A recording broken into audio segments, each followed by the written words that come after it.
Shalom Aleichem.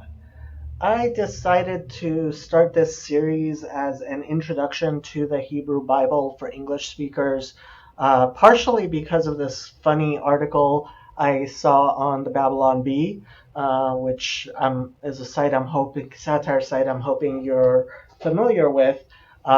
King James Version only pastor engages in intensive word study in the original English. Which for those of us who know biblical Hebrew is very, very funny, because we do get people who do intensive Bible studies in English, which and come up with all kinds of theories which would never in any way, shape, or form work in the original Hebrew. And I think a lot of people are not aware of just how much the Hebrew Bible has opened up to believers in a truly miraculous way, I believe, over the years.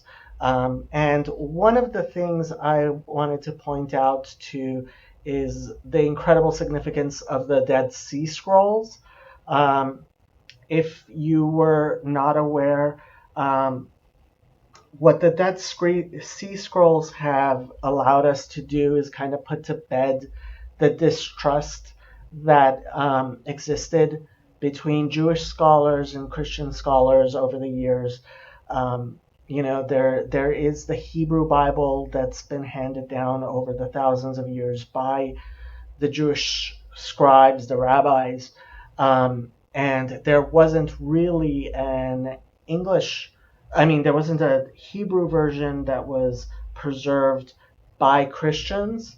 And one thing that the Dead Sea Scrolls have allowed us to do, and this has really become clear only in the last, couple of decades, I would say, is how faithful what's called the Masoretic text comes from the Hebrew word masora, which means to give over, to push over.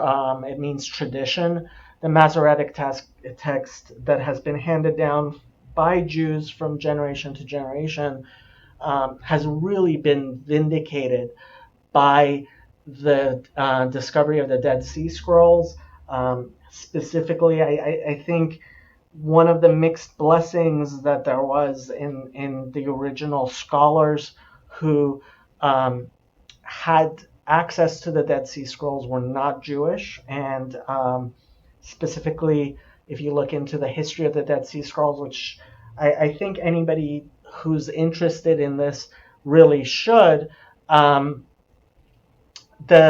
person who was in possession of the Dead Sea Scrolls had a great distrust of rabbis in Judaism, and for years he would not allow Jewish scholars to have any sort of access to the scrolls, to the Dead Sea Scrolls, because there was this distrust over the thousands of years between Jews and Christians. There were Christians who were worried that possibly what the scribes, the rabbis, variously they're referred to as sofrim or rabbis or scribes, which is English for sofrim, or the Masoretes, which comes from the word Masoretic, Masora, meaning tradition, that possibly these rabbis were kind of trying to hide something there. We're making selective edits or whatever. And in any case, what we see is that no, and if you have any doubts along these lines, I highly recommend you look into the Dead Sea Scrolls. The one thing I decided to read out of the Wikipedia article, and of course, Wikipedia is just a good place to find references. It's not a reference itself. Is this quote they have from Gleason Archer's A Survey of Old Testament Introduction, which really, it tells you part of the story of how the Hebrew Bible has become so available to all of us.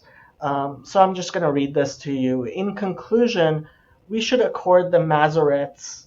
Again, this is referring to the rabbis or to the scribes, the Jewish scribes, who over the centuries have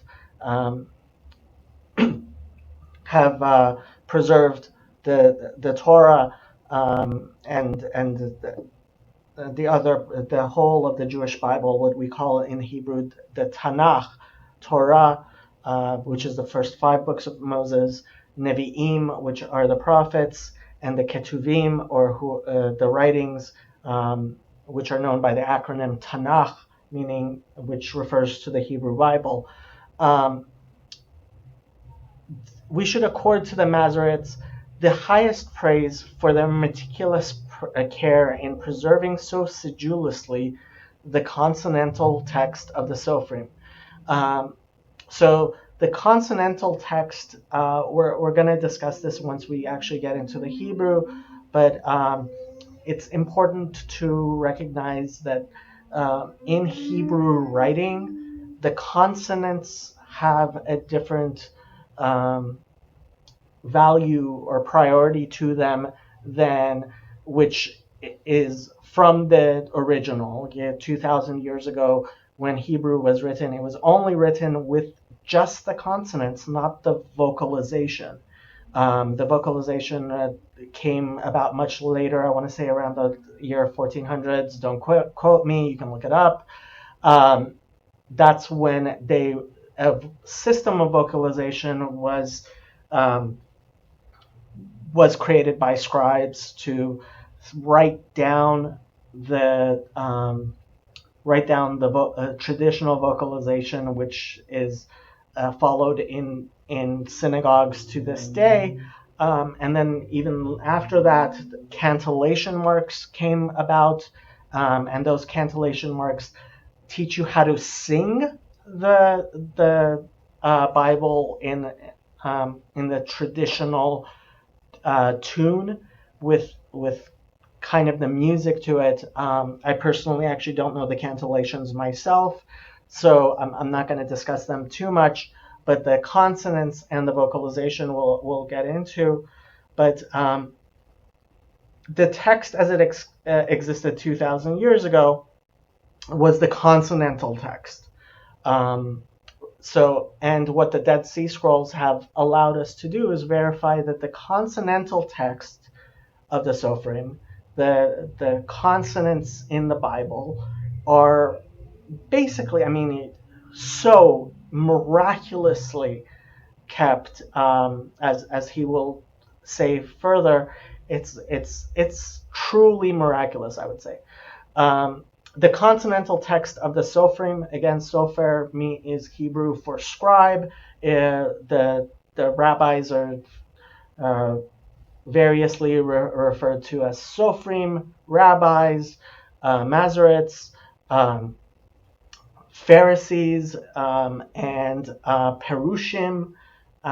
So, the Judaism that exists today, out of the roughly 15 million Jews, depending on how you count Jews, that are alive today, basically all Jews are descendants of people who kept the Masorah, kept the tradition based on the Sofrim, the scribes, the rabbis, sometimes referred to as Rabbinic Judaism, and the Pharisees, which were at the time of Jesus, obviously, only one of the many forms of Judaism that existed, but the only ones that kept the Masorah, kept the tradition, and basically, I would say, all Judaism as it's currently known, as it's currently practiced, keeps, up to the 1500s, you would say all the Judaism that exists today traces its history back to the same sources of rabbis, the same rabbis we currently know, the same practices of that were codified in what's called the Shulchan Aruch, which is the code of Jewish law by Rabbi Joseph Cairo. So when we speak about the Sofrim, we are talking about the Pharisees of Jesus' day. We are talking about the rabbis. We're talking about the scribes. We're talking about that tradition that was very that it all the sects which did not originate through that one tradition, which you can trace to Rabbi Joseph Cairo. Through Rabbi Joseph Cairo, they've all died off. There are a very small number of people who are called Tzedukim or Sadducees. There are some very small congregations still left. Basically, what's left is this tradition of Sofrim, the rabbis and the Pharisees. So the consonantal text of the Sofrim, which has been entrusted to them, they, together with the Sofrim themselves, gave the most diligent attention to the accurate preservation of the Hebrew scriptures that has ever been devoted to any ancient literature, secular or religious, in the history of the human civilization. Because of their faithfulness, we have today a form of the Hebrew text which in all essentials duplicates the recension which was considered authoritative in the days of Christ and the apostles, if not a century earlier. And this, in turn, judging from Qumran evidence, Qumran is where the Dead Sea Scrolls were found, goes back to an authoritative revision of the Old Testament text, which was drawn up on the basis of the most reliable manuscripts available for collation from previous centuries. These bring us very close in all essentials to the original autographs themselves and furnish us with an authentic record of God's revelation. As W.F. Albright has said, we may rest assured that the consonantal text of the Hebrew Bible, though not infallible, has been preserved with an accuracy perhaps unparalleled in any other Near Eastern literature. And if you somehow doubt this, you can certainly look into the history of the texts that we have, and the history of the Dead Sea Scrolls to see that verification, which hopefully allows all of us to come together as people who believe in the same Bible, who believe in the same Torah, the same Tanakh, to study it together, because the consonantal text, by all indication, has been miraculously kept.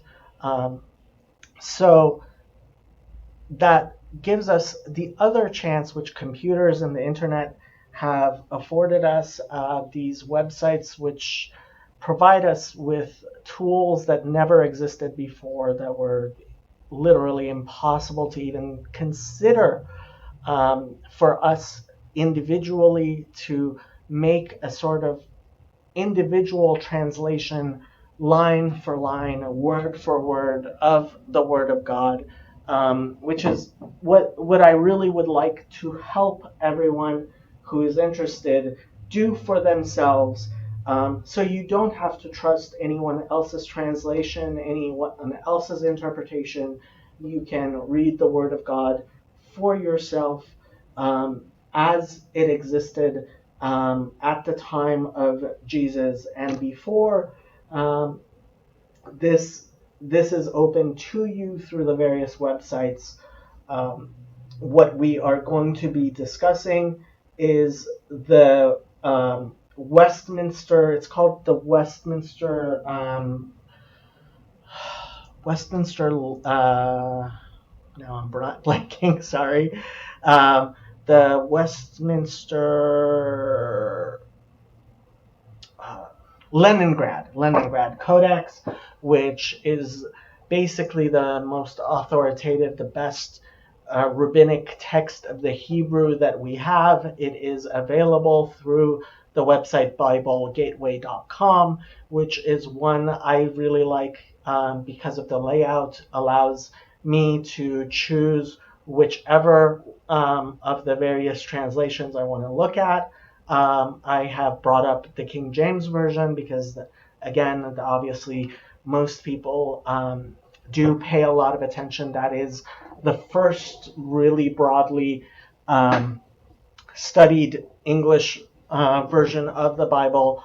I personally really like the NIV a little bit better. I find usually that it is more exact with the Hebrew, but what we will be doing is actually looking at the Hebrew itself and allowing you line by line to look at it and compare it and translate it for yourself.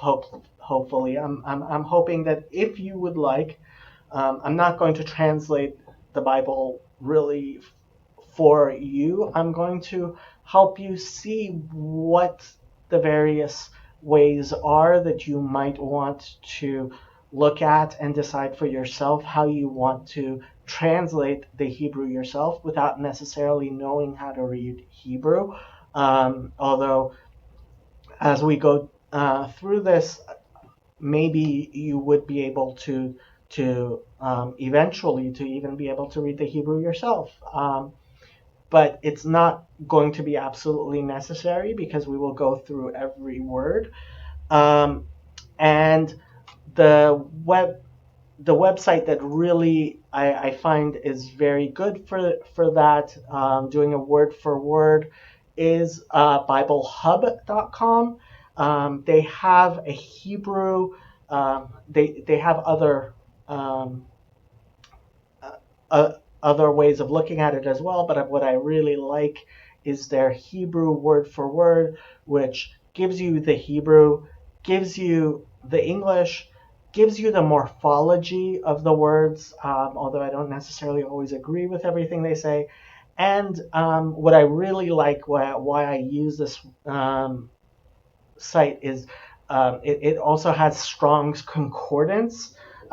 So if a word seems, it's not a word I know very well, it's a word I want to see how it's used in other places in the Bible. The concordance, a concordance is basically a dictionary that lists all the words in the Bible and allows you to see where that word is used every single time. So your Strong's Concordance is the one everybody uses. As far as I know, I'm not even aware of the names of other concordances, although I'm sure there are others. But you can also go ahead and take a look at the Strong's Concordance, and they have numbers for the words, so you can see how they're listed. So we're going to be using the Bible Hub website, which is available and a blessing. We're going to use Bible Gateway, which again has been a blessing in allowing people to study the Bible. The website, the Jewish website that I really love is Chabad's website. You can find all the great texts of Judaism, and they've been translated to English. It's really a wonderful website that I highly recommend. And Chabad is an Orthodox, it is a Hasidic organization, so they really,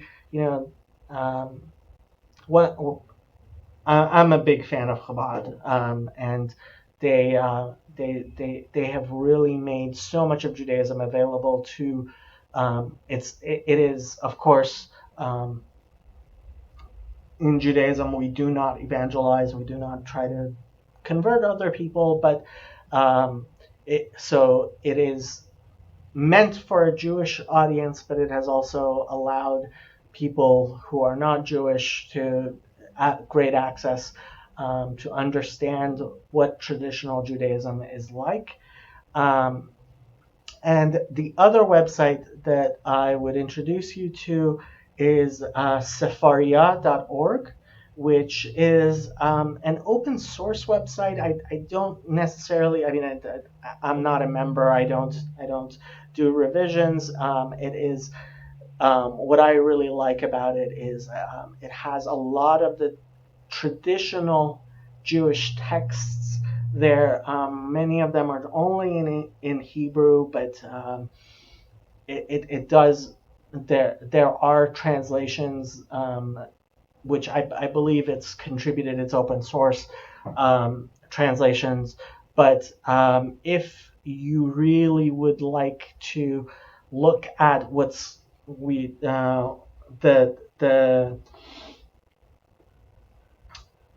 what we call in Hebrew mikraot gadolot, which are the great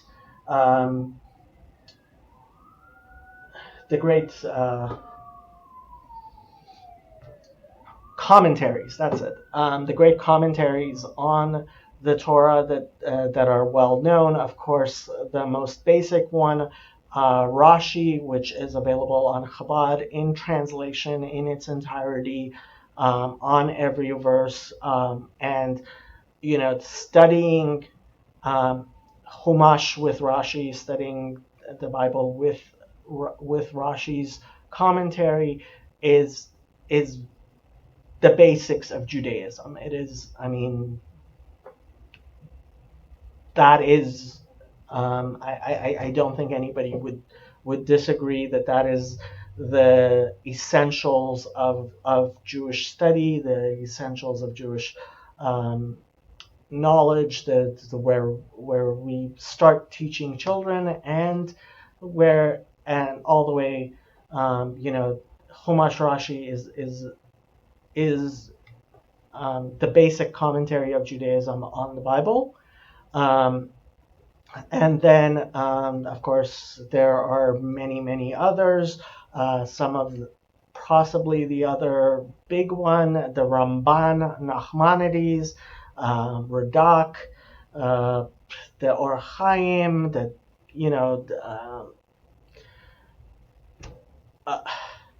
Abarbanel, the Alshich, of course. So there's definitely a lot of many different commentaries on the Torah, but the beginning is, of course, Rashi, and if to the extent where we do discuss Rashi, and I don't intend on going through the Rashis, but if anybody has questions or is interested, please do comment, and I will try to answer any questions you have. Rashi is the go-to rabbi. He's the go-to for the traditional Judaism. So let's start in on Genesis chapter 1, verse 1. Go word for word, verse for verse through the Bible, and let's see how far we get. If you have any questions, please comment below. And the goal here, I will be trying to make it possible for each person to word for word decide how they wish to translate the Bible for themselves from the original Hebrew, based on the Westminster Leningrad Codex, which, as we've seen, is very, very faithful to what existed 2,000 years ago, and based on the vocalizations which Judaism has handed down from generation to generation. And we will not be discussing the cantillations, which is how you sing it. But if anyone, the way I would say you can believe that this is how it existed 2,000 years ago is on any Saturday morning you can go to certainly any Orthodox synagogue in the world, and you will see that as long as there are 10 adult males there, they will bring out the Torah scroll, and two people will stand witness and read out loud from the original consonantal text um, the the Torah, and as it is being read from those scrolls, the whole congregation follows along with as it has been recorded, with the vocalizations and the cantillations, going literally, if yeah, you will see it in every single synagogue, because the parshas are pretty long, and the person who's reading from the scroll does not have the cantillations and does not have the vocalizations.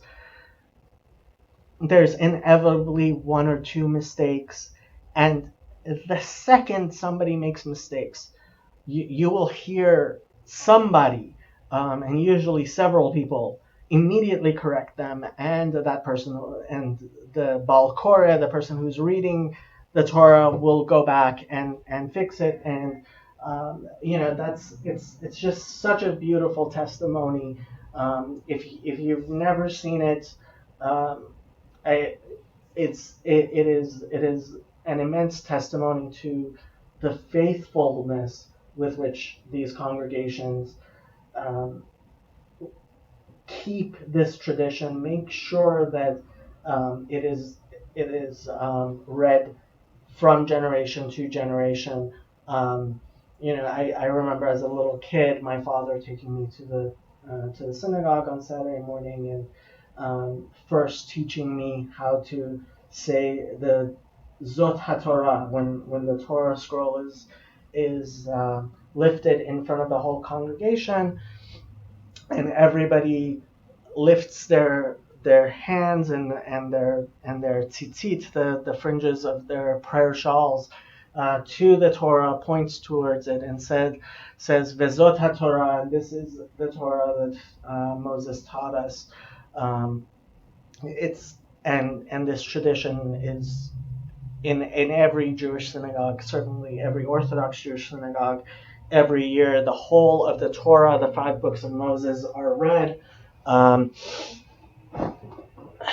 and so I believe, and hopefully you will believe, but it's up to you, that the vocalizations are are also as true as the consonantal text. Um, So we will begin with the first word of the Torah, Bereshit, which is where the name of that book, of the 5 books in English, it's of course Genesis, but the Hebrew, the way the Hebrew names of a book usually come from the first word. So the so Genesis in Hebrew is called Bereshit because the first word is Bereshit, and each week there is a parsha. There's a portion which is read, and the name of the portion is the first word of that portion. So Parshat Bereshit, which is the first portion of the Torah, and the first book is referred to simply by that first word, Bereshit. Now, while I highly recommend it, I'm not going to. I'm hopefully going to make it so that it's possible for you to study the Hebrew without even necessarily learning the letters. Although I think that's a very good first step, and I highly recommend learning the Hebrew letters. There are the actual consonant letters, and then there are the vocalizations, and then there are the cantillations. And I'm certainly not going to uh, say you need to learn the cantillations. I don't know the cantillations myself. I am a very, very horrible person when it comes to music. I cannot dance. I cannot sing. I cannot do any sort of music. So I was never in any way capable of learning the cantillations. But the vocalizations, we will also be going through the vowel sounds. Um, and what I will do is I will read the full text of each pasuk, of each verse in Hebrew. I am Sephardic, so my I am actually Persian Sephardic. So my the way I was first learned, the way I first learned to pronounce things are in a specific dialect with certain ways of saying it, and that is how I pronounce the Hebrew. It is close to how modern Hebrew is pronounced. It is not so close to how various Ashkenazi or Hasidic or even the other Sephardic. I mean, there's Yemenite and there is Moroccan and different ways of reading the Hebrew. My personally is the Persian Hebrew way of doing it. Um, and I will go ahead and when I am reading for the first time the whole pasuk, I will say the holy names as we vocalize them today. Of course, I will not be saying the ineffable name because we never say that the ineffable name. Um, but so the first verse in the Torah does have one of the holy names of God, and when I read the pasuk, I will say that holy name.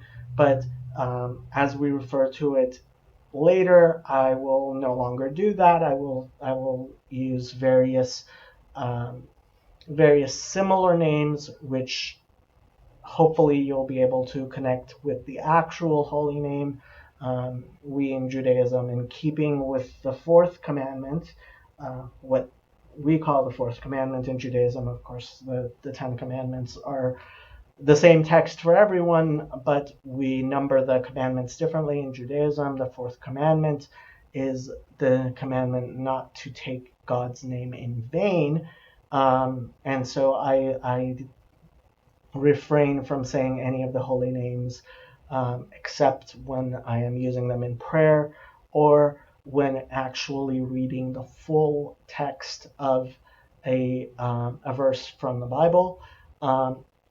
So the first verse in the Torah, Genesis 1:1, Bereshit Aleph Aleph.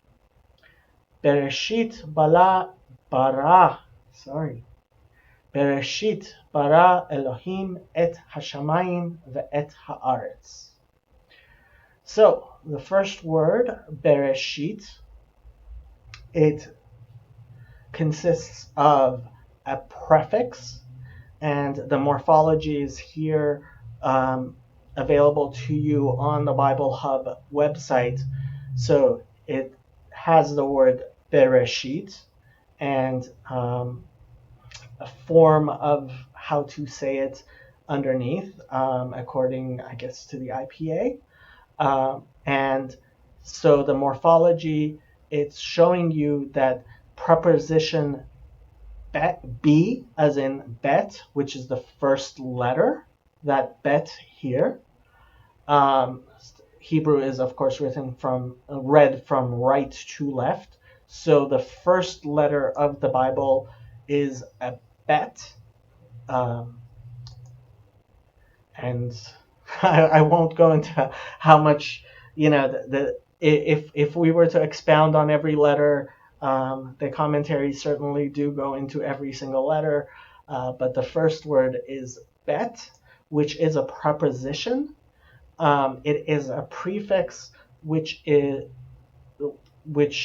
starts off the word, and the way you understand any single word in Hebrew is you take the prefixes. In this case, there is the bet, which is a prefix. There is what is called the shoresh, which means the root, um, which is the actual word itself. And there are then suffixes, the last two letters here, the yud and the tet. Oh, sorry, that's not a tet, that's a taf. The yud and the taf here are kind of sort of suffixes, maybe not really. We'll discuss that in a minute. But the root of this word is resh, aleph, shin. The three letters here, resh, aleph, and shin. And in Semitic languages, there are words generally have three radicals. Some people say maybe there are two radicals. Radical coming from the Latin, I believe, radix, meaning root. And what you generally try to do whenever you're trying to understand a word in Hebrew or other Semitic languages is to know what is that root, what is the source word here, and usually that boils down to three radicals, and those are resh, aleph, shin. So any words that consist of those three radicals, of these three root letters, these three root consonants, have a similar meaning, have the same root, have the same basic understanding. And so Rosh, Resh, Aleph, Shin is a word that means head, right? So the root of this word Bereshit is Rosh, meaning head. The first letter is the prefix B, which you will see in a lot of places. And it's important to note that in Hebrew, this prefix B, the bet, can also, depending on how it is vocalized, be called a vet. So the sound B and the sound V are actually interchangeable. It is the same consonant. They don't change the meaning. And in some places we will be saying B, in some places we will be saying V, bet or vet, and that only depends on the vocalization. It may change the meaning slightly in that particular instance, but it doesn't make it a whole different word. So the prefix be is a preposition. It means in, usually in, will almost always be translating it as in. The word rosh, meaning head, and it is constructed in a way, reshit, right? So, which tells you towards the head, meaning beginning, right? So, in the beginning. Now, sir, I want to point out a few things here. That suffix reshit, it is not necessarily beginning exactly. It is actually what, and they don't have that in the morphology here. They just say that it is noun feminine singular, right? They're saying reshit is a noun feminine singular. In the Jewish tradition, we consider reshit to be what is called construct form. It is called smichut, which is, in Hebrew you will see it a lot as we go on. You create new nouns by joining two different nouns together. And when you do that, oftentimes the first noun and sometimes both nouns are change a little bit to show that they are part of this construct. They are part of smichut. So, for example, bait means house, and sefer means book, and Beit Sefer is a house for books. It is a library, right? And you have many similar types of things. You have Beit, again, meaning house, Mikdash, which means holiness, a place of holiness. So a Beit Mikdash is the temple. And you can do many similar types of things with two nouns. There are actually very small number of different words in the Bible itself. Many new concepts are created by this smichut. And reshit, the non-smichut, the normal way would be to say rishon, right? Rishon means first, means towards the beginning. But reshit is actually a smichut, is a construct word. And unfortunately for us, there is no second noun here for us to create a smichut, create a construct. And in the Jewish tradition, we actually say that there's a reason for that. There is an implied noun there. It is not in the beginning, but at the beginning of something. Of what?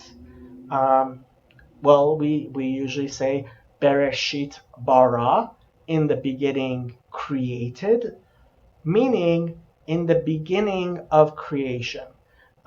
So there were things even before the beginning of creation. That is the Jewish translation of it. Also, one thing I will say about the vocalization of be here, of the bet, it is vocalized with what's called a shva, the two dots right above each other. It is be-reshit, and it is not ba-reshit. So and again, this is not the consonants. The consonants don't teach us this. It is the traditional vocalization. Bereshit means in beginning. Ba-reshit means in the beginning. The word the, ha, which is ha, would, if it existed there as it does later when we talk about Bereshit bara Elohim et hashamayim ve'et haaretz, ha shamayim, the heavens, haaretz, the earth. There's no the here in the original Hebrew. Of course, it's very difficult in English to say in beginning. I personally would translate this at commencement.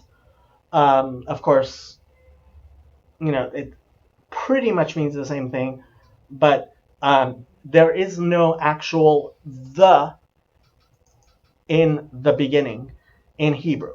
Okay, so be, preposition, in, not the, but it's implied. Reshit, beginning. Again, Reshit, and if you go to the concordance, which I'm not going to do now, but it is available to you there to see where that word is used. Otherwise, it's generally it's used in a smichut. It is used in a construct with other words. So in the beginning of creation, that is the implied implied beginning that we're talking about. Bara, and here we have the morphology. It says verb kal, right? And kal means the simple. Kal is the most simple of the 7 ways of conjugating verbs in Hebrew. Perfect, meaning that it is an action that has been completed. Has been perfected, so it's past tense. Third person masculine singular. Okay, so bara. Again, we have 3 letters here: bet, resh, aleph. Those are the radicals, the 3 radicals of the word. And the form of the word, this is a verb in its most simple form. The root bet, resh, aleph refers to, it is one of the words, ways of saying create. There are other words, and Jewish thought actually does make distinctions between the various ways of creation. So Bereshit, bara. This is a third person perfect male singular, was created, right? Bara, created. Elokim, right? And I'm not going to say the word as it is normally said. We in Judaism, when we are saying the word, this particular form of addressing God, we we use k instead of h in order to not say the actual word for God, one of the holy names. Elohim instead we say, not the actual word. And you will notice that it says it is a noun, masculine, plural. So Elohim, because of that ending, the yud and the mem, it is a masculine plural. But as we see earlier, the actual verb that goes with this noun, God created, is third person masculine singular. And this is something we're going to see a lot of. This word for God, although it is in the plural, is used in the singular. And you're going to see this a lot. when we refer to God, even though the word appears to be plural, of course, it is a singular word because there is only one God. And so the verb that goes along with this name of God, even though it is a plural noun, is in the singular. Okay? And it is in the masculine. Of course, in Hebrew, the masculine is also used as the neuter as it is usually in English. It includes the neuter as well. In Judaism, we believe that God isn't necessarily a male. God is. We'll see this in the next chapter. God is male and female, but the masculine includes the feminine. So, Bereshit bara Elokim. At commencement, God created. And if you would like to keep the various names of God separate, this is one of the names of God. Oftentimes in Jews refer to it as Shem Elokut, as the name, and it refers to Elokim, this particular word, which you will notice also. There is the Arabic Allah, right? They refer to God as Allah, which has the same root, Aleph Lamed Hey, right? And Aleph Lamed Hey refers to a power, and we'll see various forms of that as we go on.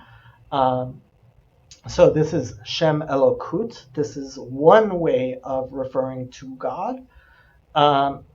Et, and this word, direct object marker. So this is a word that you'll see there's no translation of it here because in English we don't have direct object markers. Other languages do. Spanish has a direct object marker. It's the single letter A, right? So it says that what follows is the object, right? So here, et is saying that whatever follows is what was created, right? Bereshit bara Elokim et. So at commencement, God created, and then this et says that what follows is the object of the verb we were discussing. Now, the one interesting thing here is while et, aleph, taf does exist, is used often, it is not used always. So this same sentence could be Bereshit bara Elokim hashamayim v'haaretz without the two ets that show up here, of course, and those people who are very careful in Judaism, we say that when the Torah does use does use this extra word, which it doesn't always use, oftentimes it doesn't use, then it's actually telling us that there are other things here which were not listed. So God created the heavens and the earth. God also created other things that went along with it, but we're not actually listing everything.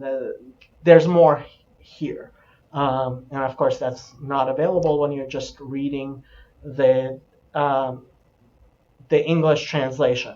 So, Bereshit bara Elohim et hashamayim ve'et haaretz.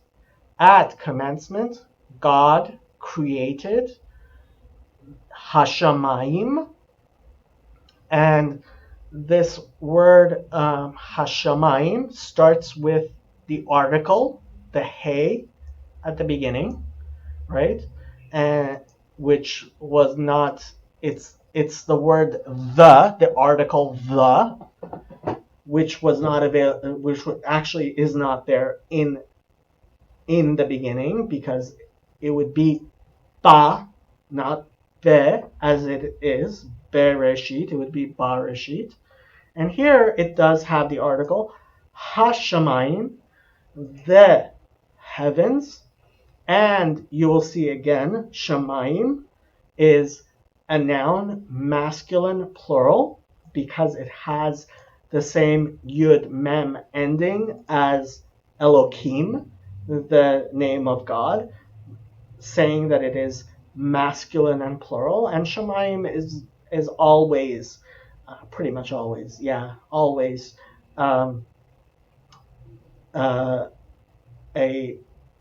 in that form of masculine plural, similarly to the name of God, hashamayim.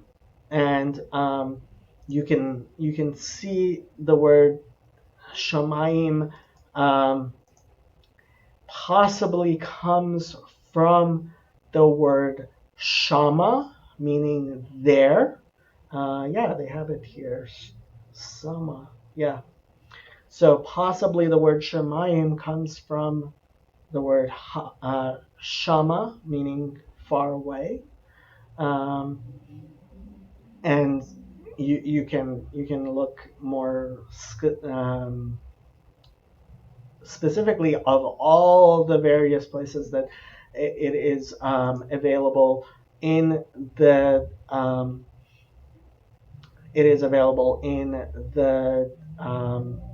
Bible through the concordance and the various forms. So shamayim, and I will let you do that. If anybody has questions and wants to discuss something even more specifically, I'm perfectly willing to do that, but just to allow you to look, and we don't want to take forever, and the concordance is available for you to find other places where this word is found. Hashamayim, the heavens, ve'et haaretz, and again, the direct object et, meaning there's other things which are included here. Ha, that's the article. Aretz, noun, feminine, singular. Eretz, meaning land.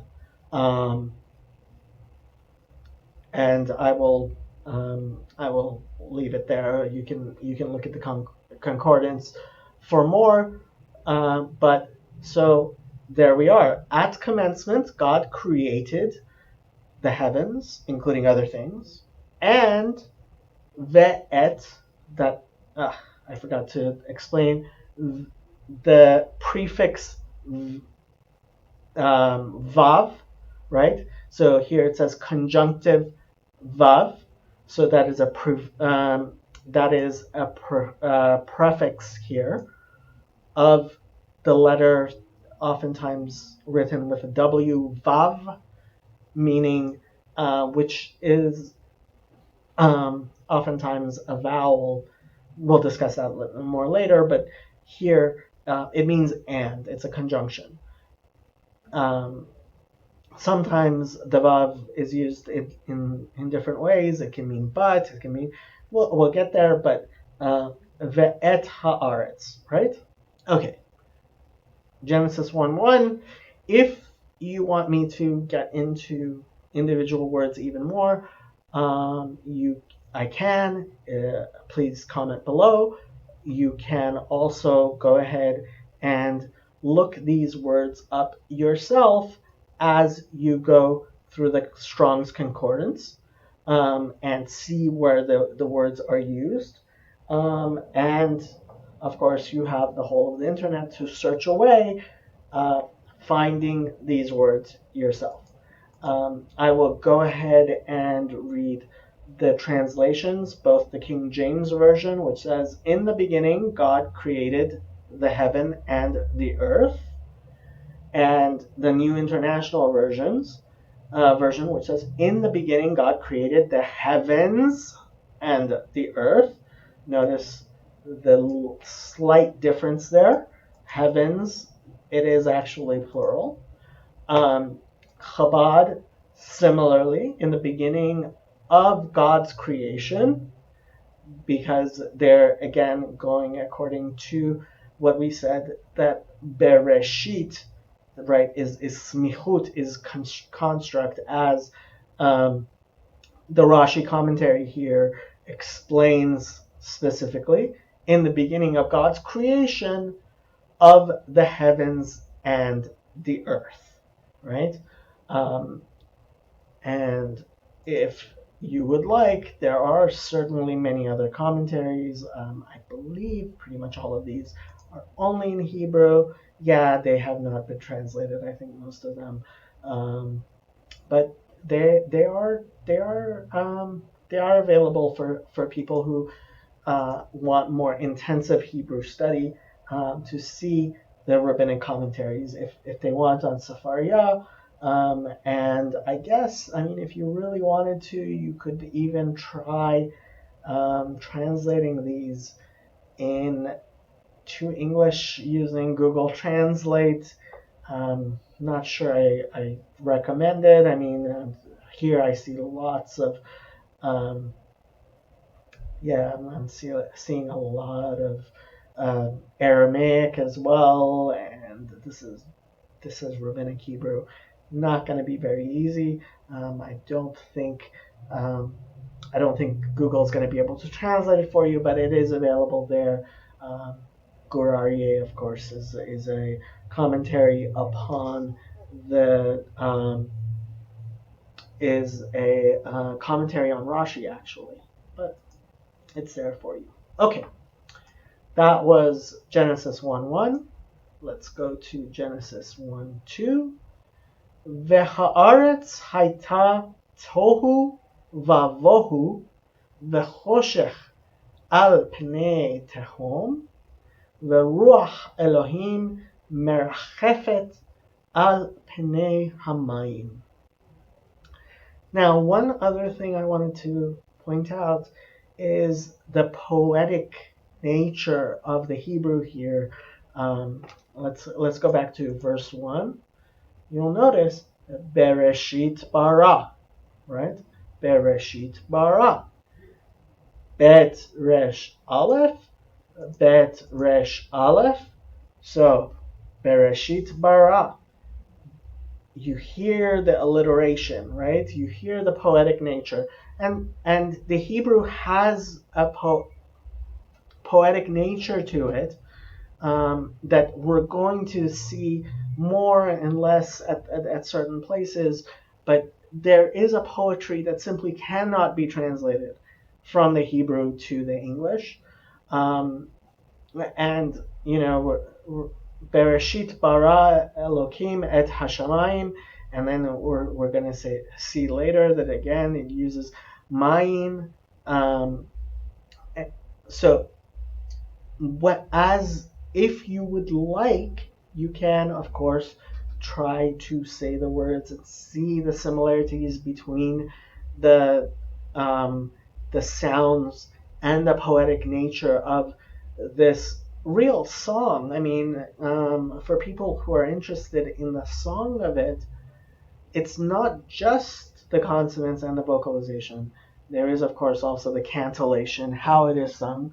And if you go to any Torah service, you will see that the person who is reading it is actually singing the Bible,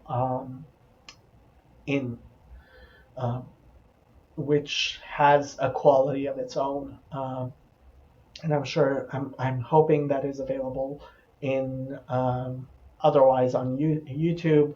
I am no singer. You don't want me singing it. But, so, the next word, so the previous sentence ended with v'haaretz, right? So ends v'haaretz and ve'et haaretz, and this one starts v'haaretz, right? So again, the conjunctive W, right? Conjunctive vav, article, the he, meaning the, noun, feminine, singular, aretz, as we had before. V'haaretz haita. Now, this is the verb to be, right? Lihiot in Hebrew. And this is the kal perfect again, right? The previous sentence we had bara, which was the kal perfect. The root here is actually hey yud hey, but because of so hey sometimes turns into a tough in a word, and that's what happens with this verb to be, right? It was, and this is the third person feminine singular. We're talking about haaretz, which is a feminine noun. It's a singular feminine noun. The haaretz haita, and the land was, right? And we're gonna, I mean, we're gonna discuss the word to be. Of course, the verb to be has, you know, it's used so much. We're definitely going to have to discuss it a lot more, but here it is the completed, the perfect, in the kal, one of the seven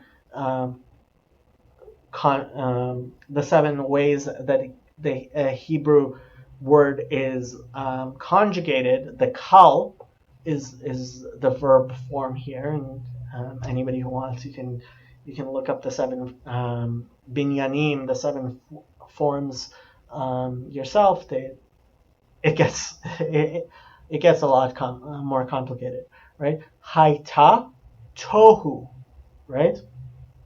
Va vohu. So this is a noun, masculine, singular.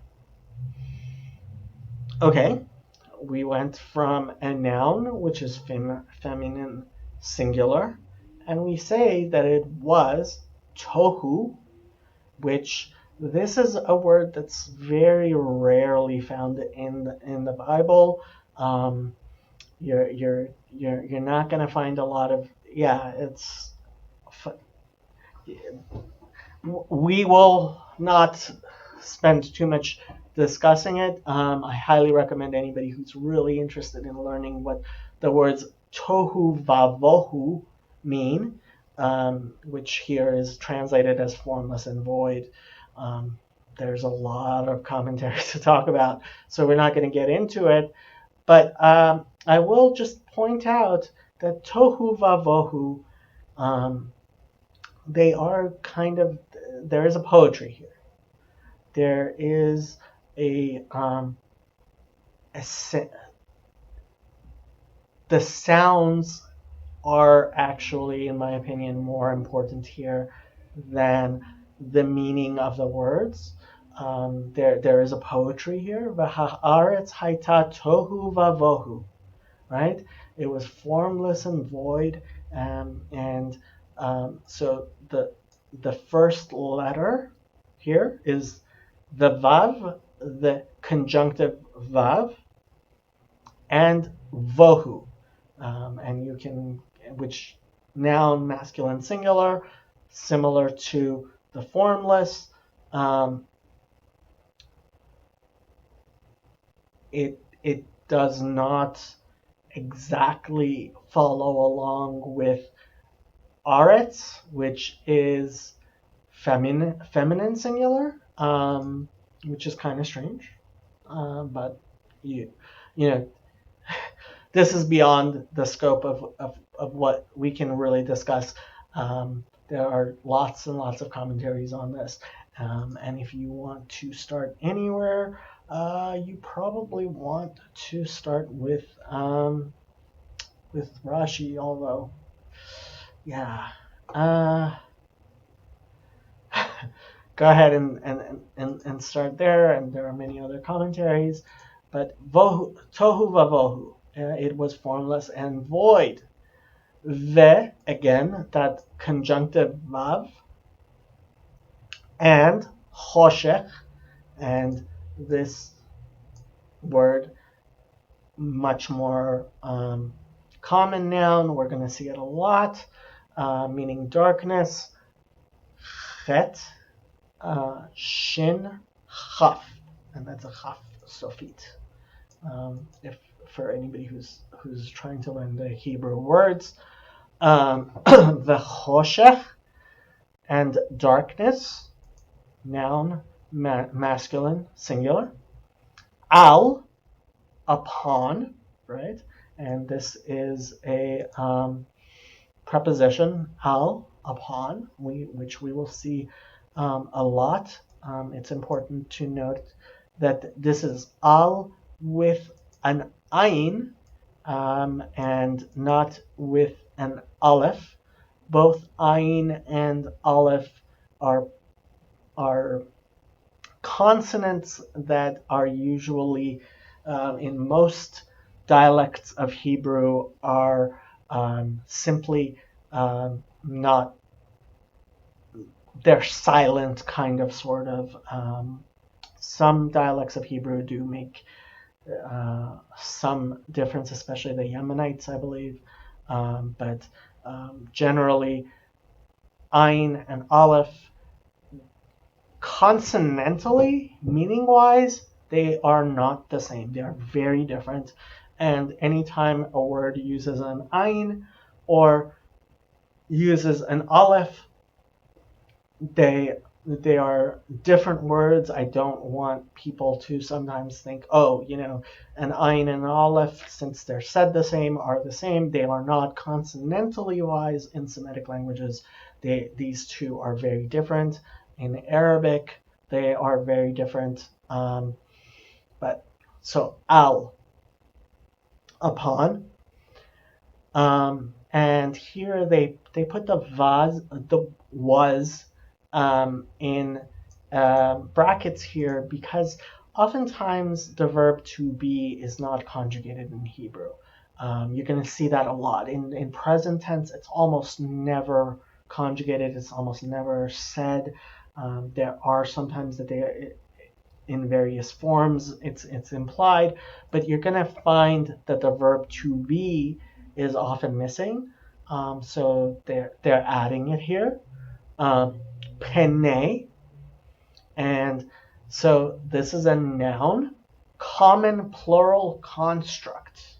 Okay, so this is the first time we're seeing the actual construct form that they are going to use,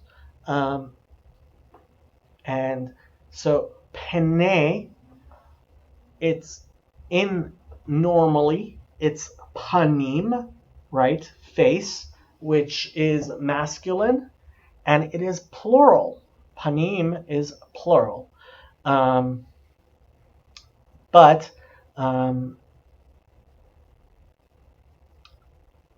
but here it is in the smichut, it is in the construct form, meaning that it is in combination with the verb that comes after it, right? Al penei tehom, right? So these two words, even though they're two separate words, they are connected, and because it says penei and not panim, we know that these two words are connected. They are to be read together. The face of the deep, okay? Of course, the actual articles are not there in the Hebrew. Pnei Tahom. And I would again point out that tohu, formless, tahom, these two words are alliterating. They are they they have a poetic connection, if not necessarily, although they might also have a meaning connection. Tahom, and you can look at the concordance to study that further. And if anybody has questions, we can. Although I'm not going to go into tohu vavohu too much. We could spend the next year talking about tohu vavohu. Tahom, al pnei tahom, right? And tahom actually shows up in much more. It's in the Bible. I believe it shows up a few times. Tahom. So v'choshech al pnei tahom, and the darkness implied was over the face of the deep, right? Face of the deep. Pnei tahom, whatever that means. Ve, again, the conjunctive vav. Ve ruach, right? Ruach. This is another word we're gonna see a lot of. It's oftentimes actually referring to a wind or air, right? And here it's translated as spirit. In Judaism, it is also one of the many ways we refer to the soul. The radicals being resh vav het ruach, and of course Christianity has a whole other meaning here, which I won't go into, not being a Christian. Veruach Elohim merachefet al pnei hamayim, and the Spirit of God merachefet al pnei hamayim. So Ruach Elohim, again, it's noun, common, singular, construct, right? It doesn't have any specific. The consonants aren't telling us that it is in construct form, but we can tell that because we have two nouns right next to each other. And again, Elohim, as in the previous verse, is masculine plural. Elohim, so Ruach Elohim, the Spirit of God, right? So these two words, Spirit and God, are to be read together, similarly as Pnei Tehom, face and deep, were to be read together because they are smichut, they are construct, in construct form. Merachefet was hovering. Ooh, here we go. Now, you have this is a verb. There's no prefix. The mem here is not a prefix. The tet here is, again, not a suffix. This word is in the form PL, okay? So like we said before, there's the 7 conjugations of the of a word in Hebrew, and this is the PL conjugation. And if you would like, you can you can go look into what exactly that means, but it implies that there is some form of there is passivity to it. It's not there. Yeah, there's a passivity here. Participle feminine singular, right? So was hovering. Merachefet, in it is a participle here. It is hovering, right? And the was is implied by the fact that it is in PL form. It is in the passive form. So the Spirit of God was hovering. It was passively rachaf, right? And so that is the shoresh. Those are the radicals. Resh, chet, pe, and you can look at the concordance to see other verbs. Apparently, rachaf shows up 3 times in the whole Bible. And I believe, well, we can take a look at it. Rachaf, grow, soft, relax. Hovering, brooding, right? A primitive root, to brood, by implication, to be relaxed, flutter, move, shake, right? And I would actually say that there's probably also a bit of alliteration here. Choshech, ruach, merachefet, right? There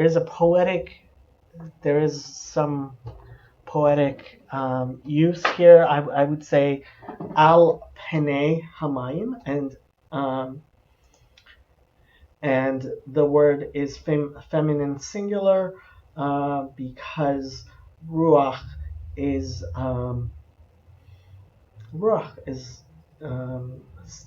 feminine, right? And when you have the smichut, what's considered the actual primary noun is the first one, right? So Pnei Tehom, face of the deep, Ruach Elokim, spirit of God, and then later Pnei Hamayim, the face of the waters, right?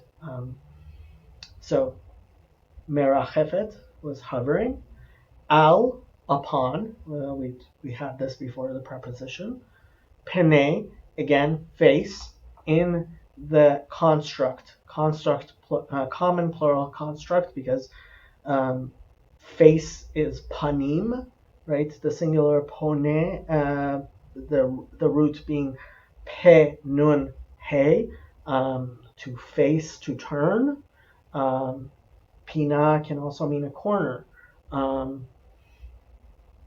Pene, but so face is also one of those words, like Shamayim, like Elokim, which, despite appearing to be plural, is used in the singular, and it is always in the plural. We always, when we say a single person's face, we refer to their panim. And Jews will know sheina panim, right? Is Yiddish for beautiful face, sheina panim. Look at those panim. So penei hamayim, and again, I will note when we talk about the heavens and the waters, we often talk about mayim, shamayim. They rhyme. There is a poetic quality here. Okay, so we went through all the words. Let's go ahead and take a look at the King James Version. And the earth was without form and void, and darkness was upon the face of the deep. And the Spirit of God moved, merachefet, they have here as moved, upon the face of the waters. Now, the New International Version, instead of and, translates it as now, and I'm not sure why it does that. I noticed that Chabad also does now instead of and. I'm wondering if it's not just because so many ands, keep on saying and. Um, I can understand how they translated the and now here because it does, at least to me, imply that there is some sort of beginning here, but the King James Version is a little bit more, I would say, exactly gives you an indication of the Hebrew. Um, so they have now the earth was formless and empty, void versus empty, and darkness. So again, they're taking the and here, which v'choshech, there is an and in the in the actual Hebrew. Um, and darkness was up over the surface of the deep. They translated face to surface here, which is understandable. And darkness was upon the face of the deep. So the King James Version starts a new sentence here. And of course, in the original Hebrew, there is not actually there are no punctuations.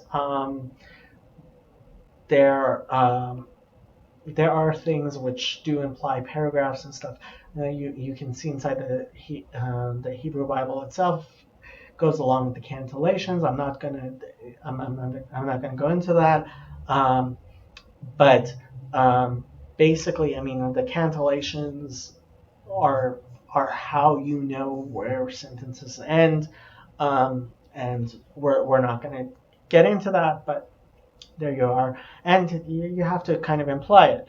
And the Spirit of God was hovering over the waters.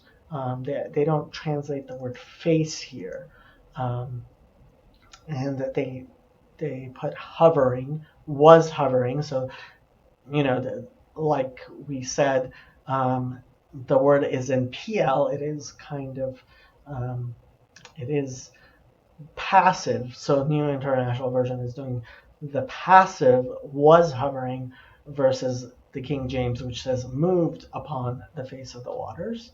And Chabad translates it, now the earth was astonishingly empty, right? So tohu vavohu, they are actually doing together, astonishingly empty, tohu vavohu, and the darkness was on the face of the deep, and the Spirit of God was hovering over the face of the water. Okay, and of course, on Bible Gateway, you can use any of the various, there's lots of languages and translations available, which you are more than welcome to compare. And if you would like me to discuss any of them, please go ahead and comment below. But there we are, verse 2. Let's go on to verse 3. Vayomer Elohim Yehi Or Veyehi Or. Okay. Again, Ve, the conjunctive vav. And this word here, we're going to see a lot. One of the most common verbs in the entirety of the Bible. It is one of several ways, one of them, well, there are two ways that to say is used most in the Hebrew. Amar here, Aleph Mem Resh, and it is so they have conjunctive vav, right? So it starts with a vav, and so verb kal, again the same, simple, consecutive imperfect, third person masculine singular. So if you want to look, that yud at the beginning of it is telling you Vayomar, is telling you that this is a continuance. It's an ongoing saying, right? It's not Vaomer, it's not Va'amar, it's Vayomer. And frankly, I don't think any of the translations really distinguish this said from all other saids, but this is more of a continuing saying. Vayomer, and yeah, it's a continuous, it's an imperfect, consecutive imperfect saying. And said, Elohim. So again, we are using the Shem Elokut, where we haven't started using the Shem Adonut, the ineffable name of God yet. And many people make all kinds of, whether historians or religious people, make all kinds of deductions out of that, but we're just going to leave it there. And we will notice once again, so third person masculine singular, noun masculine plural. So the word itself, although it is in the plural, the word God is in the plural, it is being used in the singular, Vayomer, and God said, Yehi. Okay, so new way of the word to be. Again, the shoresh of the root is hey yud hey, right? Lihiot, which it's in every language, I believe, to be is kind of irregularly conjugated. This is the imperfect jussive. So it's a, by jussive they mean command form. Yeah, that's a funny way of putting it. So imperfect jussive, the command, imperfect command form, third person masculine singular, that there should be, let there be, yehi, let there be, or aleph vav resh, or is actually sometimes in the Bible written without that vav. Light, this is something that shows up a lot throughout the Bible. Noun, common singular, and you can feel free to look up all the places where light shows up in the Bible, which of course is a lot. Vayehi, and again, there is that same, so it starts off with the conjunctive vav, and it is using the same jussive, right?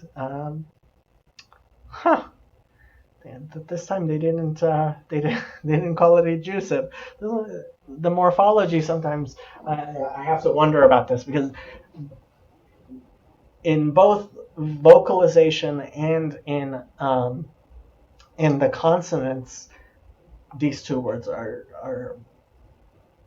completely the same word. I mean, these two are the same word, so I don't necessarily see why you would translate them differently. Although when we're talking when we are translating, you actually probably would want to translate them differently, but that's because of the context of the whole sentence, not the individual word.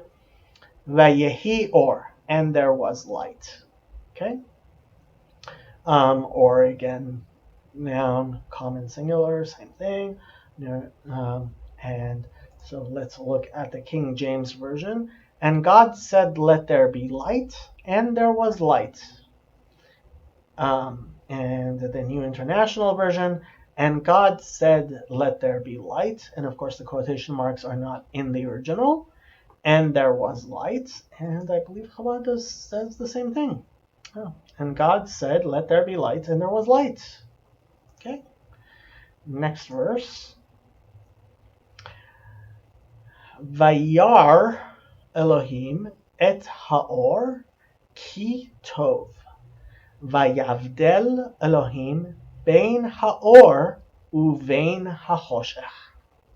Okay, so Vayar. So again, we start with that vav, with that conjunctive vav, and we have another verb we're going to see very commonly to see, Yud Resh Aleph. So it's actually Resh Aleph Hey.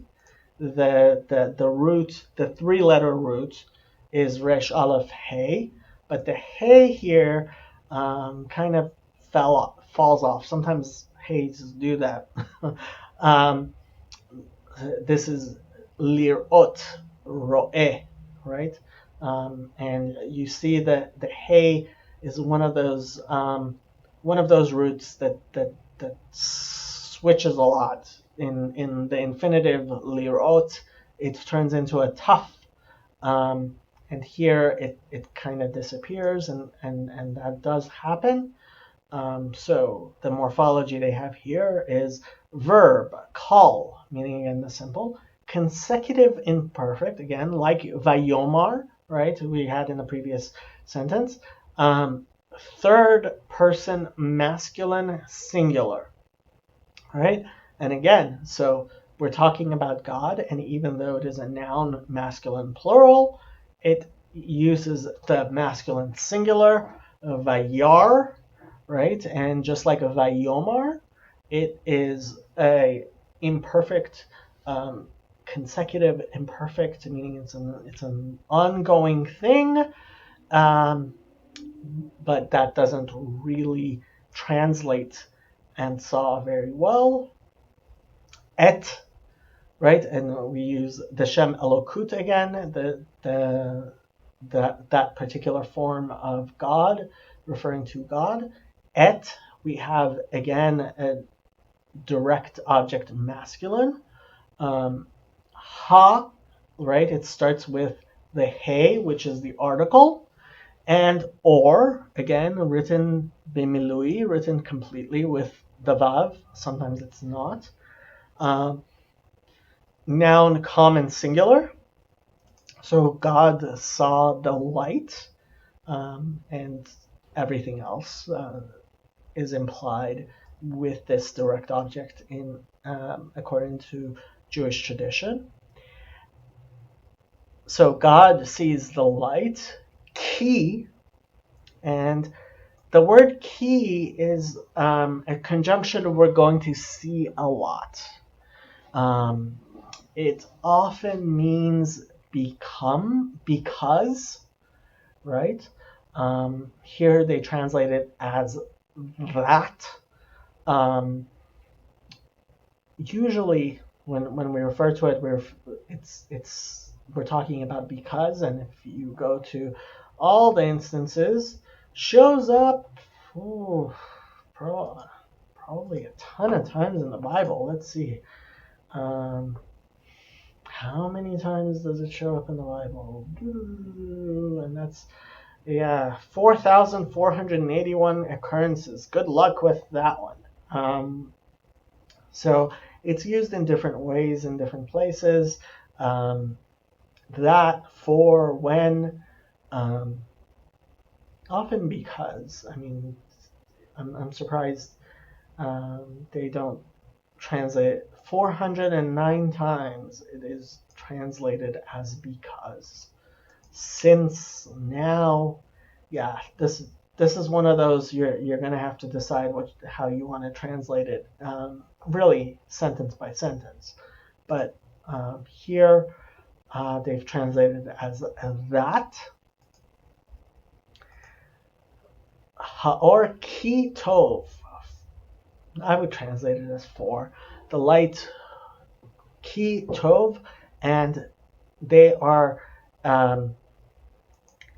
assuming the was again. So in Hebrew, the present form of to be is often not included, and they're implying it here.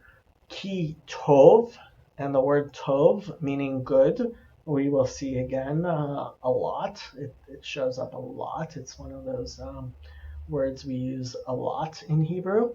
Um, so adjective, masculine, singular, right? Vayavdel, and again, we start off with the vav, the conjunctive vav, and again, we are using that yud at the beginning of the word is part of the, and we'll discuss the particular form of the word here, vayavdel, but the shoresh, the root here is bet daled lamed bedel lahavdil. It's often used in lahavdil, hevdel. Yeah, I don't know if it's used often not in the hif'il form. So what they have here is they say that it's the conjunctive verb hif'il, right? And well, this is something we're going to see a lot. The hif'il starts with a hey. It includes oftentimes that hey turns into a vav. I mean into a yud or a mem, and we're going to see that a lot. It's consecutive imperfect again, similar to the Vayar, Vayomar, Vayabdel, and God created,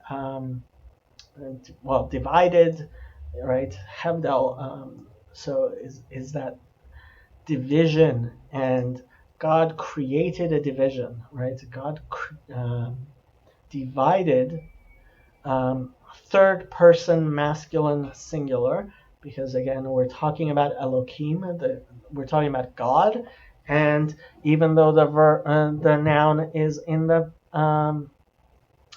Vayavdal Elohim, and even though the noun is in the plural, we use a singular verb with it.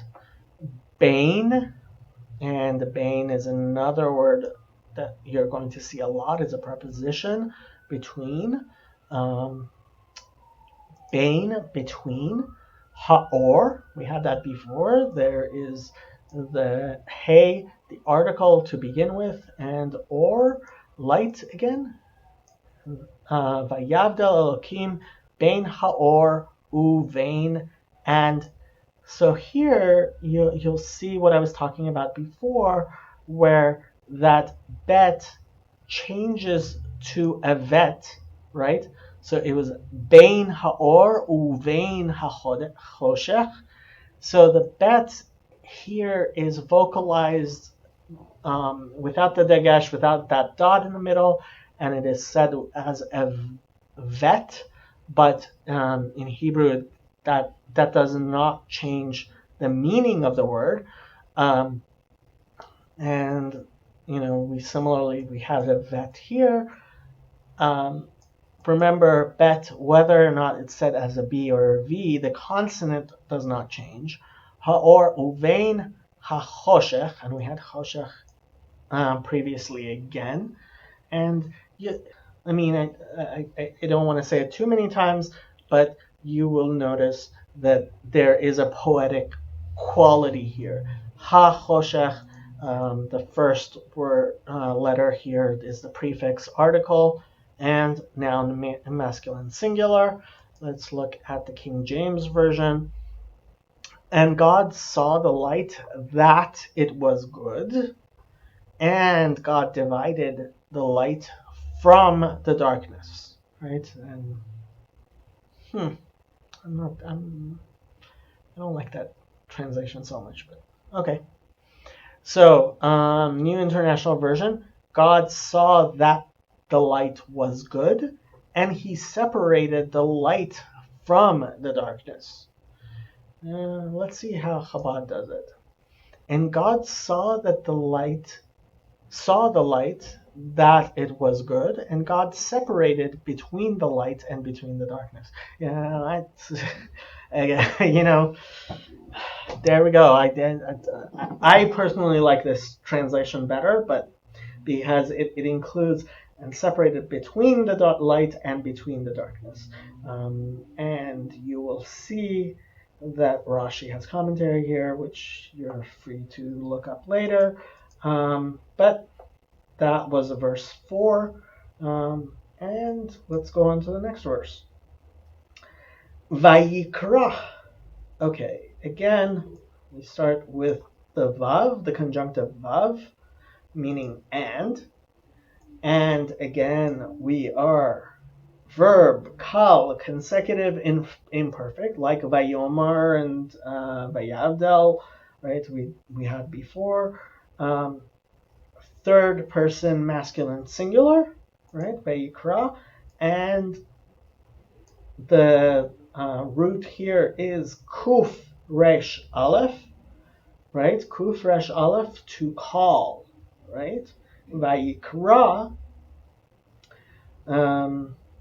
and called, right?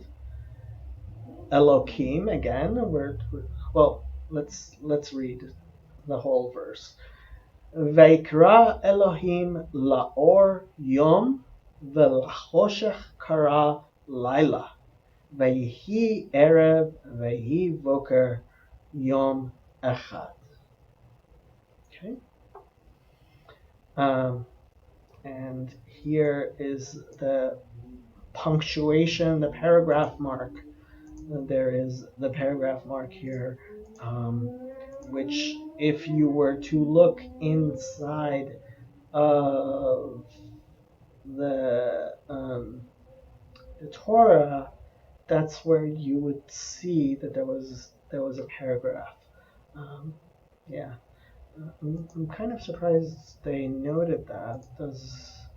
Chabad does not note the paragraph mark here, but I guess Bible Hub does put the paragraph mark there, which is nice. Which tells you that if you were to look inside a Torah scroll, that's where you would see a space. Let's see if I can find Torah scroll images. Let's see here. Does it have Bereshit? Let's see if we can find Bereshit here. Torah scroll.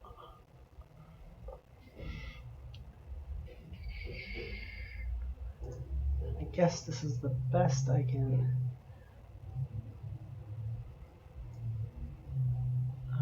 Is this? So here you see there's a Torah scroll, right?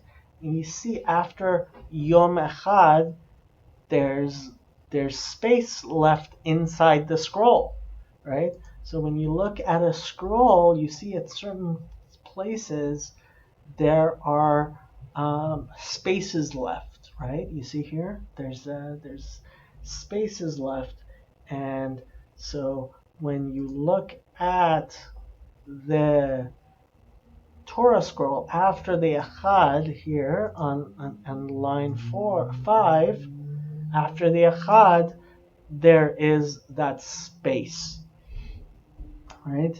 Again here, they have, right after that Echad, they have a space. There's a paragraph marker there.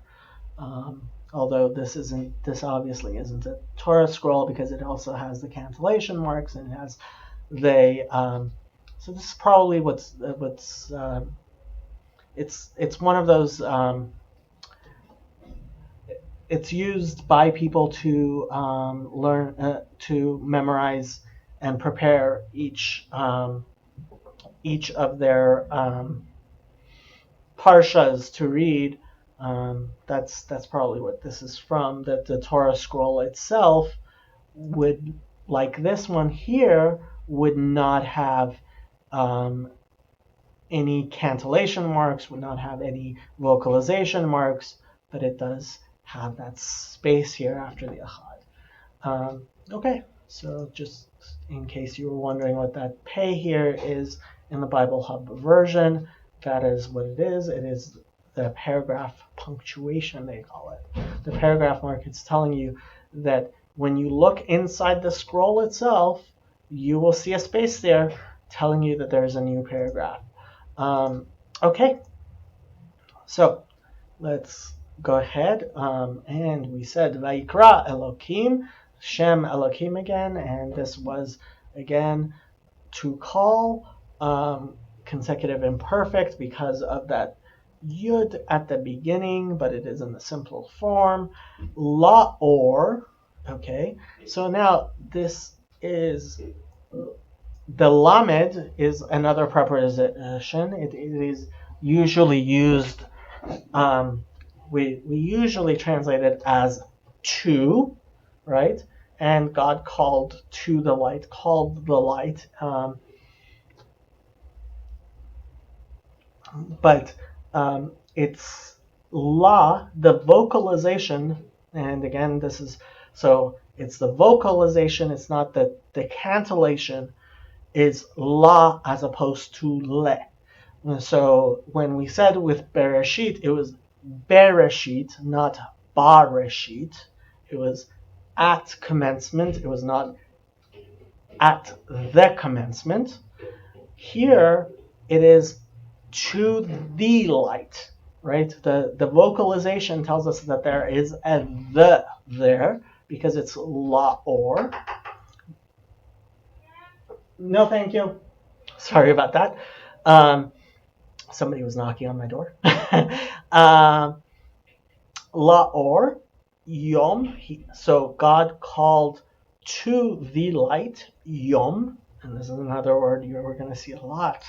Days, right? Noun masculine singular called to the light day. Ve'lachoshech and to, and the conjunction vav, preposition el, lamed, right? La, and again, it's not ve'lechoshech, it's lachoshech. So it's telling us that there's a the there, and to the darkness, right? We had choshech before. Noun masculine singular.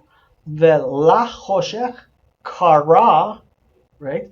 And so we have again the same, it's the same shoresh, it's the same verb, but it is in a different form.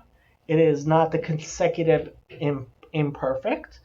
It doesn't say yikra, right?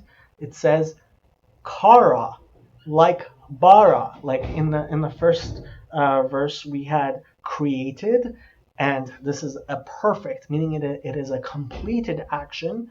So it was an incomplete action for the light, and you can go ahead and make whatever translations you wish to make there for yourself. But for the darkness, he called is a perfect action. It is a completed action. It's a more simpler, and there's no yud here. There's no at the beginning. It is a slightly different verb here, although obviously I doubt any of the translations really make a difference there. Maybe Chabad will. Laila, right? Another noun, masculine singular. Leil, lamed, yud, lamed. Night. And we will see this many, many times to further. Lachoshech, Laila. Vayehi, again, and there was, right? So starts with a vav, conjunctive vav, and they have verb, call, consecutive imperfect, and like I said before, there isn't a difference here in the Hebrew itself, between here it says vayehi and there was, there isn't a difference with that and what we had in verse 3, vayehi, and there was, and the jussive, the command form, let there be, yehi. So again, you can translate that however you wish, but neither the consonants nor the vocalizations make any difference between these yehis, to be, although they are being translated differently. And there was, right?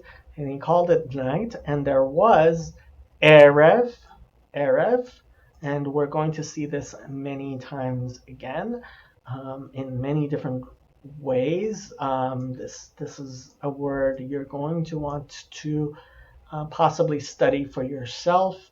Um, um, it it has it there is a meaning of mixing here, erev, to there. So when we talk about the twilight, there was the evening, there was the setting, and you not going to get into it too much.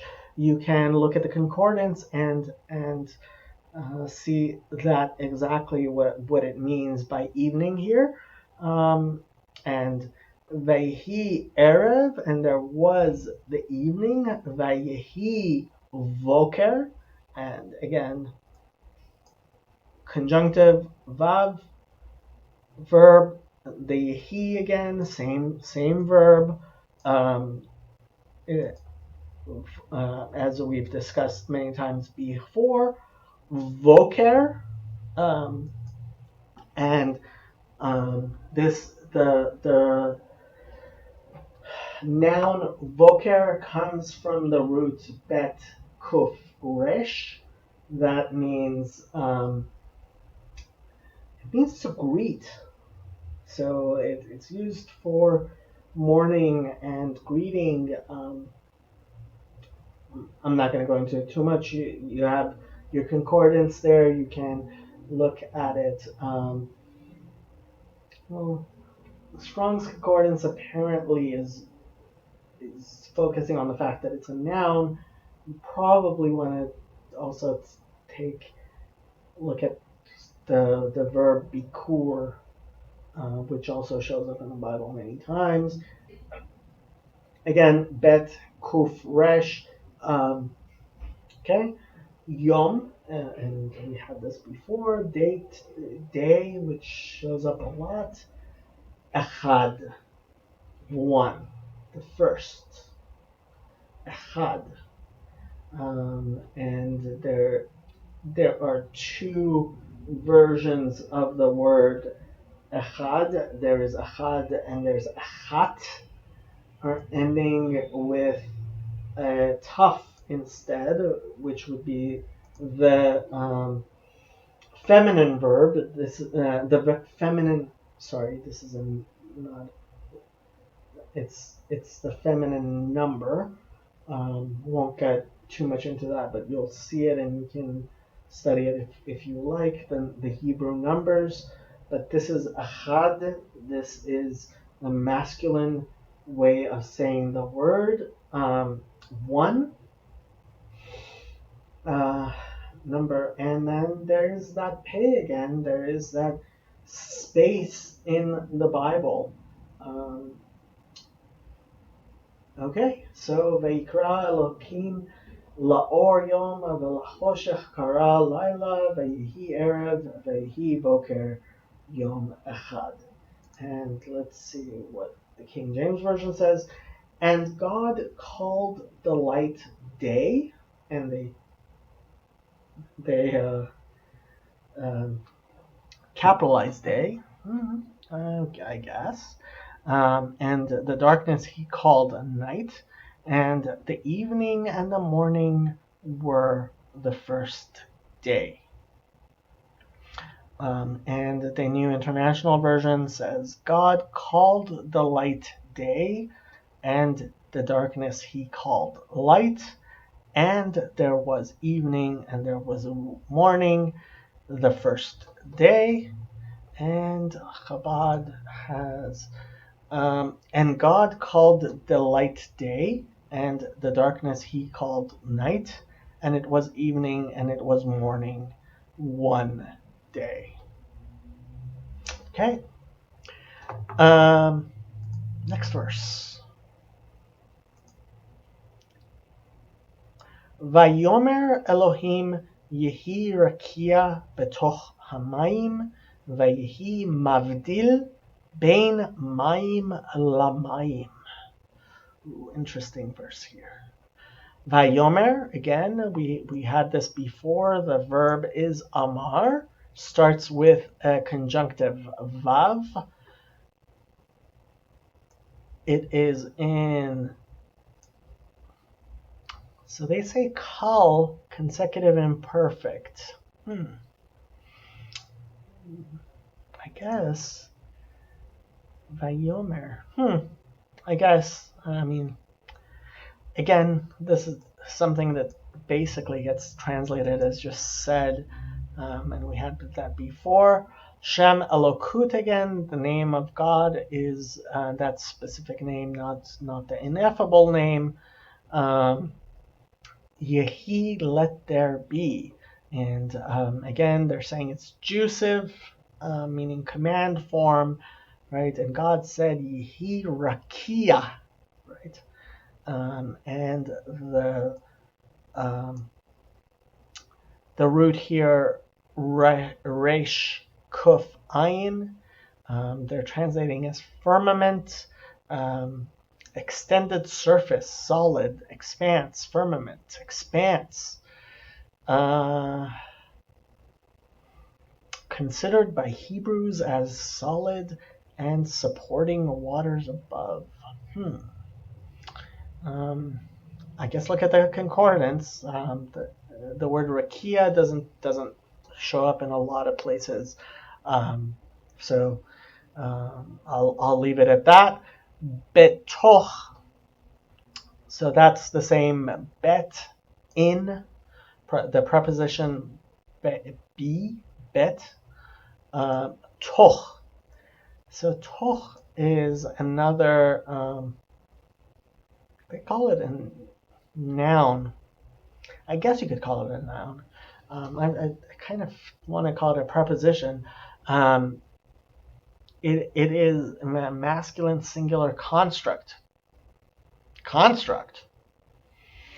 Tochamai?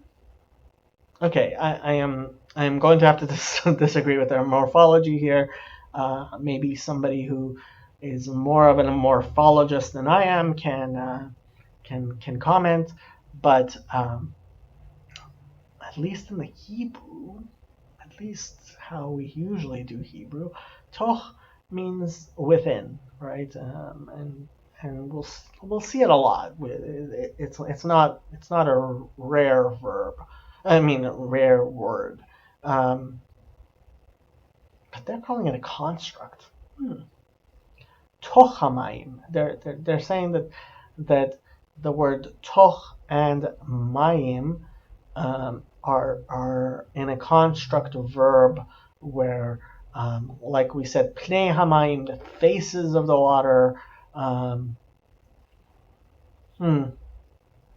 gonna have to disagree with them. And in the midst of the water, and again, water, just like shamayim, is masculine plural. Hamayim, it starts with the article hey, betoch hamayim. I really don't like that morphology that they say it's a construct, tochamayim. Vayehi, and again we had yehi just recently. It is starts with the vav, the conjunctive vav. Kal, conjunctive imperfect jusive. I don't know who did the morphology for this particular verse. I'm not sure I agree with that. So they're saying it's commanding, I guess. Vehi mavdil, and there was mavdil. So they're translating it as divide, and you'll remember we had this same root here, bet dalid lamed hifil. This is the participle. Like we said, that God divided the thing, right? Earlier we said vayavdel, right? In verse 4, and we said that God saw was that the light was good, and He created a division, right? Vayavdel, that's a verb right there, and here and mavdil. So this is actually it's a participle. They're calling it a participle. It's being used as a noun. Vehi mavdil, and there was this divide. Bain, we had bain before. Mayim la mayim. So mayim meaning water, which of course masculine plural, and we have that preposition le, like we had earlier, and again this is la mayim, to and the to the waters. They're translating that as and. I mean, the meaning of the verse, I agree with them, but I really don't like how Bible Hub is doing this particular verse. But let's look at but la mayim again. You have the prepositional l, the lamed, and it's la, meaning that there is an article there. It's the waters, not just bein mayim la mayim, between water and water. It's between water and the water, right? The waters and the waters. I guess you can do it plural or not. Mayim is always plural. Waters. Let's see what King James does with this. And God said, let there be a firmament in the midst of the waters, right? Midst of the waters. I guess this is why they're saying it's michut, midst of the waters. And let it divide the waters from the waters. Okay? And let's see what a New International Version says. And God said, let there be a vault. Okay? Vault. Between the waters to separate. Ooh. They've decided to go a whole other way. To separate water from water. And they did the singular waters here. Let's see what Chabad says. Chabad says, we were on verse 6. And God said, let there be an expanse, right? So Rakia, they are doing expanse.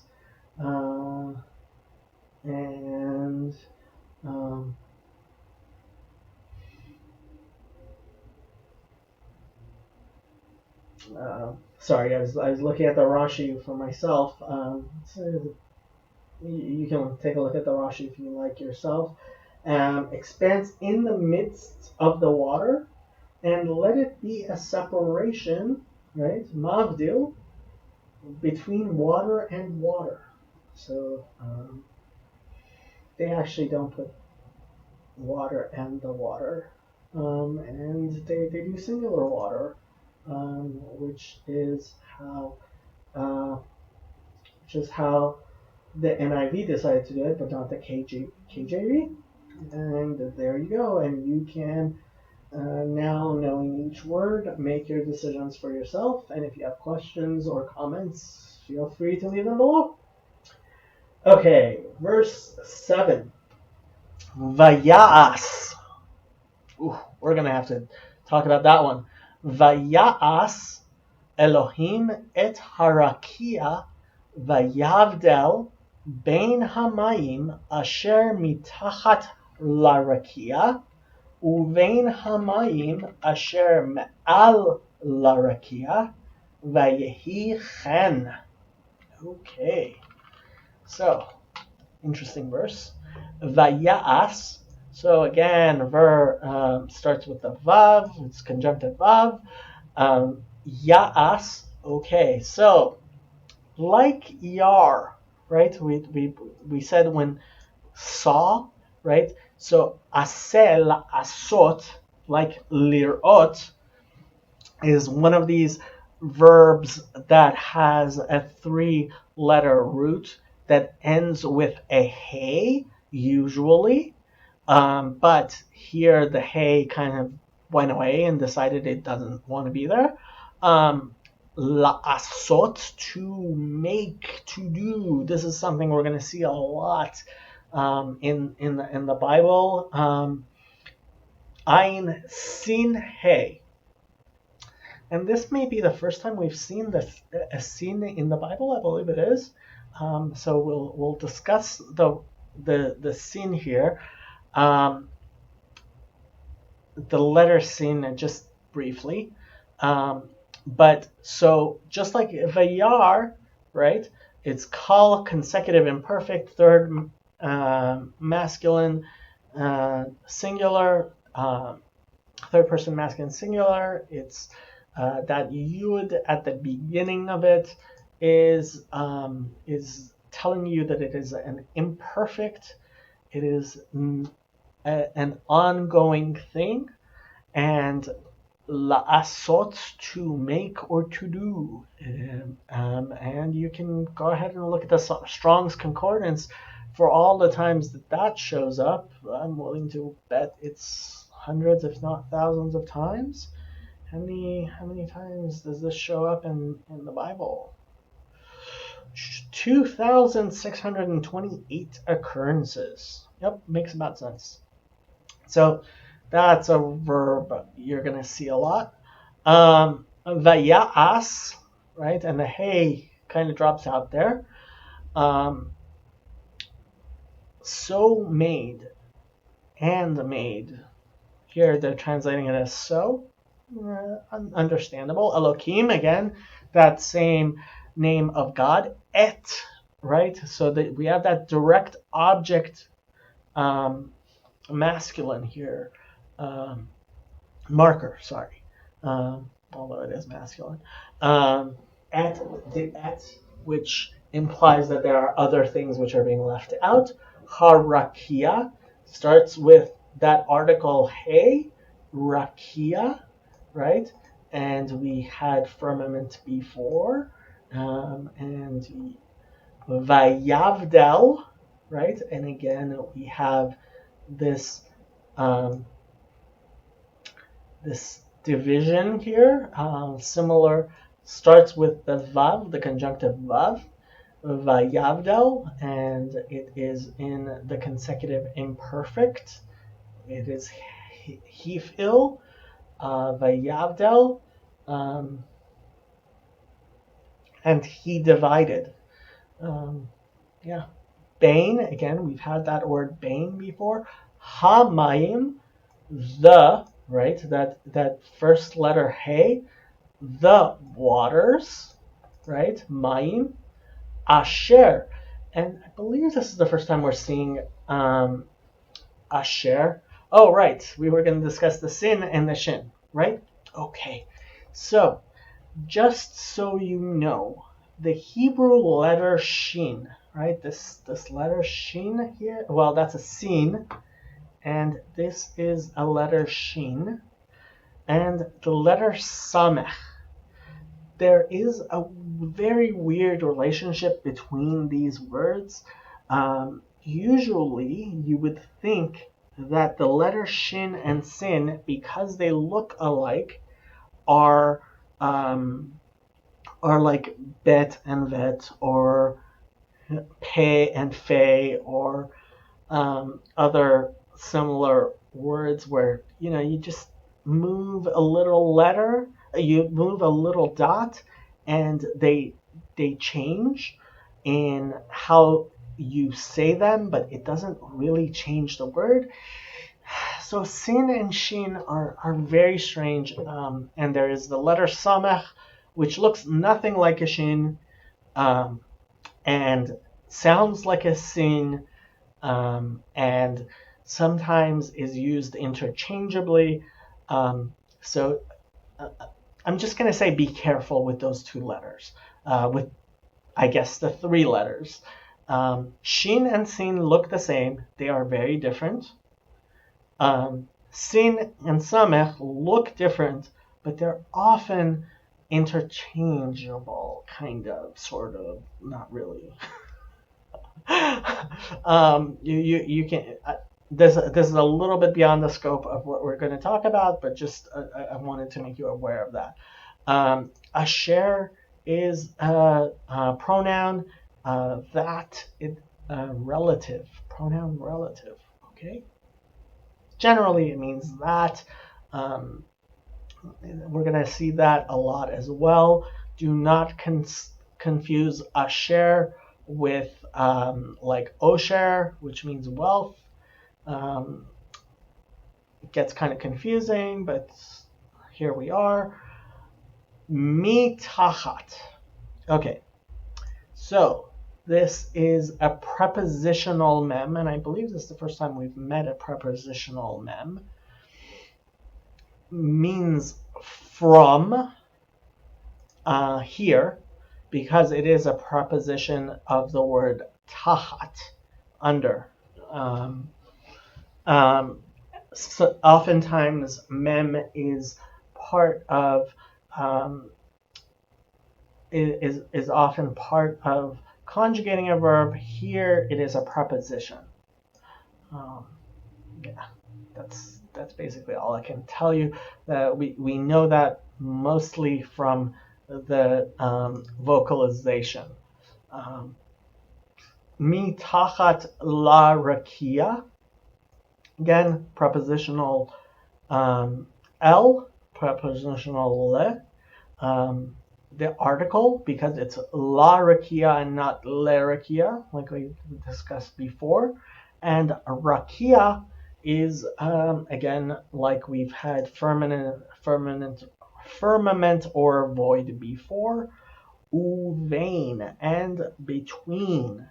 Hamayim, we've had uvein, we've had bain before.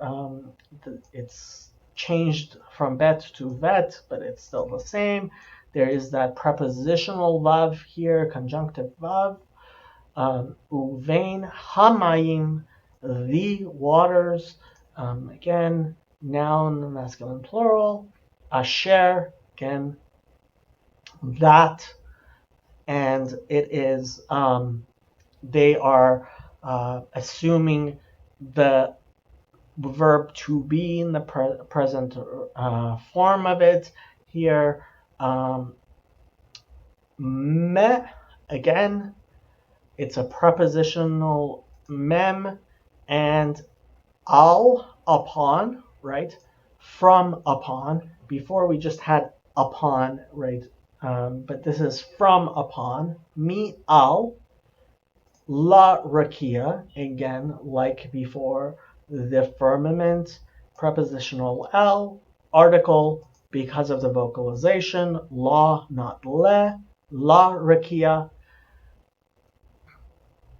Vayehi, again, prepositional vav.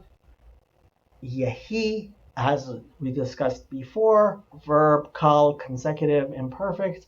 I'm not saying it's jusive, because we can tell that this is not the command that it should be, but that it's saying that it was.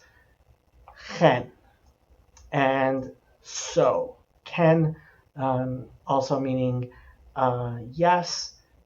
Here it is chen, ken, chen, because it is connected with the word before it. That's why it is chen, not ken. But of course, chaf and kaf, the only difference is that one dot in the middle, and that's why it is the same. And chen is another word you're going to see a lot. meaning so, meaning yes. Okay, let's take a look and see how King James sees this. And God made the firmament and divided the waters which were under the firmament from the waters which were above the firmament, and it was so. Okay. So God made the vault and separated the water under the vault from the water above it, and it was so. And let's see what we have here on Chabad. And God made the expanse, and it separated between the water that was below the water and the water that was above the expanse, and it was so. Okay.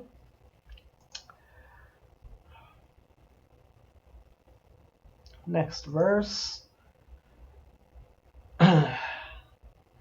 Vayikra Elohim larakia shamayim vayihi erev vayihi voker yom sheni. So basically we've had every single word in this already. Vayikra, and called, again, the imperfect, that yud starting. So it starts with a prepositional vav, vayikra, right? That same way of calling, likrot, kara, Elokim, Shem Elokut, that is the same name we've been using for God throughout. La rakia, prepositional, with the article. La rakia, not le rakia. And rakia, which we've had several times already. Shamayim, skies. It is masculine plural, as always. Vayehi, prepositional vav. Yehi, verb to be. Kal, consecutive imperfect. We've discussed yehi several times. At times, we've called it jusive. Erev, we've had erev before. Vayehi, voker. It's with a vet, not a bet, not boker, voker, same word. Yom sheni, and this is the only new word here. And number ordinal, masculine singular. Now this is a bit different, right? So we said it was the first day, Vayihi Yom Echad. It was the first day. And here we're saying Yom Sheni. And we're not saying it was day 2, right? Previously we said it was day 1. Now we're saying it's the second day. Make of that what you will. And again, we have the paragraph punctuation telling you that there is a paragraph here. Let's take a look at King James Version. So the King James, did they say first day? And now they're saying the second day. New International Version, first day, and they're saying second day. So let's see. And God called the firmament heaven, and the did they previously do heavens plural? Yeah, they did. So King James has done heaven singular both times, but this time it's capitalizing heaven, okay? And the evening and the morning were the second day, okay? God called the vault sky. Well, now they've changed from heaven and heavens to sky, okay? And there was evening and there was morning the second day, okay? Let's see what Chabad does. Now, Chabad said one day, they didn't say first day, and Chabad here says, and God called the expanse heaven. So they also went with the capital heaven, even though they hadn't done heavens before for that same word, and they're capitalizing it. Okay. I guess that might be based on the Rashi. I'm not sure. And it was evening and it was morning, a second day. Right? And it wasn't day 2, it was a second day. Okay? So, let's go on to the next verse. Vayomer Elohim Yikav'u. That's going to be an interesting one. Yikav'u Hamayim Mitachat Hashamayim El Hamakom Echad V'tera'eh Hayabasha Vayehi Chen. Okay. So, Vayomer, again, we've had this several times already. The prepositional vav, this particular way of saying said, Vayomer, right, starts with a yud, saying that it's an imperfect, consecutive imperfect. And God said, and of course, we're using the singular with the plural reference to God. Ooh, and here we come to an interesting verb you don't see a lot. Yikab'u. So let's go ahead and let's go ahead and split this apart. So the actual root here is kuf vav he. The he, like in previous times, decided to abscond. The first letter, the yud, like vayomer, right, is telling you that there's an imperfection here, that this is this is the first time we've come upon a nif'al verb, right? Which again, nif'al is one of the 7 binyanim, 7 ways of, it's a specific one which is very passive. It is tells you that what we're talking about is passive here. Yikav'u. So kav'eh, some people might recognize it from the word tikva. So kav'eh means to hope, to point, to intend. And here we're saying that it is to collect, right? Yeah, wait, to wait, look for, hope, expect, waiting, to wait or look eagerly for, to lie in wait for, to wait, to linger for, to collect, to bind together, to be collected, right? Kav also means line, like direction, right? Yikav'u. I'm surprised they're not saying that this is jusive, that this is a command form, right? So God said, Yikavu hamayim. He said, gather. He told them to gather, right? So third person masculine plural.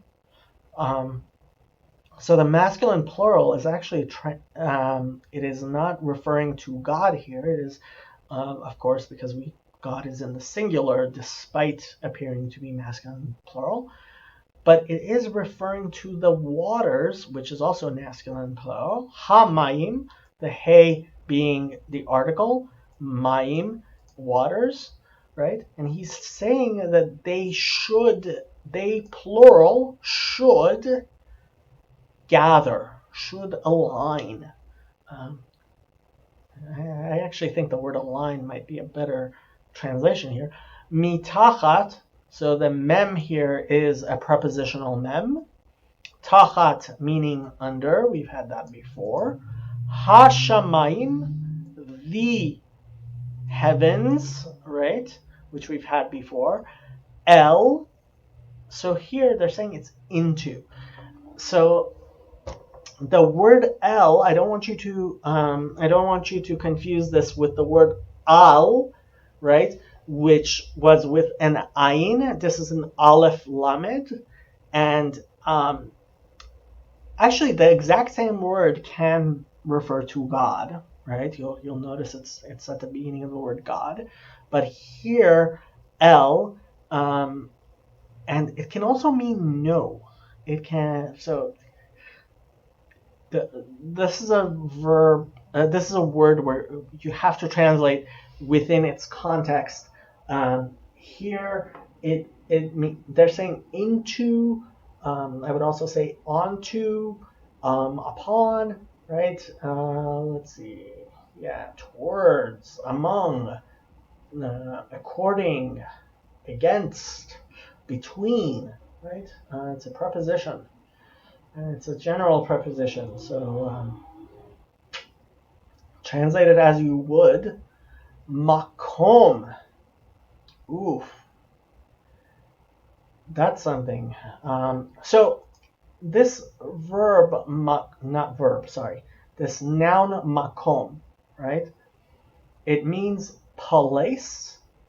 It is also one of the ways we refer to God. Right? We call God Hamakom, the place.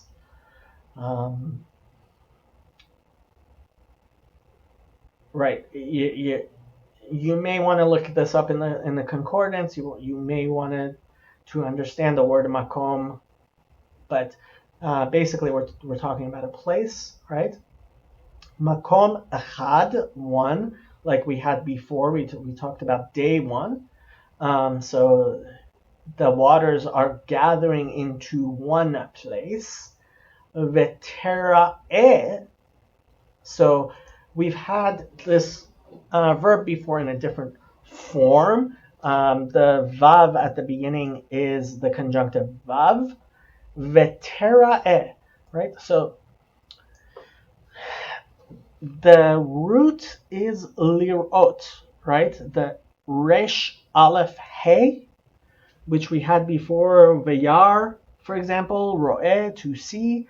Vetera'eh, it's nif'al, conjunctive imperfect, third person feminine singular. So what it's telling you is that this is they translate it here as let appear, right? Vetera'eh, to be seen, right? Vetera'eh, and it was able to be seen, and it's actually in the feminine singular form, which corresponds with yabasha here, which is also feminine. So, and the feminine thing, which we're about to talk about,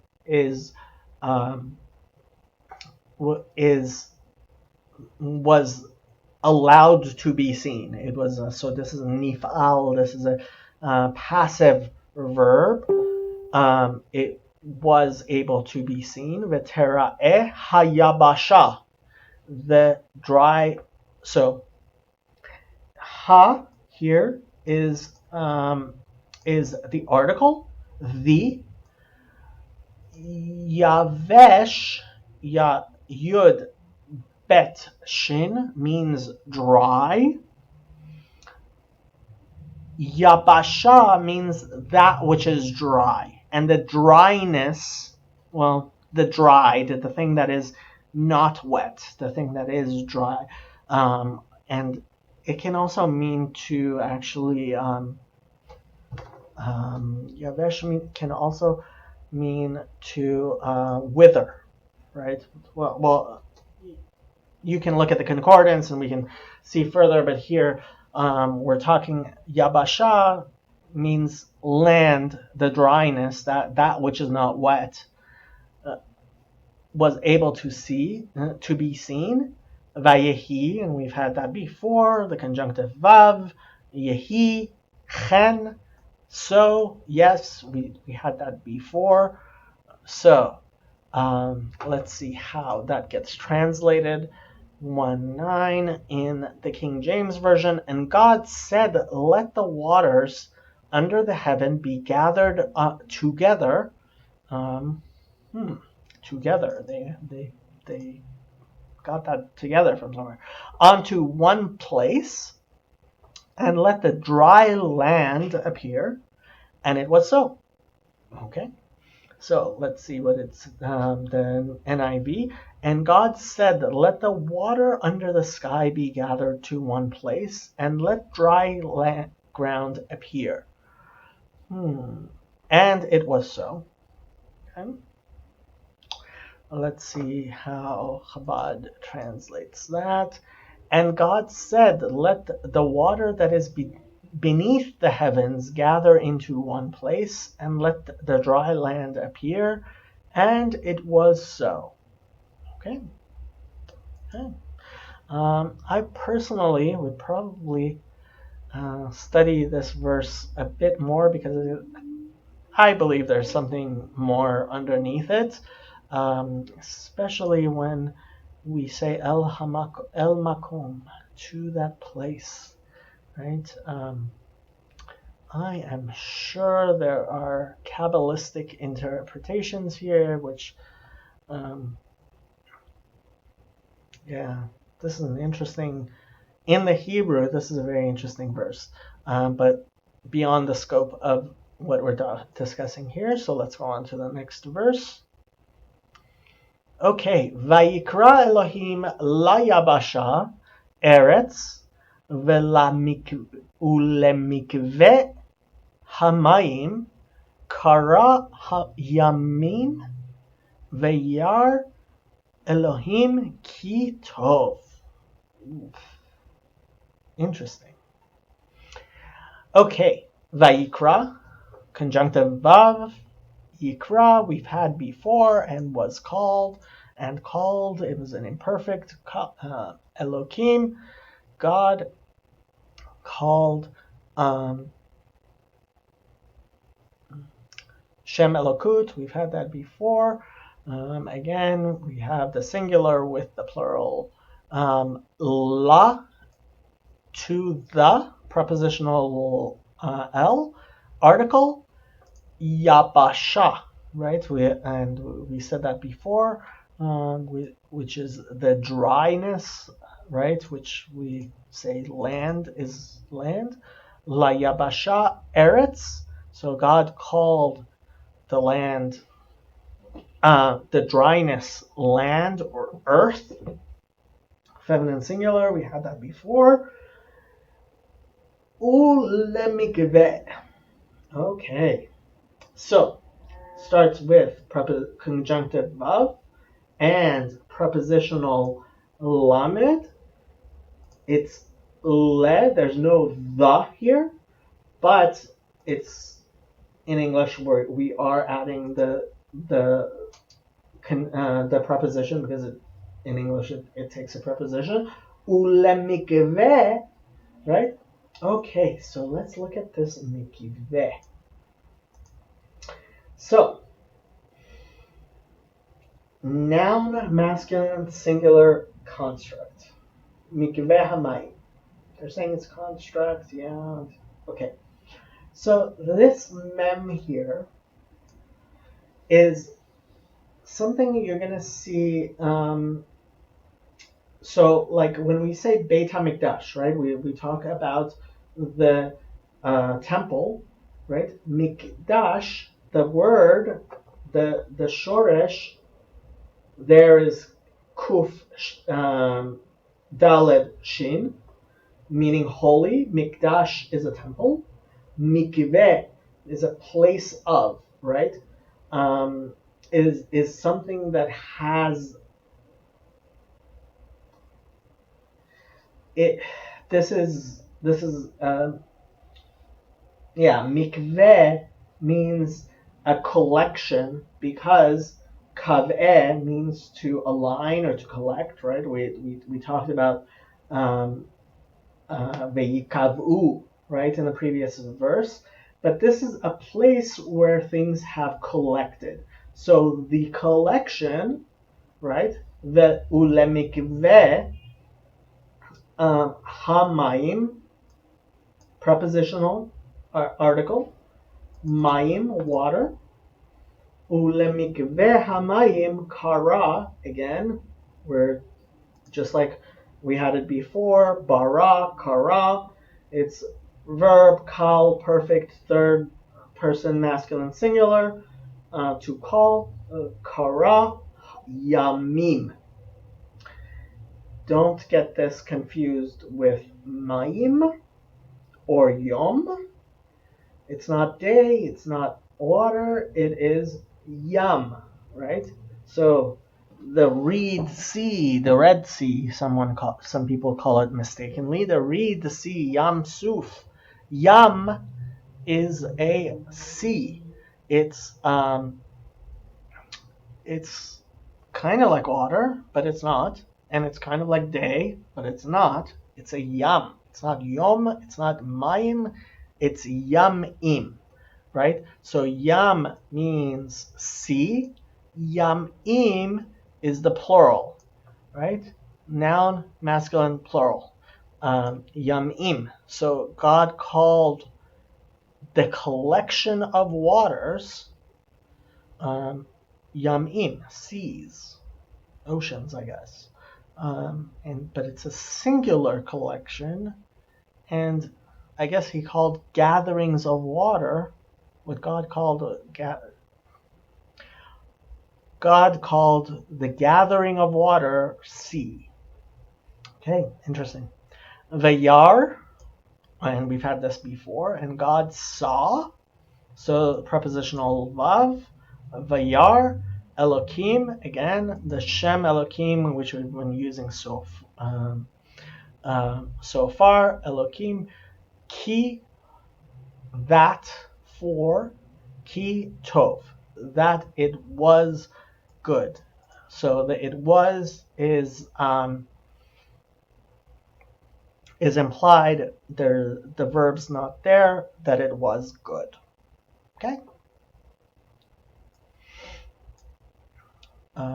Let us look at the King James Version. And God called the dry land earth, and the gathering together of the waters called he seas. And they should have capitalized that, he, definitely. And God saw that it was good. Okay.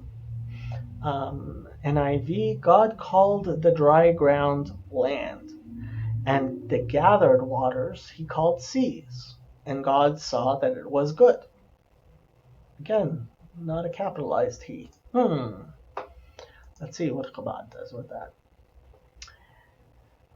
And God called the dry land earth, and the gathering of the waters he called seas, and God saw that it was good. Yeah, I have a bias towards Chabad, but I tend to like their translations better. Okay, next verse. Vayomer Elohim Tadshe haaretz deshe esev mazria zera etz pri ose pri lemino asher zar'o vo al haaretz vayehichen. Ooh, interesting. Lots of new words here. And I would like to point out again that there is poetry here, right? It just doesn't translate. The poetry does not translate. But let's go over it. The prepositional vav, yomer, we've had that before.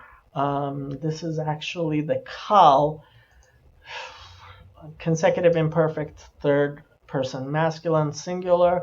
It's a little bit different than the Yomers we've had before, which have not been in the call, but right. So it's imperfect, and continue to say God, same name of God, the Shem Elokut. Okay, Tad She, right? So this is a verb with the root Daled Shin Aleph. That is the root, and they're saying bring forth. Well, so this is a verb hif'il imperfect jussive against command form, third person feminine singular. He commanded to the, so that tough, this I think this is the first time we've seen the feminine form form of the command tad she, he haaretz, he told the land, which is feminine, he told it that it should bring forth. Deshe, right? So deshe they translate as grass, right? Tadshe deshe, right?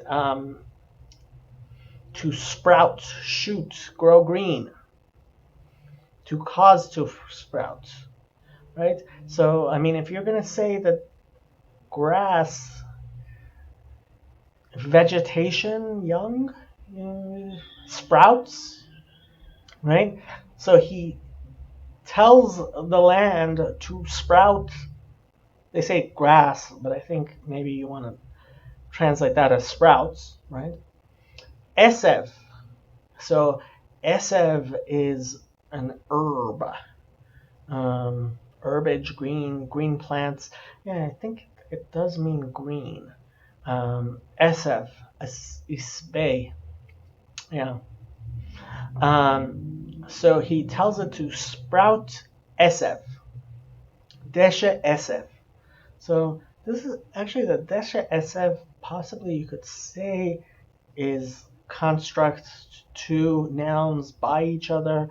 They're not saying that they're construct by deshe esev, that there should be green sprouts, right? That these two are together. I don't know where they got the there. I would not put it there. Mazria. So the root here is Zayin, Resh, and Ayin, Zera, right? Like the next one, which is seed. Mazria Zera. So you see, it says Tadshe Deshe, Mazria Zera, right? So again, there's the alliteration. There is the poetry in the Hebrew here, which doesn't really translate. Mazria Zera. And so Mazria means to cause to have seed, right?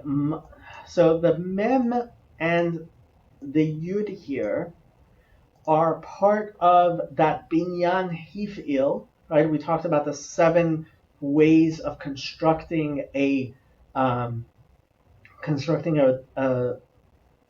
root, in conjugating a root in Hebrew, and here it's hif'il mazria, right? Causing to have seed, to yield. Mazria zera, right? So zera is actually a pretty common verb in the Torah. You see it in many different places, but it means seed, and we'll see it again. You can certainly look at the concordance to find that 8 more. Etz, right? Etz meaning wood or tree, and this is another one we're going to see a lot.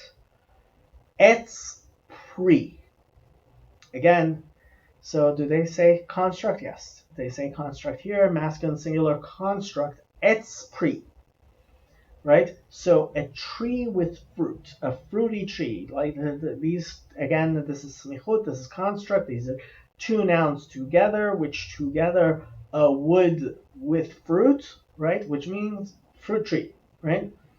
They are together. Etz pri ose, and we had before la'asot, ayin, sin, hey, to make, to do, and here they're translating as yields. Ose pri, a fruit tree which makes fruit. Okay? Lemino, le meaning to, it is a prepositional le, right? Mino, mean.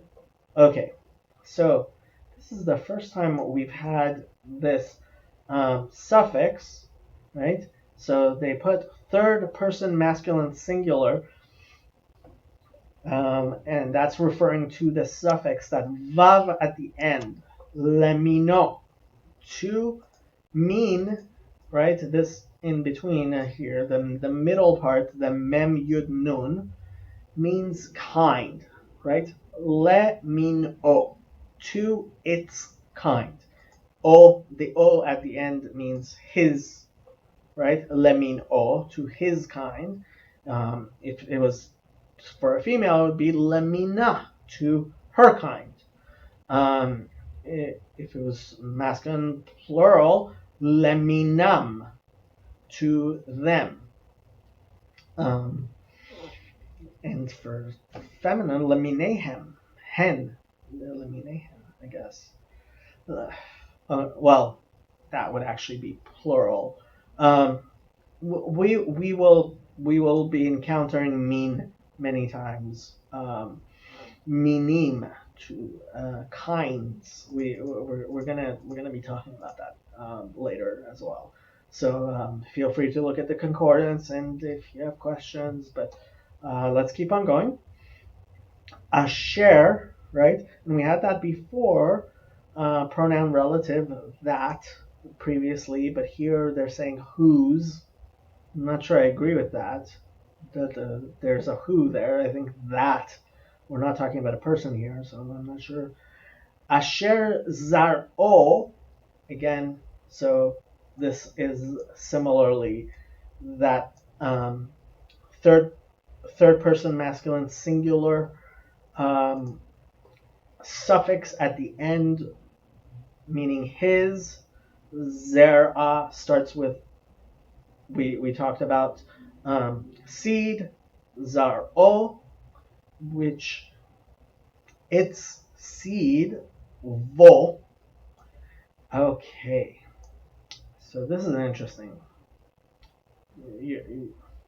And there's no concordance, which would kind of make sense. So this is so you're going to see this a bit. It is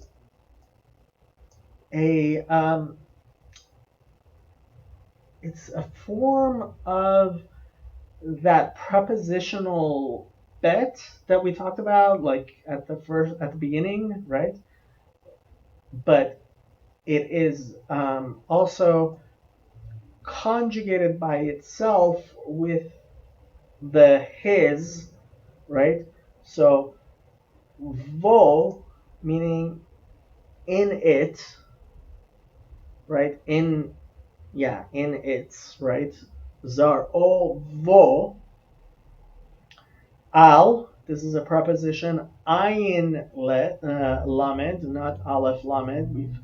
We have the similar to two similar ones, but they're different. Ayin lamed, this is on with an ayin, and sometimes we have with an aleph, which is different, but sounds the same. Al haaretz, the prepositional, the article hey at the beginning. Aretz we've had before.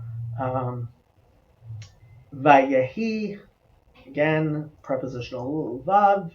Yehi, we've had many times before. Chen, we've also had before. Okay? So let's see how the translations of that show up.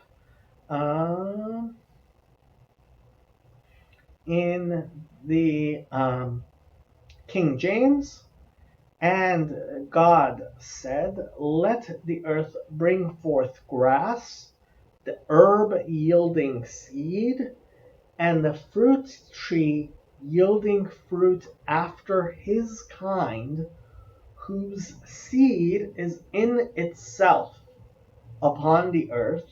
And it was so. Okay. NIV. Then God said, "Let the land produce vegetation, seed-bearing plants, and trees on the land that bear fruit, with seed in it, according to their various kinds." And it was so. I don't like that translation. Let's see what Chabad did with it. And God said, "Let the earth sprout vegetation, seed-yielding herbs, and fruit-producing fruit according to its kind, and fruit trees producing fruit according to its kind, in which its seed is found on the earth." And it was so. Unsurprisingly, I like the Chabad translation myself. But you have all the words there. You can go ahead and put them together as you see fit. So let's keep on going.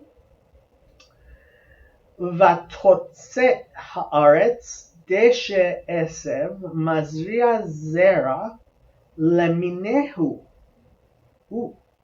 ועץ העושה פרי אשר זרעו בו למיניהו. וירא אלוהים כי טוב. Okay, so again, you should see the poetry here. You'll see that the previous sentence, we're using the same words very similarly. There's a little bit of difference here. So let's start. Va, right? This is a conjunctive vav. Right? Vatotse, right? So this is verb, hifil, consecutive imperfect, third person feminine singular, because we're talking about haaretz, we're talking about land, which is feminine, right? Vatotse. So the root here is actually yud samech, not samech, tzadik, aleph. And you're going to wonder, hey, I don't see a yud here. Of course you don't see a yud here, because sometimes when the first radical is a yud, it starts changing, especially in the feminine form, which this is in, right? The taf towards the beginning in the verb tells you that we're talking about feminine. Vatotse, so yotse, yatsa, letzet. Yeah, and that's actually really weird. This is not a. It's a verb that is used very commonly. We're gonna see it a lot. It means to come out of, but here it means to cause to come out, and it was caused to bring out, right? Brought forth. I guess brought forth is good. Vatotse haaretz. Okay, good. Vatotse haaretz. So this is a form of yotze, to lehotzi, to put out. This is totze, and it brought forth. Haaretz, ha, the definite article. Eretz, we've had many times before. Deshe, like we had in the previous sentence. Again, it's very the same. Deshe esev. And again, you'll remember when we were looking at the previous So let's read the two sentences together, right? Vayikra Elohim layavasha eretz lamin. No, I'm sorry. I skipped. Okay. 11. Vayomer Elohim tatshe haaretz deshe esev mazria zera eretz pri ose pri lemino asher zar'o vo al haaretz veyichen ותוצא הארץ דשא עשב מזריע זרע למיניהו ועץ עושה פרי אשר זרעו בו למיניהו וירא אלוהים כי טוב. And I hope it was possible for you to see that as we went through the two sentences, it was the same words in the same Deshe Esev Zara Mazria Zera. Deshe Esev Mazria Zera. Right in verse 11. Tadshe Haaretz Deshe Esev Mazria Zera. Right. Haaretz Deshe Esev Mazria Zera. Etz pri ose pri lemino. Ve'etz oseh pri asher zar'o lemino, right? We're using the same words over and over again, not precisely in the same manner, but it is the same words being repeated. There is a poetry there. I don't want that to be lost to somebody who's studying the words themselves, right? So, v'totzi haaretz deshe esed, right? Grass the herb, right? It put out sprouts, green, right? Esed, mazria. So mazria is a verb, and you'll see, like we mentioned before, with the mem and the yud in being conjugating that those three radicals, those three roots, the zayin, resh, ayin, right? So when we were talking about hevdel, division, right? Mavdil, we would say mavdil, and here we are talking about zera, we say mazria. So it caused division, caused seeds, right? Yields, right? Mazria zera leminehu. Now this is similar to what we said before, according to its kind, but it's a little bit different. So let's see how it's different. So we have the prepositional lamed. We have min, right? We had the mem yud nun, meaning kind, right? We said mino, to its kind. But here it's minehu, right? Minehu. And that ehu is actually plural, right? So we say third person masculine singular.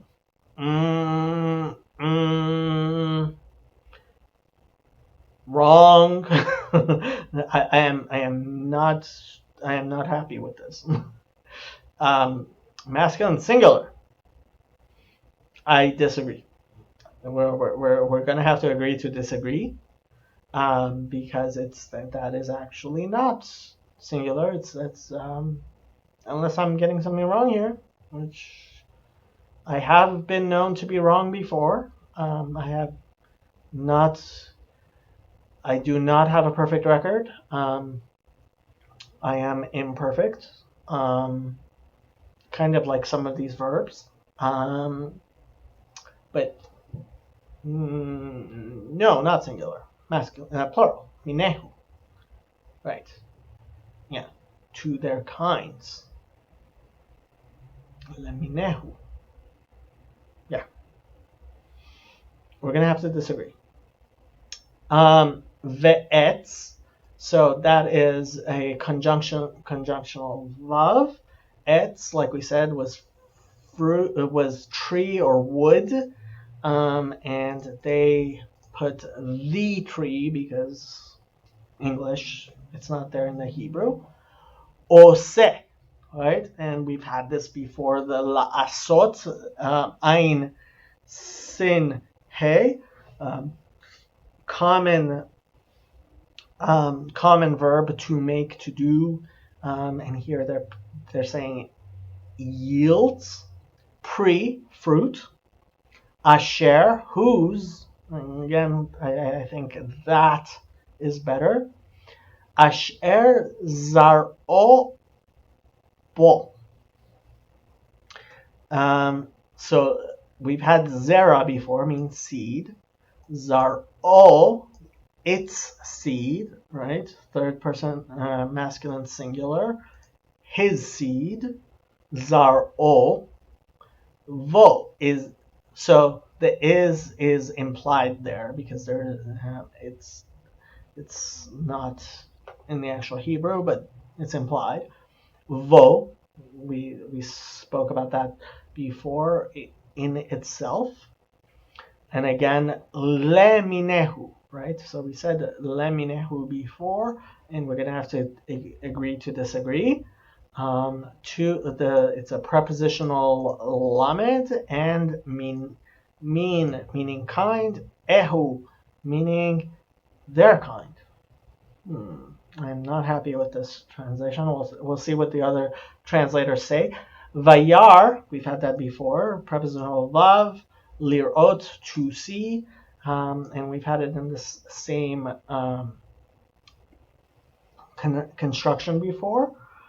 Elokim, right? We're still using the Shem Elokut, this particular form of God's name. Ki, for, because, and we've had that before. Tov, it is good. Okay? So let's see. King James says of verse 12, and the earth brought forth grass and herb yielding seed after his kind, and the true yielding fruit whose seed was in itself after his kind, and God saw that it was good. Okay, let's see what NIV says. The land produced vegetation, plant-bearing seed according to their kinds, thank you, and trees bearing fruit with seed in it according to their kinds. Okay, and God saw that it was good. Glad. So they also went with they. Let's see what Chabad does. And God gave forth, and the earth gave forth vegetation, seed yielding herbs according to its kind, and trees producing fruit in which its seed is found according to its kind. And God saw that it was good. Again, so Chabad is also doing its kind, whereas my preference is their kind. Okay, let's see. Next verse. And of course, you are free to research it for yourself and translate it for yourself. Okay, verse 13. Vayehi erev vayehi voker yom shelishi. Okay, and this is pretty easy. Vayehi, we've had many times before. Conjunctive vav, yehi. Erev, evening, we've had before. Vayehi voker, we've had before. Yom, day. And what has changed here from the first, which was one, the second, which said second, not so. The first said one, not first. The second said second, and the third says third again, right? So number, ordinal masculine singular. Shelishi, not shalosh or shalosha, right? It wasn't yom shalosh, it was yom shelishi, right? So let's see here. We have, and the evening and the morning were the third day, King James Version, New International Version. and there was evening, and there was morning the third day. And of course, we are kind of, yeah, I like the NIV better. It it it doesn't combine the v'yihis, which are separate in the Torah itself. Let's see what Chabad says. 13. And it was evening and it was morning a third day. Yeah, I like that better than the King James, which combines the two v'yihis for some reason. Okay. Verse 14. Vayomer Elohim yehi me'orot barakia birakia hashamayim lahavdil bein hayom uvein halayla v'hayu leotot ulemoadim uleyamim v'shanim. Interesting. So, Vayomer, the conjunctive Vav we've had before, Yomer we've had before, Elokim, the same name of God we've had before, Yehi, that there should be, the juicative, and first new word, kind of. So the word here is or, unlike the previous ors we've seen. This is an or chaser, what we call a missing or, because there is no vav, right? The previous ors were maleh, were written fully. This is an or chaser. This is a without the vav, which sometimes is there, sometimes is not. So it's a lacking or, and you can make of that what you will. There are certainly many commentaries which do emphasize the differences between the or maleh and the or chaser. Me'orot, right? So in a similar way that we had before mikdash, right? We said mikvah, me'or is also similar, a place of light. Me'orot, noun, masculine, plural. Me'orot, I guess me'orot is masculine, although usually the taf at the end is the plural form of the feminine. Sometimes it's used for the masculine, and I think that is correct for lights. That lights, even though it ends with an ot, it ends with the taf, which is usually feminine, here is masculine. Maybe not, we'll see. Me'orot, berakia, right? Like we had bereshit, here we have the prepositional bet, and it's berakia. It's not in the firmament, it's actually in firmament. There's no the in the Hebrew. According to the vocalization, and we've discussed the difference between the vocalizations and the consonants, it is possible, if you do not follow the traditions which we have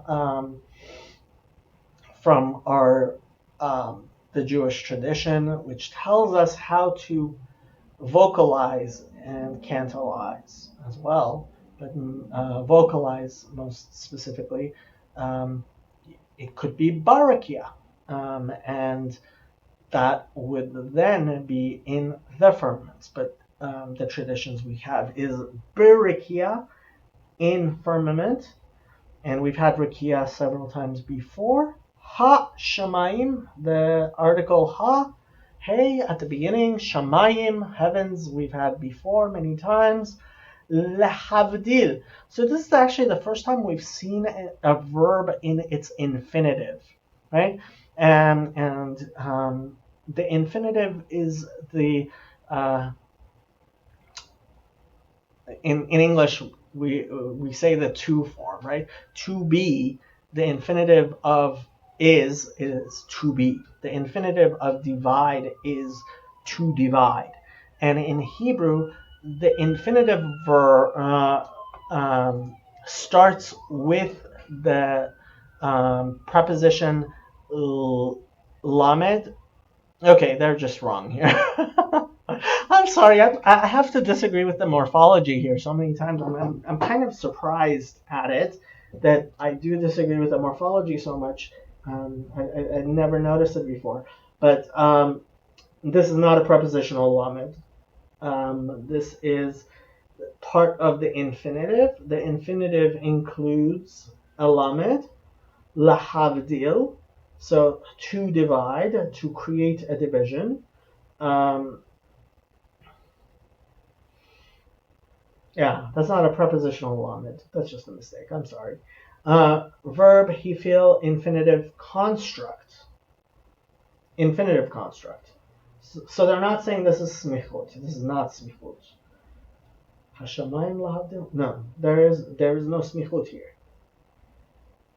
I'm not liking the morphology more and more as we go through this. I'm sorry. Lahavdil, to divide, right? This is the infinitive, the basic form of the verb. In, of course, hifil, each of the 7 binyanim, even each of the 7 forms of constructing has its various conjugations, and the infinitive, of course, being the simplest, to be, right? Lahavdil, bain, we've had that before, between. Hayom, article hey, yom, day, we've had. Uvein. Now, you might be wondering why it's uvein and not vein, and not bain and not and it is vain. It is there are certain letters which, when the prepositional vav is before them, instead of saying ve, we say u, and bet is one of them. So if it was, for example, the hayu, right? It's ve, and ul moadim, it's u, and veshamay shanim, it's ve. That it's based on what the letter is that it's going after. And here it's uvein and between, but it's the same word as we had before with a prepositional vav. Ha laila, article hey, laila, night, we've had before. Ve hayu. So this is I don't think we've had hayu before. We've had the singular. This is the third person common plural of lihiyot, to be, right? So the hayu, this is the plural, and they let them be, and they shall be, the hayu. Yeah, this is conjunctive perfect. You can study the various things if you would like. The hayu le, right, and this is the prepositional lamed again. They shall be for, be to, and this is a new word for us, ot. Okay, so the actual noun here is ot, meaning sign. And ot, like or, is sometimes written maleh, sometimes written chaser, sometimes written fully with the vav in the middle of it, and sometimes not without the vav in the middle of it. Here it is without the vav in the middle, and the taf at the end actually makes it plural. common plural. It's not telling us whether it's masculine. Is ot. I don't remember if ot is masculine or feminine, and it's not telling us. But I'm sure we will come on ot again several times, and we will see leot ot, and it shall be v'hayu leot ot, and they shall be for signs. Yeah, ot is always translated as signs. Let's see what Strong's Concordance says. Sign, signal, distinguishing mark, banner, remembrance, miraculous sign, omen, warning, token, ensign, standard, miracle, proof. Proof. I actually like proof here as well. Indications, maybe you want to say. Yeah, we'll see this again. Ulemoadim, right? So this is a conjunctional vav, and le, prepositional lamed, for, to, moadim. Now, moadim comes from the verb moed, right? The shoresh, the root is mem ayin daled, meaning to meet, okay, to come together. Ohel moed is the tent of congregation, the tent of meeting. I'm sure we'll see many times in the Bible to come. So moadim, they're saying seasons. It can also, we often in Hebrew, when we talk about moed, we are usually talking about festivals, actually, right? We're talking about holidays, but it's actually, it means to gather, right? Ulem moadim, uleyamim, and again, prepositional vav. A conjunctive vav, sorry, meaning and. Prepositional lamed, meaning to. The prepositional lamed we've had many times before. Yamim is the not to be confused with not to be confused with the other yamim, meaning seas, which we had before. Here it means days. Although yamim, honestly, it I kind of feel like it should say yomim, but it makes more sense as days. Yeah, yamim. Just gonna check here on the concordance. Huh.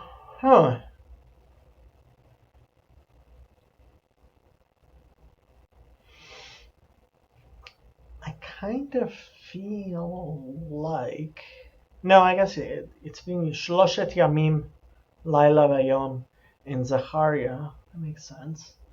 Although we did previously, when we talked about the seas,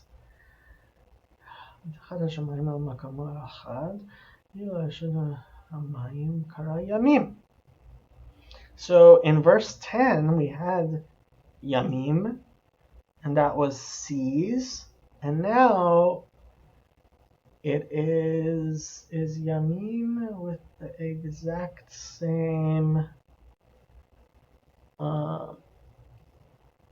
This is with a patach, and the other one is with a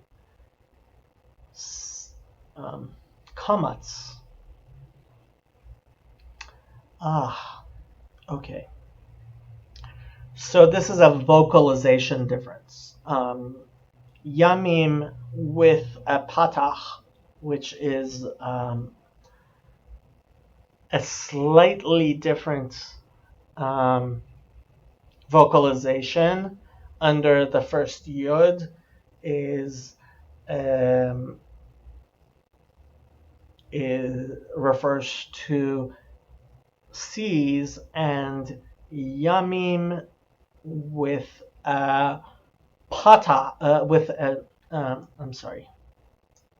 kamatz is, as it is here, it is days, right?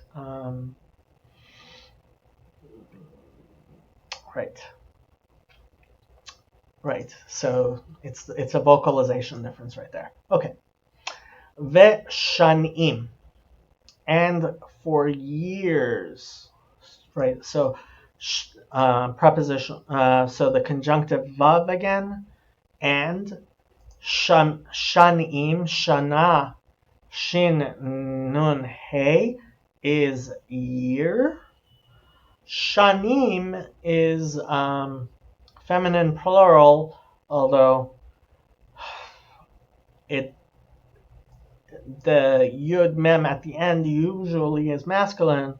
Shana is feminine, but it's irregular, and for years.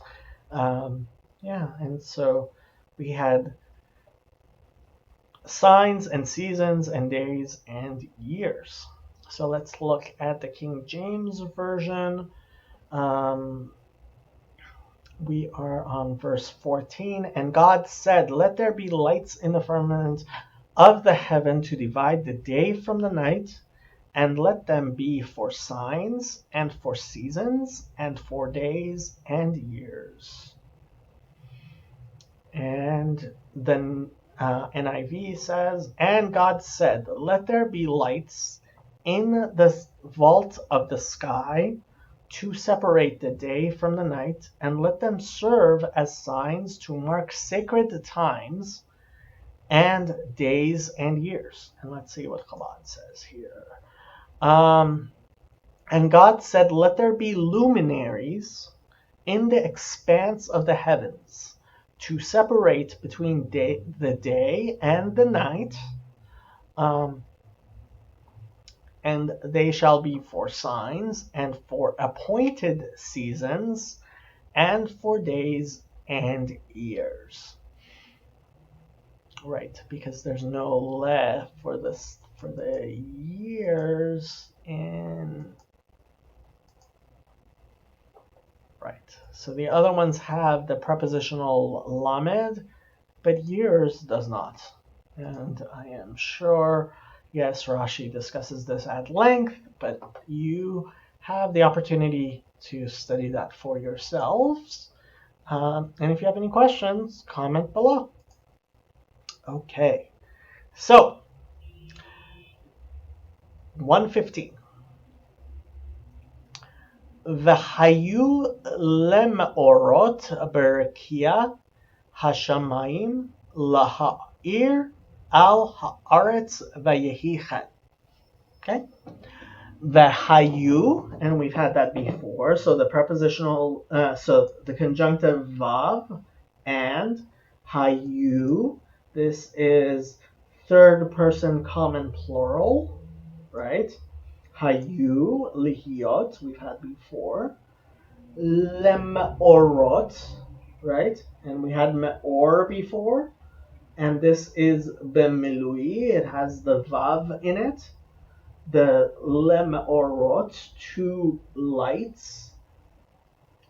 Birikia, not barikia, birikia, meaning that it's a prepositional bet, but it does not have an article. Rikia, which firmament we've had before. Ha, article. Shamayim, heavens, we've discussed before. Now, we're again talking about an infinitive, leha'ir, to shine, right? This is the infinitive verb of the hif'il form, which, like we said before, is passive, because of that yud. That's what tells us. So this is or, right? This is aleph Vav, well, Aleph, Yud, Resh. The root is or, right? The vav in the middle sometimes gets strange. Le'ha'ir, to cause light, to shine, and it's in the infinitive. Al, so this is the preposition, again, this time with the ayin, not the aleph. If you are trying to keep track of that, ha, article, aretz, we've had many times before, earth.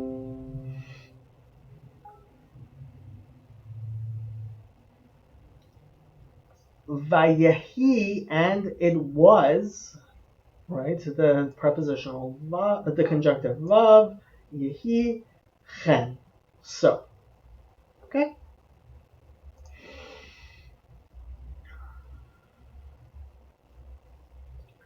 Next, let's look at King James. We are on verse 15. And let them be 4 lights. I don't like that translation. In the firmament. No, that is correct. Sorry. And let them be 4 lights in the firmament of the heaven. Again, we went to singular instead of heavens. In the Hebrew, it's all the same. To give a light upon the earth, and it was so. And let them be lights in the vault of the sky to give light on the earth, and it was so. Okay, let's take a look at Chabad. And they shall be for luminaries in the expanse of the heavens to shed light upon the earth, and it was so. Again, I'm kind of biased. I like Chabad. That's how I would do it, but all the words are there. You are able to translate it as you wish. Okay. ויעש אלוהים את שני המאורות הגדולים, את המאור הגדול לממשלת היום, ואת המאור הקטון לממשלת הלילה, ואת הכוכבים. Interesting. So this is a bit different from what we've seen before. Starts with the conjunctive vav and vaya'as. We've had that before, and made, right? This is la'asot, to make, to do, to form. Elohim, right? The same name of God that we've been using. And et, so the direct object marker, which in the Jewish tradition means there's more to it than that. Shnei, 2. Shnei. And this is construct, right? Number MDC, it's not giving me the full thing, but I'm guessing it's telling me that it is. So Shnayim means 2. Shnei is construct form, like we said before. When you have 2 nouns right next to each other, and Shnei, just like panim, we had face. Pnei hamayim, so Shnei hameorot. The hey here is the article. Meorot is lights, here written bechaser. It is written without the vav in the middle. Meorot hagedolim. And like I said before, apparently meorot even though it ends with an ot, it ends with the taf, which is feminine. It's actually masculine. It is so the ha gedolim. So ha here is the article, and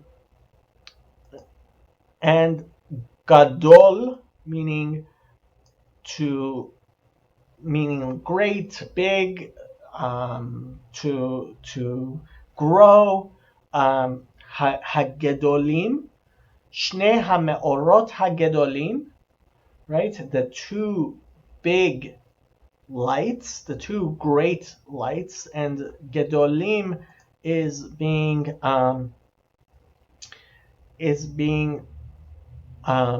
conjugated with the both of them, the two great lights, et hamaor hagadol.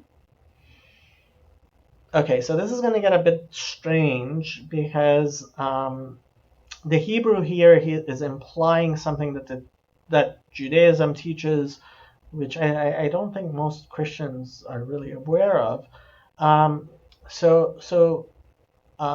There, Jewish tradition says that originally the sun and the moon were the same size, and one of them became smaller, and the Hebrew is kind of, you can see where the Hebrew comes from in the verses here, the way it is constructed, right? Et shnei hameorot hagedolim, the two great lights. Et hamaor hagadol, the greater light. Lamamshelet hayom, to rule, right? So it's a prepositional lamed. Mamshala means to rule, government. It comes from the root mem shin lamed, moshel, right? To govern, to rule, right?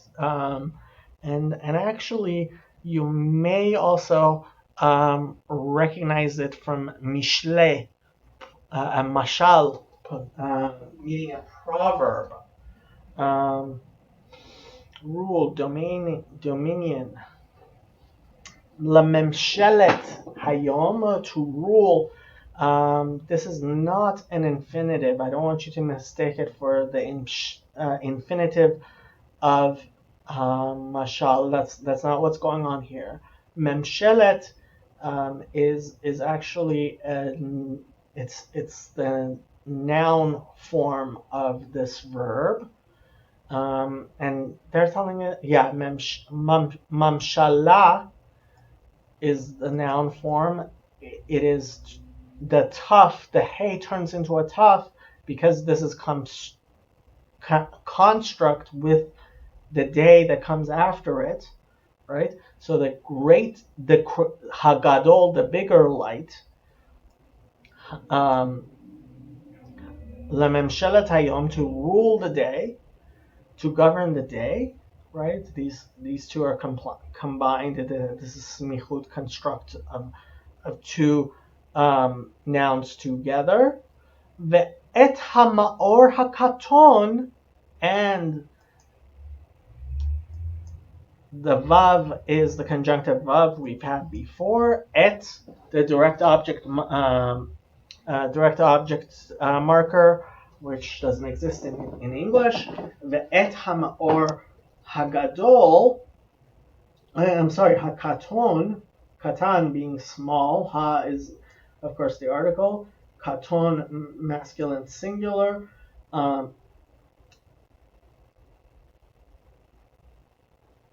Lememshelet halayla, to rule. We had memshelet exactly the same before. Halayla, the night. Ve'et hakohavim, right? So, and this is a bit like, just as an aside, and conjunctive vav, et, the object marker, hakochavim. So here they are inserting he made, meaning that they're kind of inferring the made from the beginning of the sentence towards the end. Okay, and also the kochavim, ha being the article, kochav meaning star, kochavim meaning stars. Okay. So let's look at the translations. King James Version. And God made two great lights, the greater light to rule the day, and the lesser light to rule the night. He made the stars also. And they just brought in that also from I don't know where. So NIV, God made two great God made two great lights, the greater light to govern the day, and the lesser light to govern the night. He also made the stars. Let's see what Chabad translates. And God made the two great luminaries, the great luminary to rule the day, and the lesser luminary to rule the night, and the stars. Right? Also made isn't really in the Hebrew. Okay. 17.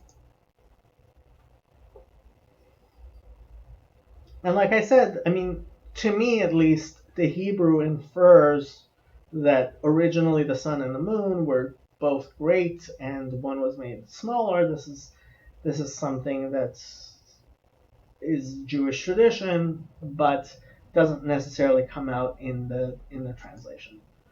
Okay. Vayiten otam Elohim barakia birakia hashamayim laha'ir al haaretz. Okay. Conjunctive vav. Yiten. Okay. So this is another verb you are going to see many times in the Torah. It is latet. And latet is very irregular. It is the shoresh.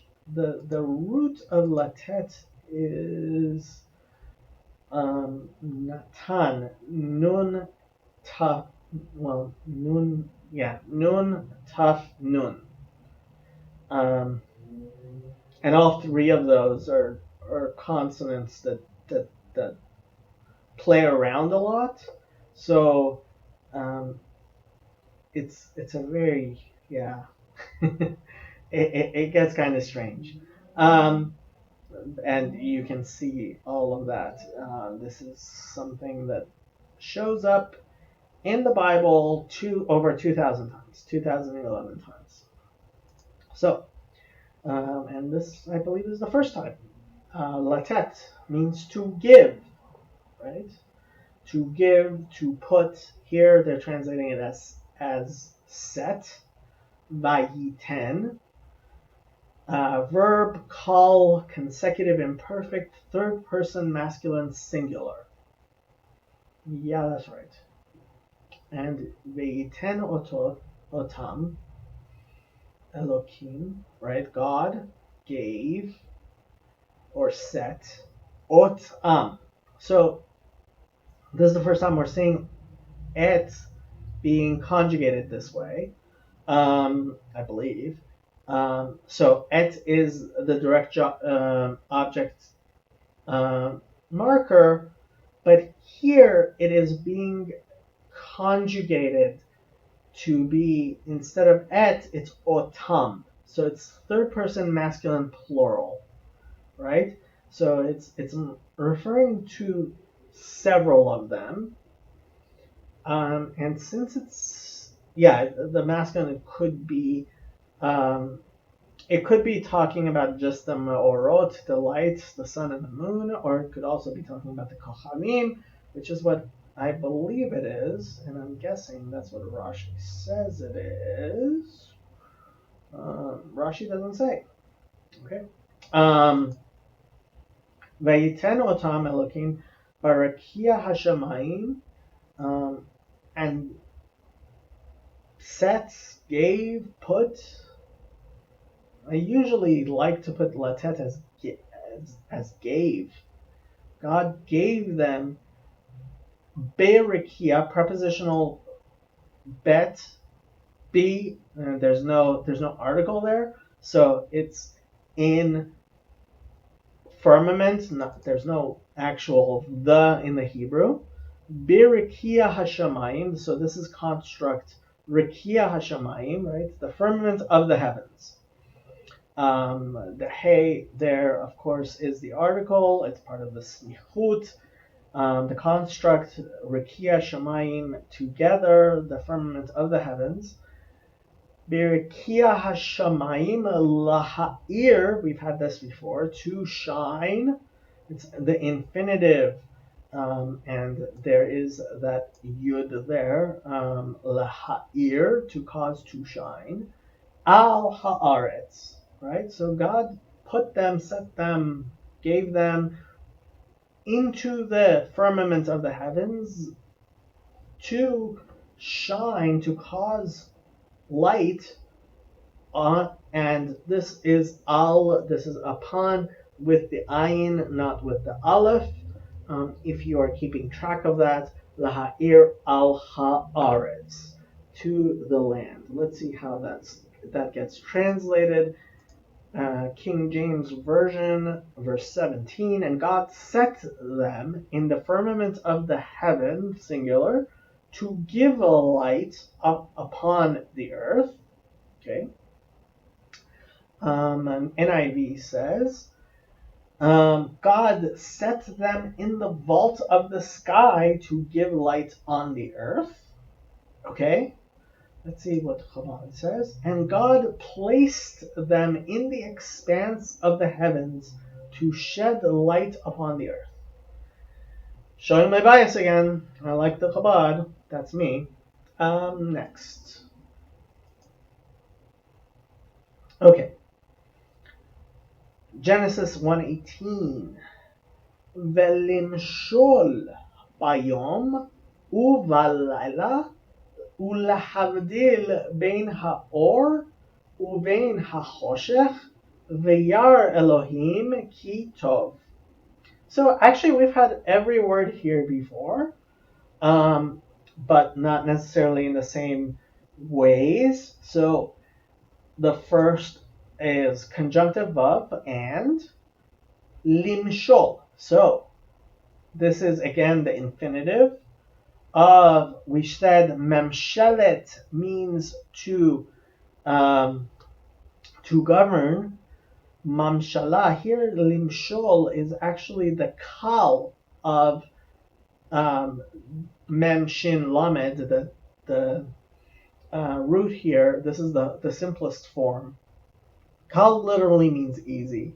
This is the simplest construction of this verb, mashal, velimshol, right, to rule, bayom, so prepositional bet, and the vocalization tells us there is an article there, over or in the is actually there, yom, day, we've had that before, uvalayla, prepositional vav.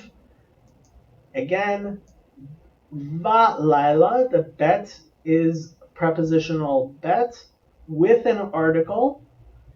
Laila, night, we've had before. And prepositional vav again. And lahavdil, this is the infinitive hifil, right? So there is the hey there, there's the yud there, the actual roots are the bet, daled, and lamed. So infinitive hifil, to divide, right? To cause a division in, right? Bain, between, we've had before. Ha or, article. Ha or light, bemilui, written fully, not missing, right? And actually, bain sometimes is also written chaser, is written lacking, but usually it's written bemilui with the yud. But here the or, which we've seen both bemilui and bechisaron, we've seen it both complete and lacking. Here it is in full. Uvein, and between. We've had that before. The prepositional vav and conjunctive vav, vein, bain, same word. Ha choshech, the article ha choshech, darkness. We've had that many times before. Vayar, right? Again, conjunctive vav.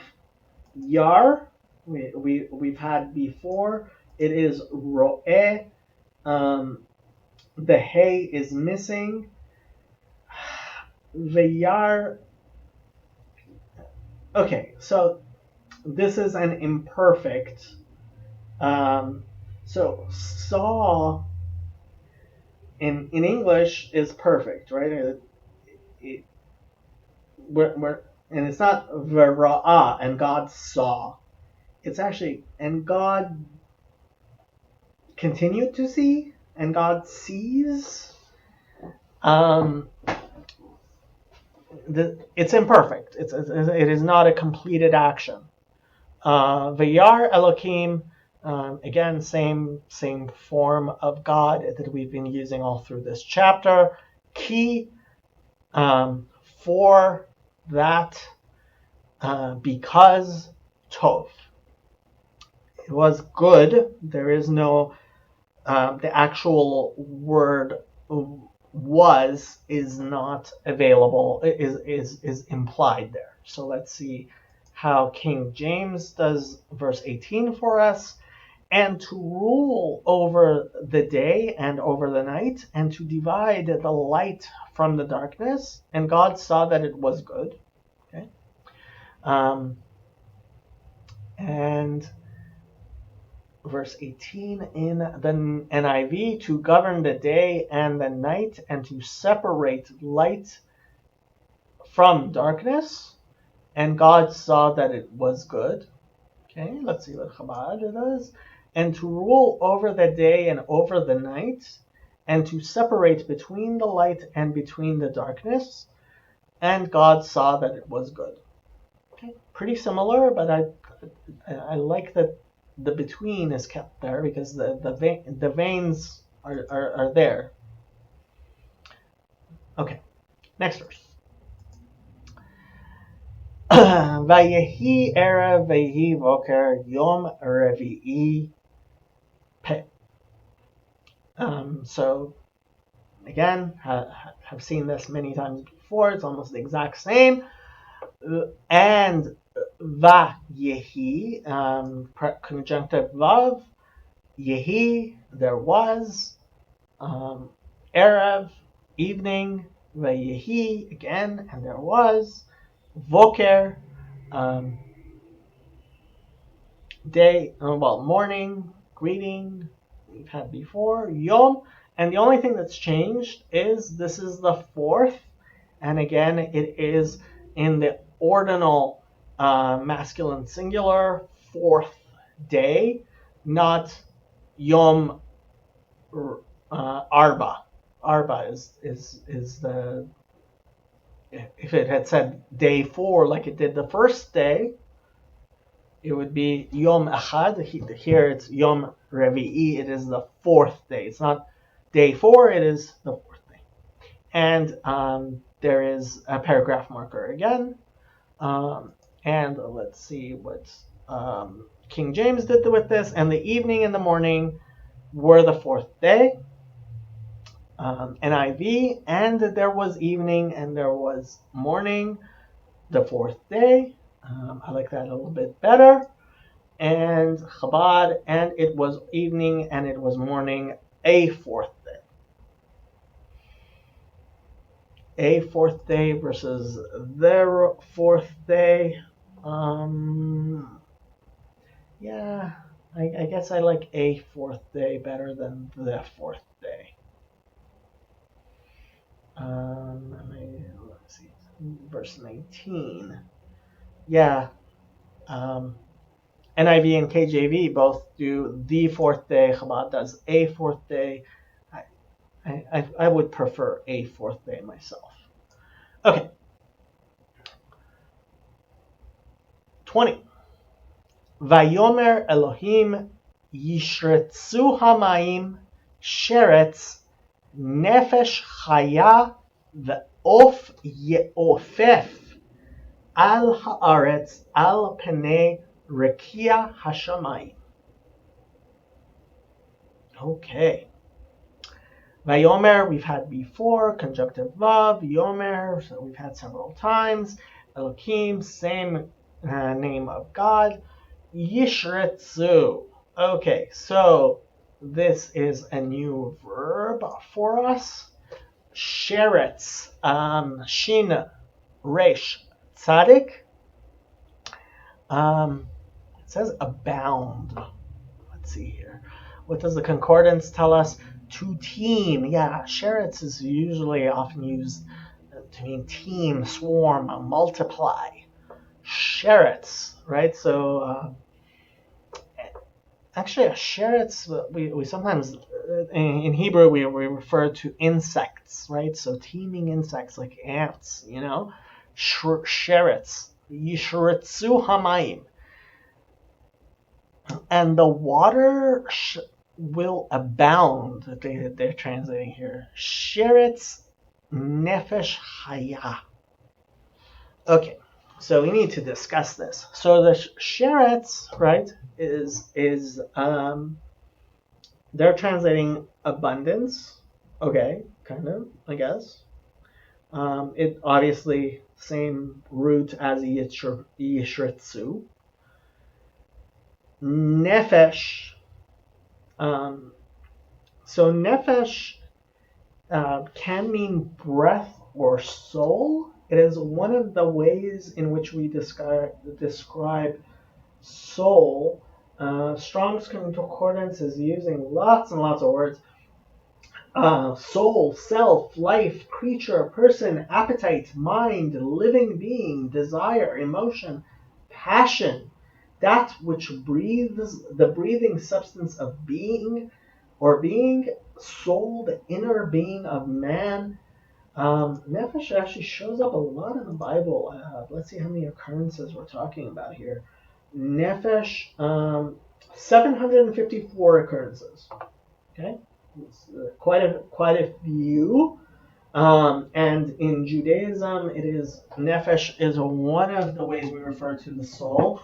If you're going to keep count of the different ways we say soul. We've had ruach so far.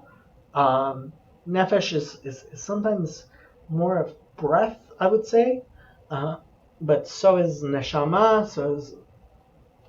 So wind, soul, ghost. I guess like you might also. So if you are making a list of the ways that the word soul is sometimes used in the Bible, I would go ahead and add nefesh here, and this is a specific word. Okay, nefesh chaya, lihiyot. Chaim, to live. The way Jews toast each other is we say l'chaim, to life, right? We toast to life. Chaya, nefesh chaya, living creature, right? So chaya is the feminine singular form. Nefesh is feminine singular. So Yishretzu hamayim sheretz nefesh chaya, right? So the sheretz nefesh is in construct form. We're talking two nouns right next to each other. So sheretz nefesh, you translate that however you feel should be translated. Sheretz nefesh chaya.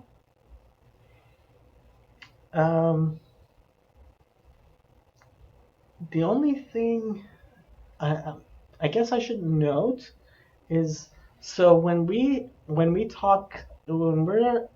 referring to a smichut like we've had before, right?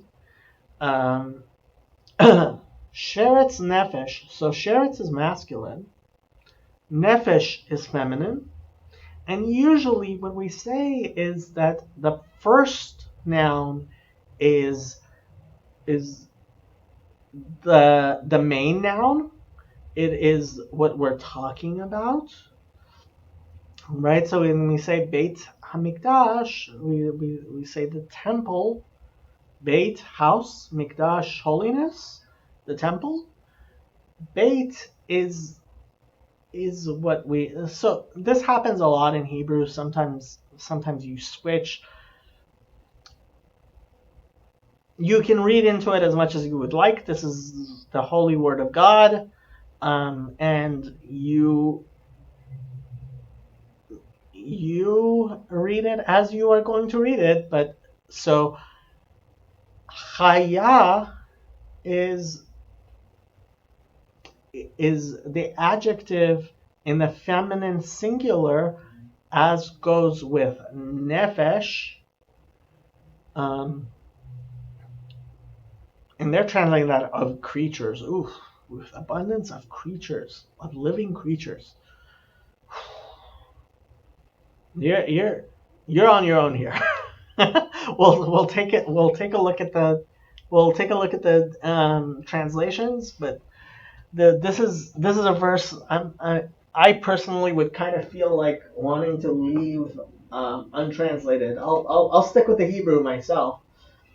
Ve'of ye'ofefef. Ye'ofef. Ye'ofef. Right? So of means birds. And it's used a lot of times in the Bible. Ye'ofef is a verb. It's not a very common verb. I'm not sure it's used very many times in the Bible. Let's see what the concordance says. Oh, it is. It is actually used 31 times. Okay, 31 times. That's more than a lot of words. But of, I believe, is used a lot more. Let's see what the concordance says for of. Of is used 71 times. So over twice as much times. So of means bird. Ofef means to fly. And obviously you can see how the two words are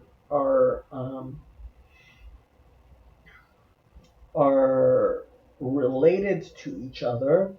In Hebrew, there are times when things are repeated. Ofef. I'm not going to say too much about this, but flying birds, make of it what you will. I highly recommend the concordance here. I think it's not a bad. There are other ways of saying flying. Yeah, so you have the tools, you have the concordance, you have everything available to you, and you can translate this verse as you like as well. This is one of those verses I just don't feel comfortable translating to English, personally, but that's me. Okay. Ye'ofef al, above, upon. This is if you are keeping track. Al with an ayin, not with an aleph. Al haaretz, upon the land. Ha being article, aretz we've had many times before. Al, again, with an ayin preposition, and this time they are translating it as a cross. Pene, we've had before. Face, this is construct form. face, Pnei Rekia Hashamayim. So this is a strange construct. We don't often have a construct of 3. Usually it's just 2, but here it really does feel like a construct of 3, and that's how they have the morphology here. I don't know who created this morphology for this website. I appreciate it, whoever it was. But yeah, it's 3 nouns together in smichut, in construct form, which specifically because the hey here at the end, the article is on shamayim, pnei rekia shamayim. Yeah, that makes sense to me, that it is a smichut, that it is all 3 together. I just don't like translating this verse. So you go ahead and you translate it as you feel comfortable. I think I'm going to stick with the Hebrew myself. Let's see what King James tells us. 20. And God said, let the waters bring forth abundantly the moving creatures that hath life. I think this is the first time King James has gone medieval on us. Hath life. And fowl that may fly above the earth in the open firmament of heaven. So they're translating pnei, face, as open. And that is not an impossible way. I'm not going to gainsay it. It's not a bad way of doing it, because pene, like we said before, comes from pone, to face, to turn, to corner, to and panui means free. So yes, so pene can be, instead of face, can also be freedom, or outside, or turn. So they're translating this pone a bit differently than the concordance and the Bible Hub. This is a difficult verse. This is a very difficult verse. If people are interested, we can discuss it in the comments below.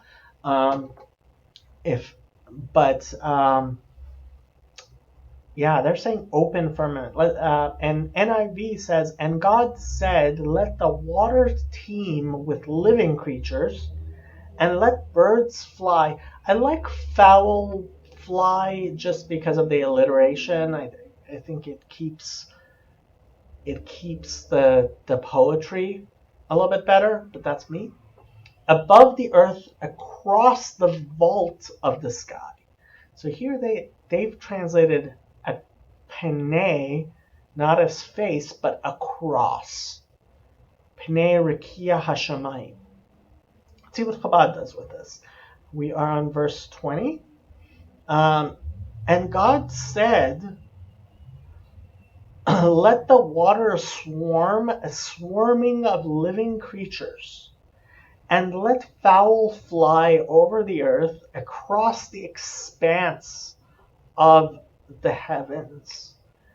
So they're not really translating, well, they're translating al panei as across. And apparently, I don't want to read too much into the I don't want to read too much into the hyphens here. The hyphens do sometimes show up in the Sefer Torah itself, Torah scroll image Bereshit. Let's see if I can find an actual Torah scroll image of the full of Bereshit. Can I? Oh, that's not a scroll.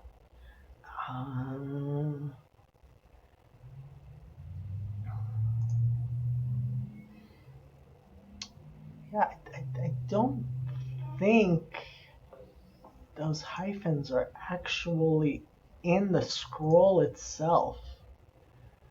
That's the Leningrad Codex, but the Leningrad Codex, I believe, includes vocalizations. Yeah, I don't think that the hyphens are in the actual.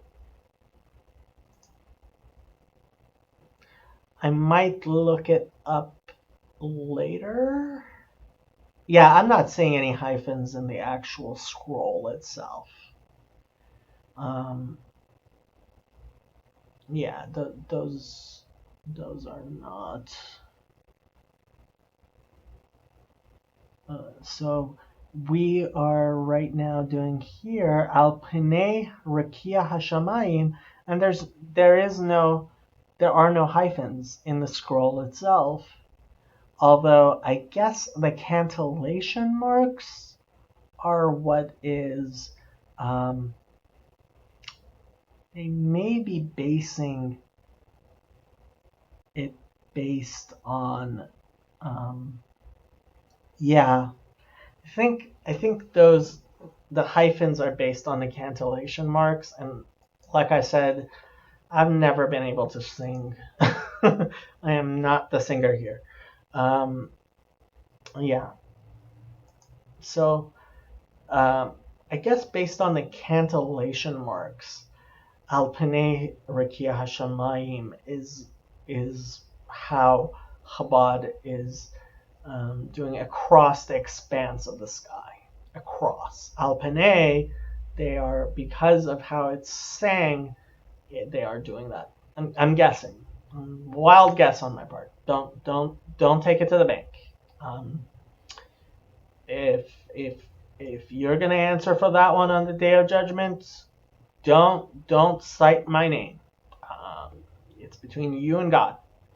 Next, verse 21. Vayivra Elohim et hataninim hagedolim ve'et kol nefesh hachaya haromeset asher shartzu hamayim leminehem ve'et kol of kanaf leminehu ve'yar Elohim Kitov. Ooh, this is going to be another difficult one. Okay. Vayivra. So, starts with the conjunctive vav. Yivra is like bara, which we had in the first verse, to create. But here, instead of being just a normal kal, perfect, this is the kal consecutive imperfect third person masculine singular. Vayivra. So created. Ooh, that's okay. God, Shem Elohim, we've been using. Et, direct object masculine, we've been using before. Ha teninim. So teninim is actually very, very rarely used in the Bible. Let's see what the concordance says. How many times do we find teninim? Oh, 27 times, more than I thought. Right? Dragon, monster. Oftentimes we translate it as whale. Dragon, sea monster, serpent, whale. Intensive for the same as tan. A marine or land monster, sea serpent or jackal. I guess dragons. There be dragons. Loan word from Aramaic, tanina. Hmm. However you want to translate that word, it's you and your concordance. We often say whales in Hebrew. Although I guess serpent, it is also in Exodus used as serpent. Yeah, when with Aaron's staff and Moses. Um, Tanin, there you go. The Taninim. It is masculine plural. Ha-gedolim. Ha being the article. Ha-taninim, ha-gedolim, the big sea creatures. Ve'et, conjunctive vav. Et, kol, nefesh. Kol is every. Have we had kol before? I don't think we've had kol before. That is a very, very common word used many times in the Bible, meaning all. It occurs 5,418 times in the Bible. And I guess this is the first one. The et kol nefesh, we spoke about nefesh before, thing, soul. Ha-chaya, ha is the article, chaya is adjective feminine singular because we're talking about nefesh, which is feminine singular. Ha-romeset, ha again article, that they're translating. Romeset, remes, resh mem shin, to move, creep, move lightly, move about, walk on all fours, glide about.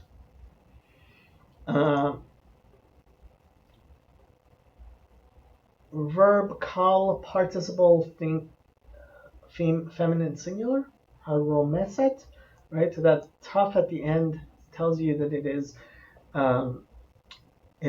feminine, and romeset is the kal, it's the simple form of it.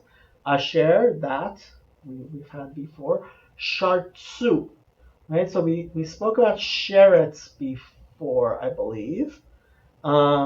To abound, right? Shartsu is the kal perfect third person common plural, right? So third person plural, they perfect in the past, abounded, right? Shartsu, and this is the kal, the simple form. Ha, article, mayim, water, we've had many times before. Leminehem, le being the prepositional lamed, mean, kind, right? Minehem, their kinds, right? So we've had minehem, minehu, right? I guess that's why they were saying that minehu is singular, minehem is more obviously plural, mino is obviously singular. I think minehu is minehu. I still think it's plural, but I have been known to be wrong before.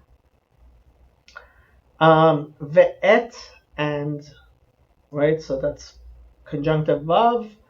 Et, direct object marker. Kol, every. Of, right?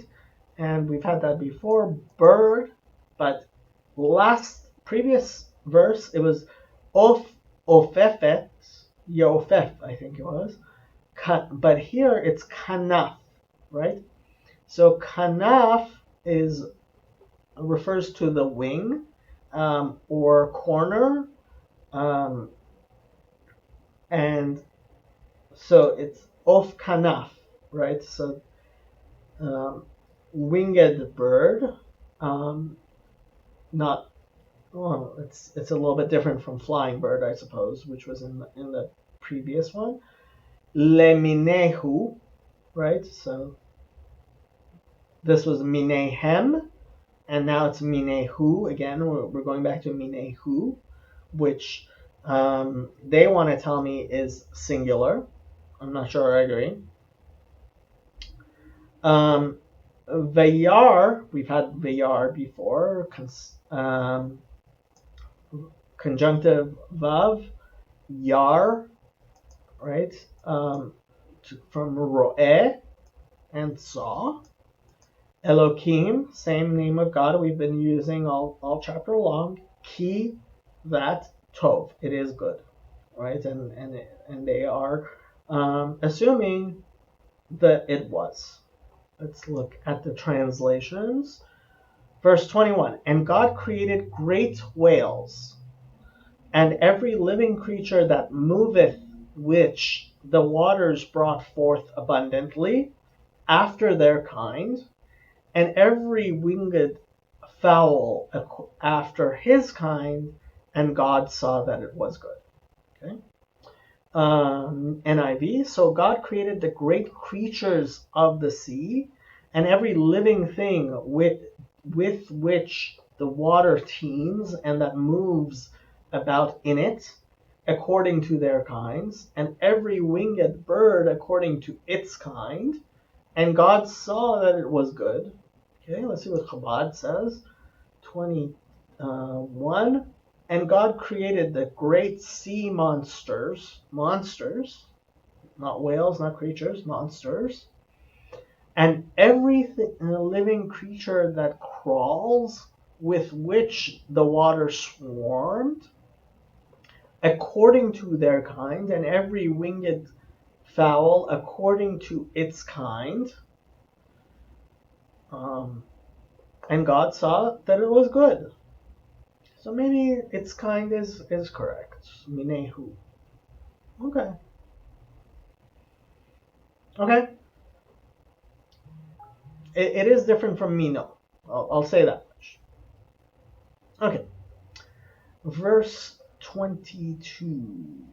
And we have about 10 more verses to go. 22.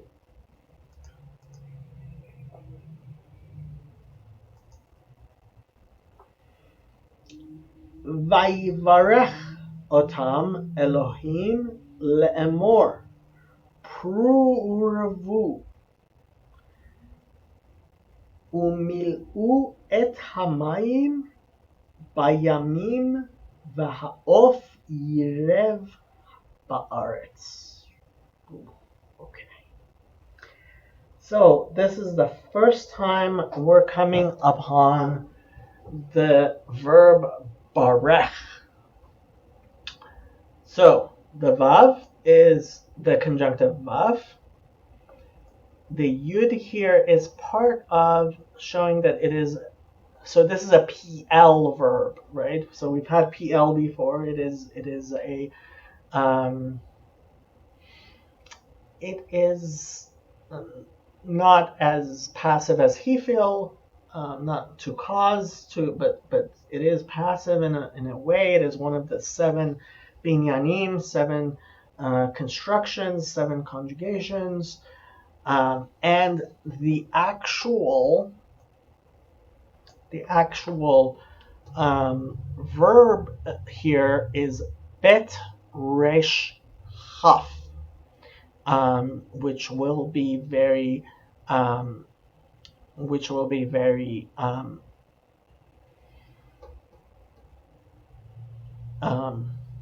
familiar to any Jew who's listening, because this is Baruch. We say blessed, right? Blessing.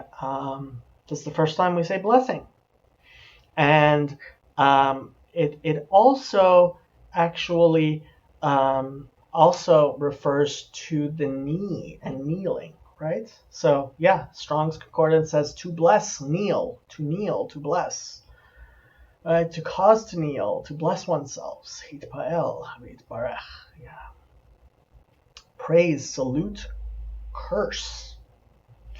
Okay, so curse. That is when it is used euphemistically. So sometimes in Judaism, we use euphemisms instead of saying to curse. We will say to bless when we actually mean to curse. And you can use the concordance for that. But here, obviously, it means to bless. And blessed, otam, this is the direct object marker, but third person masculine plural, otam. And God blessed them, le'emor. So this is the infinitive again of Omer, Aleph Mem Resh, which is one of the ways of saying to say. Le'emor, saying. So to say, saying. Peru, and this is the imperative. I thought they would say, I guess it's not, I guess there's a difference between the imperative and the jussitive they used before. It is a command, Peru, right? From para to, we also had fruit, right? We had Peru. This is the imperative. This is the command form, Peru, which is used masculine plural. You shall be fruitful. Be fruitful. Urevu, right?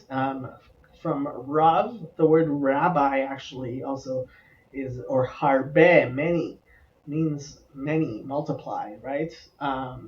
Or great, or up, or, well, not up, but over money, right? So, Puru urevu, right? Be fruitful and multiply. Umil'u mal'eh, right? Mal'eh means full. Mem lamed aleph. So that is conjunctive vav, and it is mil'u like pruvu. Again, it is to fill, right? Et, direct object marker.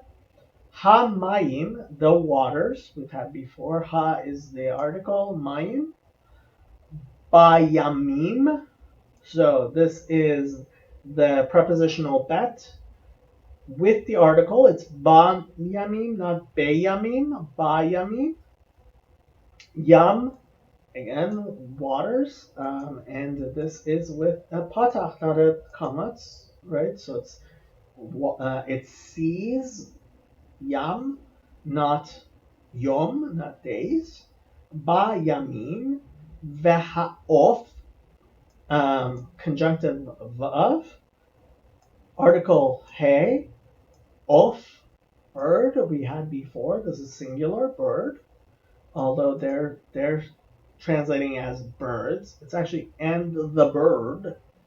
Yirev, so jussitive again, in a sense. Not imperative. So the imperative and the jussitive are different, but both of them are forms of jussive. Sorry. And they're both forms of commands. Yirev ba'aretz, right?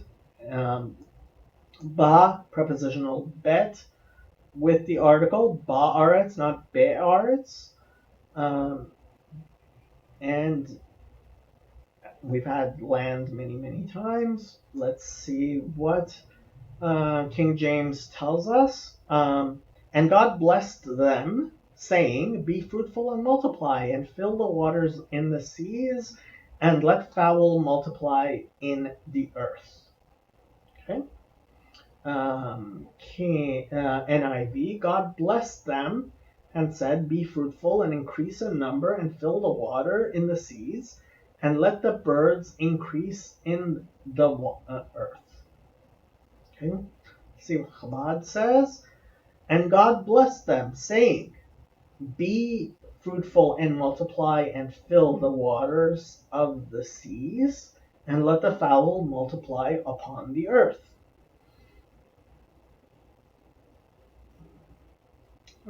I don't like the upon here. That's my only little bone to pick. I actually prefer, I guess it's the King James, which says in the earth. I prefer in the earth myself, but you do you, boo. Okay, next one. 23. Vehi erev vehi boker yom chamishi. Again, very simple. We've had this many times before. Conjunctive vav, yehi, to be. Again, we see that it's the same word that's being translated in many different ways, right? Yehi, to be, there was, there will be, there should be, right? Vayehi erev, vayehi boker, Yom Chamishi, and this time it says Yom Chamishi, the fifth day, not day 5, Yom Chamesh, right, or Chamisha. It's Yom Chamishi, right, the fifth day, ordinal. It's not cardinal, it's ordinal. The first one was cardinal, masculine singular, and there is the peh here telling you that it is open. Okay? And let's look at the translations. 23, and the evening and the morning were the fifth day. Verse 23, and there was evening and there was morning the fifth day. And Chabad, and it was evening and it was morning a fifth day. I prefer the Chabad translation here. Okay, 24. Vayomer Elohim, Totze haaretz nefesh chaya lemina, behema varemes v'chayto eretz lemina veyehi chen.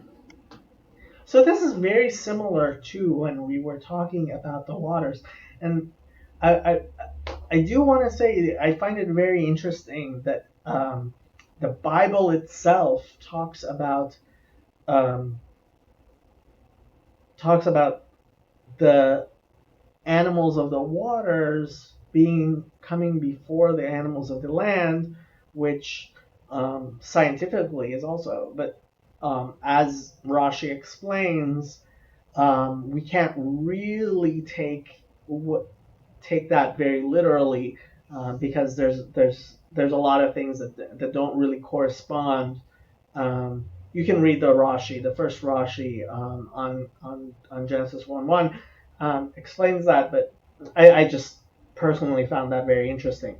Okay, but this is a very similar verse to the previous verse we had when we were talking about the water, the animals of the water, right? Vayomer, conjunctive vav, yomer, we've had before. It's the verb kal, consecutive imperfect, third person masculine singular, of omer, to speak, the type of speak, the way we're using this word omer, to speak. Now Elohim, same name of God we've been using. Totse, right? Lahotzi, we had before, to put forth, to give forth. Totse, it is verb hefil imperfect jussive, right? Command, third person feminine singular, because we're talking about aretz, which is of course feminine singular. Ha-aretz, article ha-aretz, land. Nefesh. Okay, so now we're translating nefesh as creature. Again, this is one of the ways you say soul, and we've had that before. Nefesh chaya, right? So because nefesh is feminine, chaya here is also feminine, meaning living, alive. Le min ah, right? So this is the first time that we have a min ah. The lamed is the prepositional lamed, min meaning kind, written here by milui, written full. I believe all of them have been full so far. Min is also sometimes, I believe, written chaser and sometimes written maleh, sometimes lacking, sometimes with the yud in the middle. And this time it is the third person feminine singular, the hey at the end mean right? Her kind, which apparently refers to behema, which is a word that shows up a lot. Behemoth. In English, we sometimes talk about behemoths. That comes from the Hebrew behema, meaning animal, livestock, right? And you can look it up, beast, cattle, animal, and it shows up several times. It shows up enough in the Bible that it has 190 occurrences, which is a lot for a word that's not as common as some of them. Behema, right? So lemina, animal to its kind, according to her kind, because animal is a feminine verb. Varemes, so va is the conjunctive vav. Remes, we had romes before, creeping, gliding. We had before in Remes, which verse was? Remes was in verse 20. Well, that's 24. That's the one we're doing right now.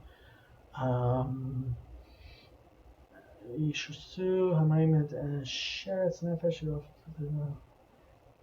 did we have Remes before? I thought we had Remes before. Haromeset, right? In verse 21, we had Remes also, Haromeset. Hachaya Haromeset. So this is Remes we have again. Creeping, right? Before we said gliding, I guess. V'chaito.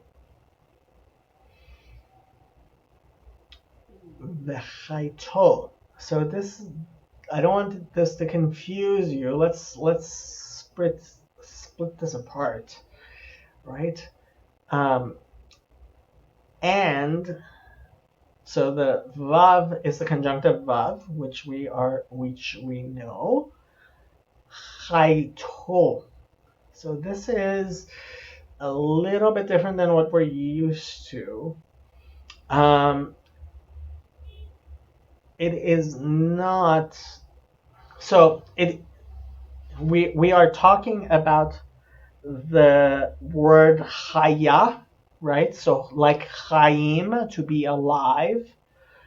But this is actually one of the ways that we refer to the soul in Hebrew.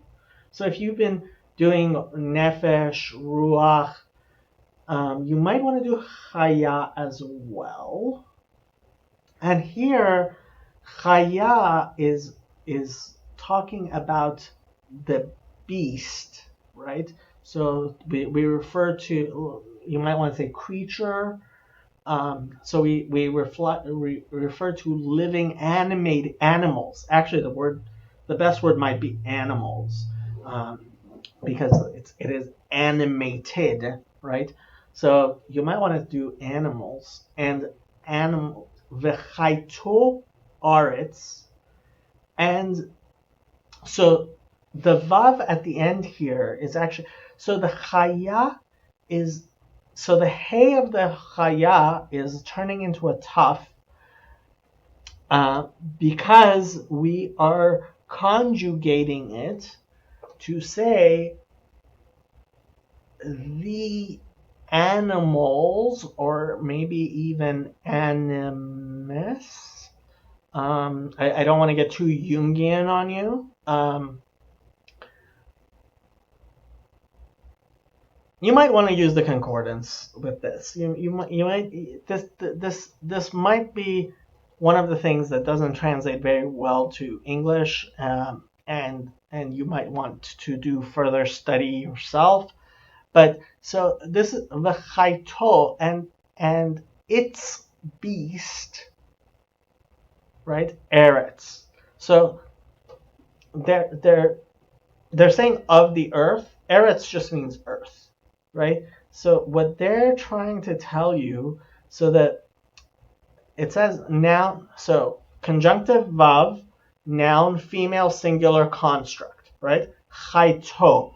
So the chaya is being made into a construct of the earth. The chaito eretz, and the animals of the earth was maybe how I would translate it.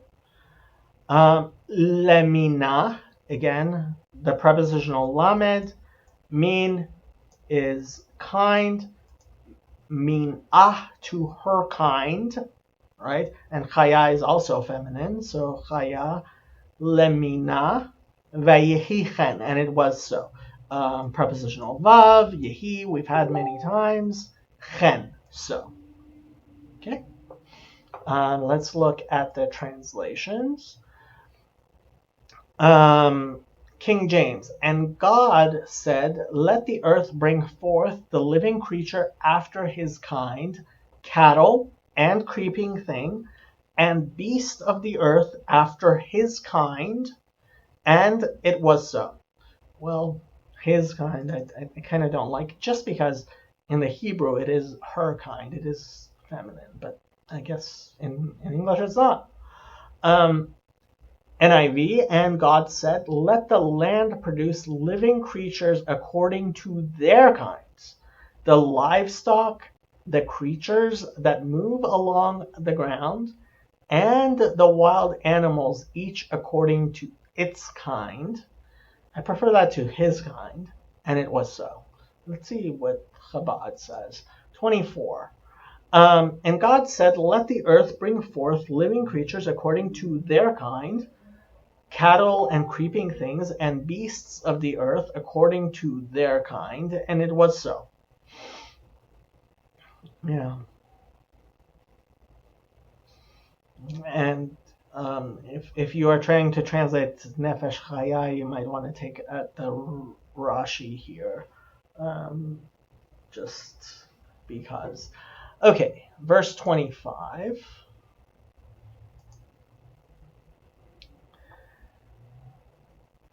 Veyas Elohim et chayat haaretz lemina, ve'et habehema lemina, ve'et kol remes ha'adama leminehu, ve'yar Elohim ki tov. Okay, we've had all these words before, but not necessarily in the same way, so let's go through it. Conjunctive vav, and ya'as we've had before, to make, to do. Elokim, same name of God we've been using all along. Et, the direct object modifier. Chayat haaretz, right? So again, we were talking about chayat haaretz in the previous. So the animals of the earth, or the beasts of the earth, right? We were talking about in the previous verse. Leminah, right? Prepositional lamed, mean, kind, to her kind, right? To do, or its kind, because chaya is feminine and lemina here. Ve'et, right? Conjunctive vav, direct object direct object marker, et. Ha behema, article hey, the behema, livestock, lemina, prepositional lamed, min kind, her kind, because behema is feminine, ve'et, prepositional vav, et, direct object marker, kol, everything, all, we saw that before. Remes, right? So we were talking creeping, and this is that creeps. So this is turning the verb into a noun. Kol remes, everything that creeps, right? Ha adama. So this is the first time we are referring to earth with, instead of eretz, we've switched to adama, right? So let's talk about adama. Ha adama, the article, right, beginning it, and Adam, Aleph, Daled, Mem. You might recognize it from the word Adam, and Edom, right? Dam, Daled Mem, means blood. Edom means red. Adam is a person. Adama, sometimes it's translated clay, actually, because it's red clay, right? It's red earth, but it is earth, and it is a different word from eretz, which is what we've been using up to now. And of course, it's very different from yabasha, which means dry, right? And of course, adama, which oftentimes people translate as clay, is actually not, I don't believe, is ever referred to as yabasha. But I might be wrong about that. We might see that once we're talking about Egypt, we'll take a look there. But this is the first time that we're talking about the earth as Adama. Okay. Leminehu, prepositional lamed, mean, kind. Ehu, its kind, their kind. We've discussed that before. Vayar, conjunctive vav, and yar, we've had many times before. Saw, God, same name of God we've been using so far. Ki tov, for it was good, which we've had many times before. Let's see what King James says. 25, and God made the beasts of the earth after his kind, and the cattle after their kind, and cattle after their kind, and everything that creepeth upon the earth after his kind, and God saw that it was good. NIV, God made the wild animals according to their kinds, and the livestock according to their kinds, and all the creatures that move along the ground according to their kinds. And God saw that it was good. And let's see what Chabad tells us. 25. And God made the beasts of the earth according to their kind, and the cattle according to their kind, and all the creeping things of the ground according to their kind. And God saw that it was good. So lots of changing between minah and minehu and minehen and mehen. So you can translate that however you wish. And of course, in the Hebrew, we see that the word for earth has changed, with this, which the translations don't tell you. Verse 26. Vayomer Elohim na'aseh Adam betzalmenu kidmutenu v'yirdu b'digat hayam uva'of hashamayim uva'behema uva'chol haaretz uva'chol haremes haromeset Haromes al haaretz. Okay, this is a nice one. This is something.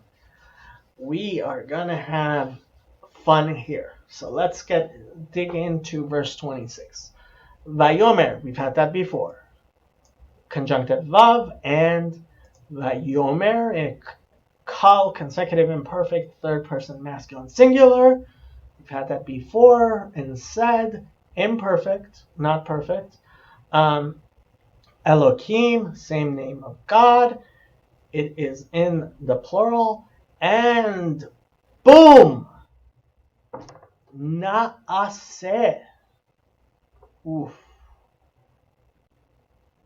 This is a big word. So, la'asot we've had before. To make, to do, right? To create. La'asot. But this is a new way of using it. Let us make.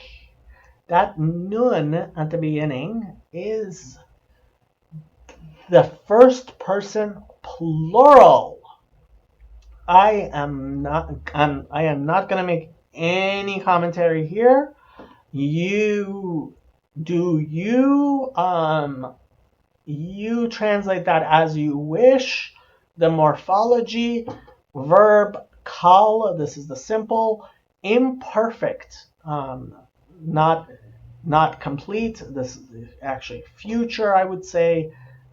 Cohortive, if contextual. Cohortive, if contextual. I'm not even going to translate that. You take that as you will. First person common plural. First person common plural. Okay. Naaseh. Adam. Man. Right? So we had Adama before, which includes the word dam, meaning blood, and Edom, red, or Adama, which is clay or land. And here we have the first time man, right? Adam, right? Betzalmenu. It is a prepositional bet without the definite article. Tselem is an image. And you are free to use your concordance to see how that is used in different manners. And I recommend that you do. So tselem, and here it's talmenu, right? And the nun and the vav at the end, again, is the plural, first person plural, right? We, in our image. So the morphology, prepositional bet, noun, masculine singular construct, tselem, right? The tselem is masculine singular construct. I'm not sure I agree with the construct there. First person common plural. Okay. So it's salmenu, it's not salmenu, it's not our images, our image. One image, right? One image belonging to us. You translate it as you want to translate it. You use your concordance. You look at your translations. I will gladly discuss it in the comments below, but it is what it is. Okay. Kidmutenu. Another interesting. Okay, so I don't think we've had a prepositional chaf before. Prep K, it's saying. So the prepositional chaf is, we've had ki and ken before, like, according to, it's a preposition, it's a prefix. Demut comes from dome, right? The daled mem he, to be similar, to be the same. Dome, to be two of a kind, I guess. Well, not necessarily two, but yeah, to likeness. Demutenu, our likeness, not likenesses, likeness, our. And the noun, the nun vav at the end being the um, first person common plural, and they're saying smichut, that it is construct, and I would agree with that because it's demutenu, although I'm not sure you could say domenu. Tselem demut. Tselem demut, right? So image and likeness. I'm not gonna say too much. You guys do with this what you wish. I highly recommend looking at the various commentaries, how exactly this is meant. You do you, boo. You do you. Veyirdu, and so that's a prepositional vav.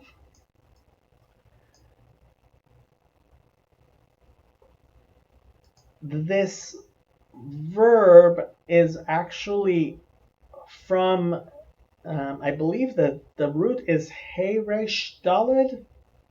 Let's take a look here in the concordance. No, it's resh dalid hey, they say.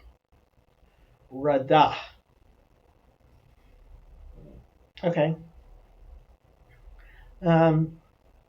So I don't think I've ever mentioned this. I may have mentioned this before. Some people say that the Hebrew, the actual roots are actually two, not three. That is, so if you go by the two-letter roots, there are many ways of translating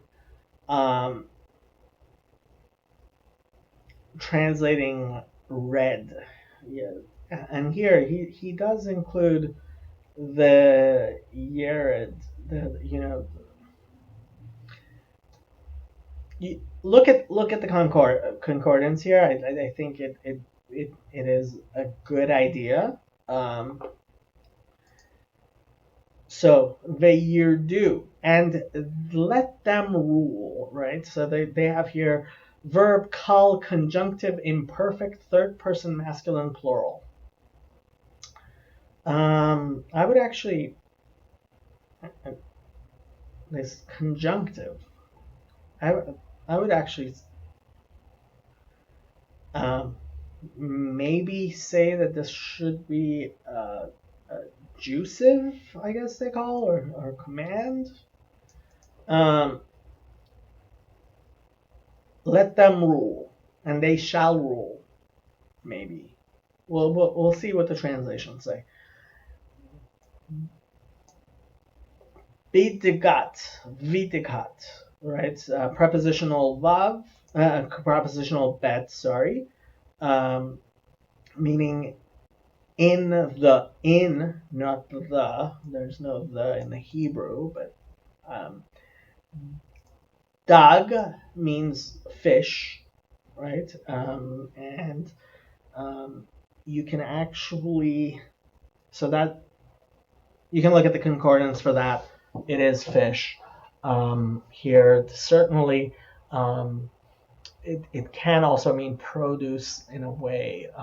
Degat, right? So this is, again, construct of dag, dagat, hayam, daga, hayam,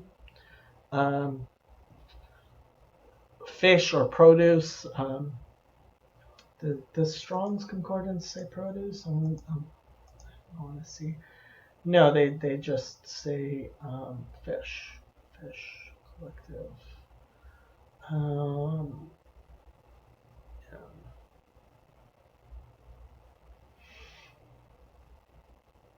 Okay. Bedegat hayam. Article hayam. Sea, right? Singular of the sea. Hayam. U va'of.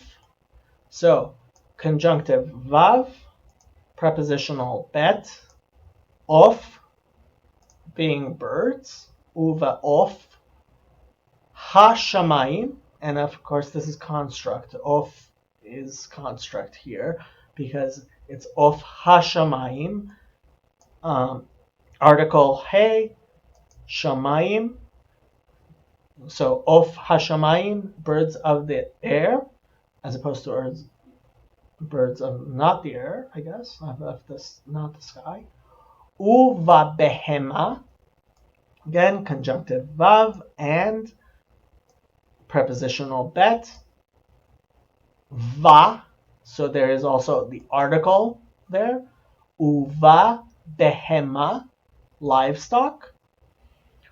Uvechol, right? So conjunctional vav, prepositional bet. This time without the article. Uvechol, and in all of, or here they translate and overall.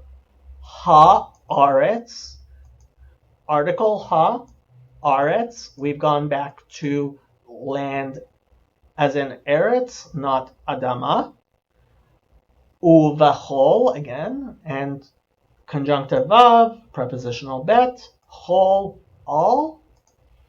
Haremes, article ha, remes, we've had before, creeping thing, right? It's a noun, masculine, singular, of this verb we are going to use again.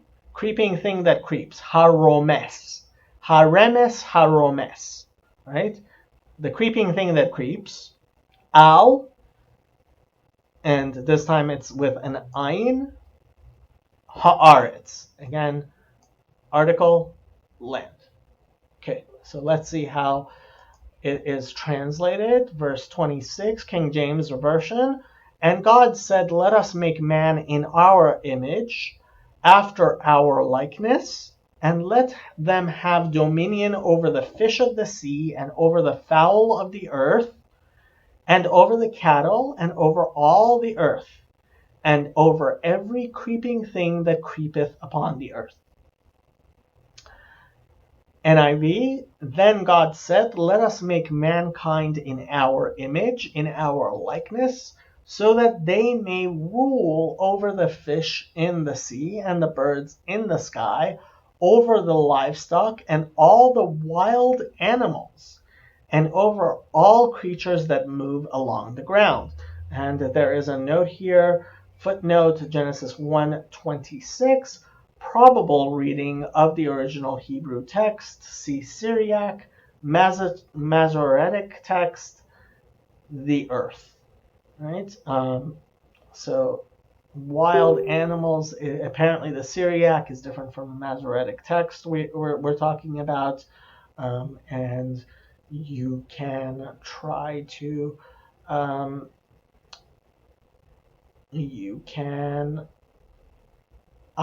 so okay. And the King James Version goes with the Masoretic, apparently. So that's up to you. If you want to look at the Syriac versions, that's up to you. Being Jewish, I go with the Masoretic text, and so Rashi has a lot of explanation here, which I am always a fan of Rashi. But let's see how Chabad translates it. And God said, let us make man in our image, after our likeness, and they shall rule over the fish of the sea, and over the fowl of the heaven, and over the animals, and over all the earth, and over all the creeping things that creep upon the earth. Okay? And you can do with that what you will. 27.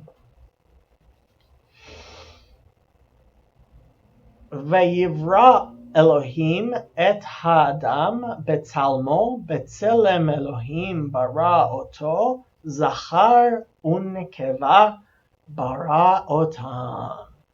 Ooh, this is a verse that gets translated very differently in the Hebrew than it does often in the English, because the Hebrew implies certain things that you just can't translate. And here we go. So I guess a lot of Christians would not be aware of this, but Judaism is very, very adamant that God is androgynous. God is male and female, and it is because of this verse. Whereas Christianity has a masculine God and only a masculine God. This verse implies differently, and I welcome you to study it as you will. Go ahead, and this is why we're doing this, so that you can translate this verse for yourself and see where you come from, where you end up. So, conjunctive vav, and they translate it as so. Yivra, okay? So we've had this this verb before, to create, bara, right? In the first verse of Genesis, it says bara, but here it's veyivra, right? And the morphology is given as a verb called consecutive imperfect, third person masculine singular, right?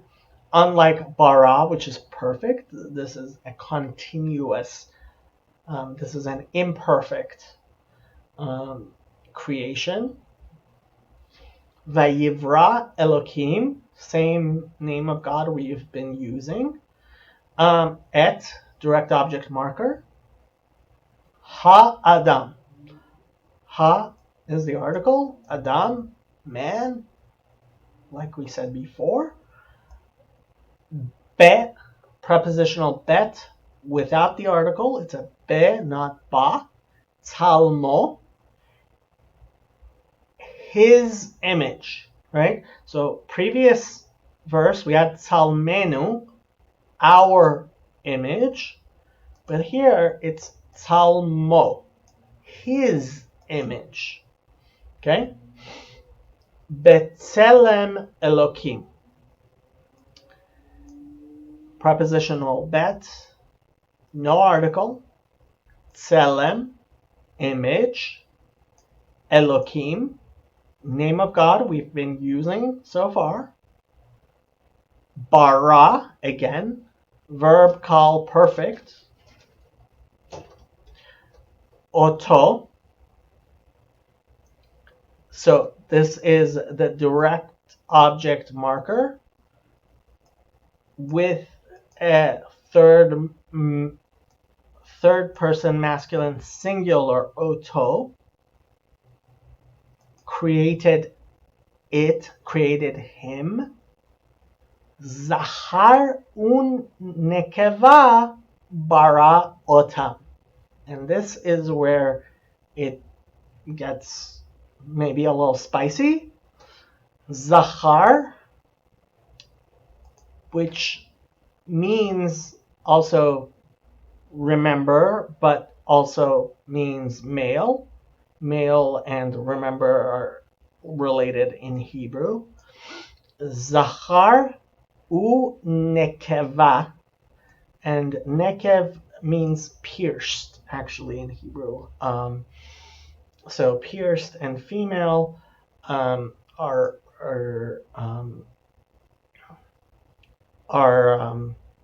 related in Hebrew, but Zachar unekeva, male and female, bara otam. And this is what cannot really translate in Hebrew from the Hebrew to English that well. Direct object marker otam. And this is third person masculine plural, right? So let's take that again.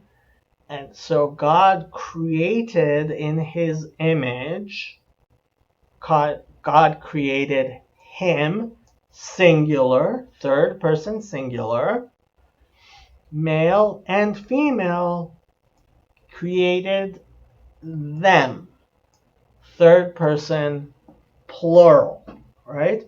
So this is how Judaism gets the idea that God created Adam as one androgynous male and female entity, which he then decided to split apart, as we will see in the next chapter, male and female, so that the masculine and the feminine is separated, whereas in human beings, whereas God himself is a union of the two. Okay? And there are many theological implications of this. There has been much ink spilled in this manner, and you can go ahead and study that as you will. Let's look at the translations. Verse 27. So God created man in his image. In the image of God created he him. Male and female created he them. Okay? 27. So God created mankind in his image. In the image of God he created them. Ooh, I don't like that translation. Male and female he created them. Chabad, verse 27. And God created man in his image. In the image of God he created him. Male and female he created them. So no good NIV in my opinion, the King James Version and Chabad. And you can read the Rashi, which explains this further. Okay. Verse 28. Vayivarech otam Elohim, vayomer lahem Elohim, peru urevu, umil'u et haaretz, vechivshuha, urdu b'degat hayam, uva'of hashamayim, uvechol chaya haromeset al haaretz. Okay, so you will recognize all these words from the previous chapter. It is using a lot of the same words over again and continuing the poetic nature of the text. Vayivarech, conjunctive vav, yivarech.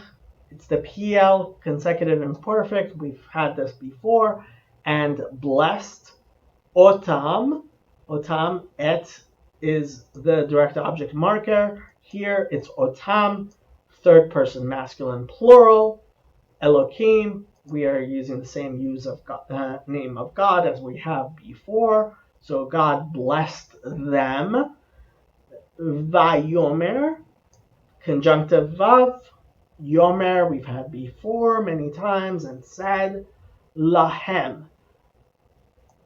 Prepositional lamed here is being in the third person masculine plural. Lahem, to them. Elohim, the same name of God we've been using before.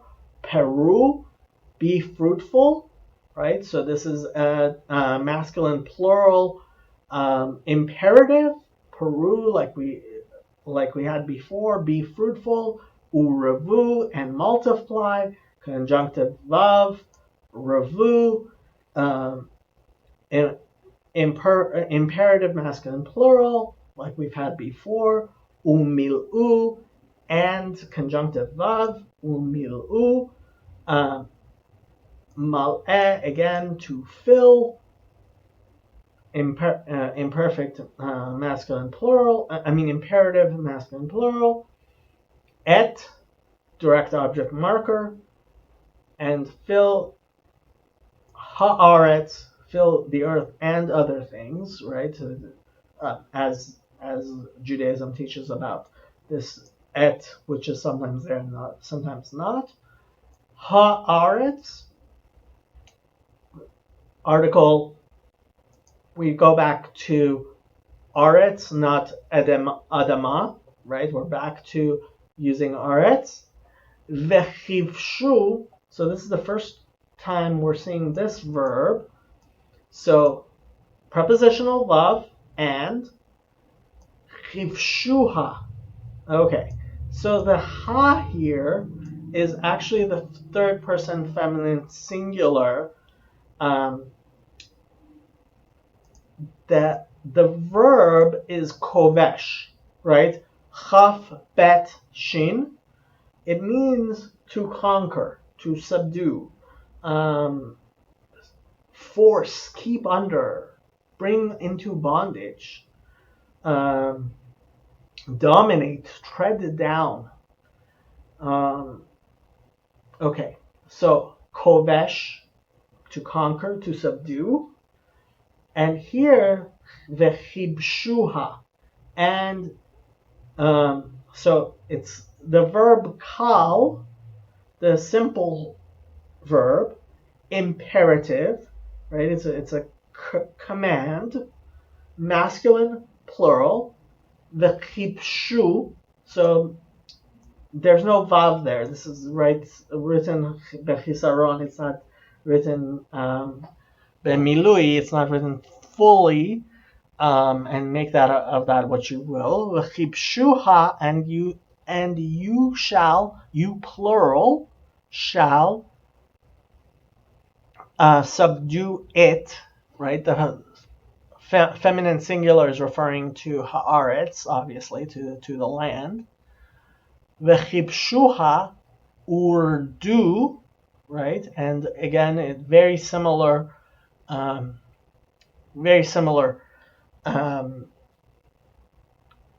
Conjugation to chibshu, urdu, right? Conjunctive vav, again, verb kal, imperative, masculine plural, urdu, and you shall. And we've had rada before. We've had dominion, to dominate, to previously. Urdu, bedagat, so prepositional bet. Daga means fish, and this is in smichut. This is in construct form. So dagat hayam, these two are together, these two nouns. Ha being the article, yam being sea. So fish of the sea, dagat hayam. Uvayof, sorry.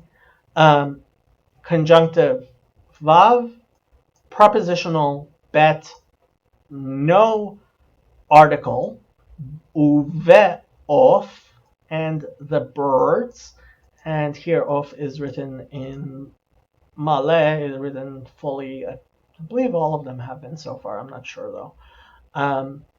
Ha-shamayim. Ha, article, shamayim, heavens, we've had before. Uvachol, prepositional vav. Conjunctive vav, prepositional bet. Chol, all of. Masculine singular construct, I guess. Yeah, this is Uvachol and all of. Chaya, living thing, animal. We've had this before. This is the pure form. It's not smichut. It's not in previous times. So this is without all the prepositions and construct and everything else that previously we've had to deal with when we talked about animals. Ha-romeset. Ha is the article here. Romeset, verb kal, participle, feminine singular, romeset, right? Because chaya is feminine singular, romeset, that moves. Here it's our creeping, or moves. Al, upon, with an ayin, not aleph. Ha, aretz. The article ha, aretz. Again, we're back to land as aretz. Okay, so let's read this in the King James. And God blessed them, and God said unto them, be fruitful and multiply, and replenish the earth and subdue it, and have dominion over the fish of the sea, and over the fowl of the air, and over every living thing that moveth upon the earth. Okay. NIV, God blessed them and said to them, be fruitful and increase in number, fill the earth and subdue it, rule over the fish in the sea and the birds in the sky, and over every living creature that moves on the ground. Okay? Chabad. And God blessed them, and God said to them, be fruitful and multiply, and fill the earth and subdue it, and rule over the fish of the sea, and over the fowl of the sky, and over all the beasts that tread upon the earth. Yeah, I like this better, as you may have guessed. Okay, 29. Almost done. Vayomer Elohim, hine natati lachem, et kol esev zorea zera asher al pnei kol haaretz, ve'et kol ha'etz asher bo free etz zorea zara, lachem yihye la'ochla. Okay, this is a little bit different from what we're used to, but pretty much the same. Should be able to get through it pretty easily. Conjunctive vav, vayomer. We've been using omer before, this and said all throughout. It is imperfect. Elohim, the same name of God we've used so far. Hine. This is the first time I believe we've had the interjection hine, behold. It's an interjection, lo and behold, right? Hine, and it's an interesting word. We'll be encountering it many times in the Hebrew.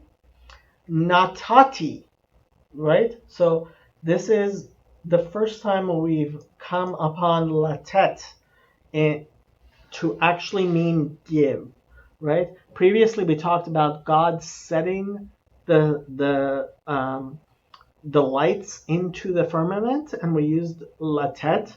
Now this is natati. It's a perfect first person common singular. right? So natati, I have given. This is perfect. I finished giving, right? I have given. Natati, the tough yud at the end, is saying first person singular. Okay?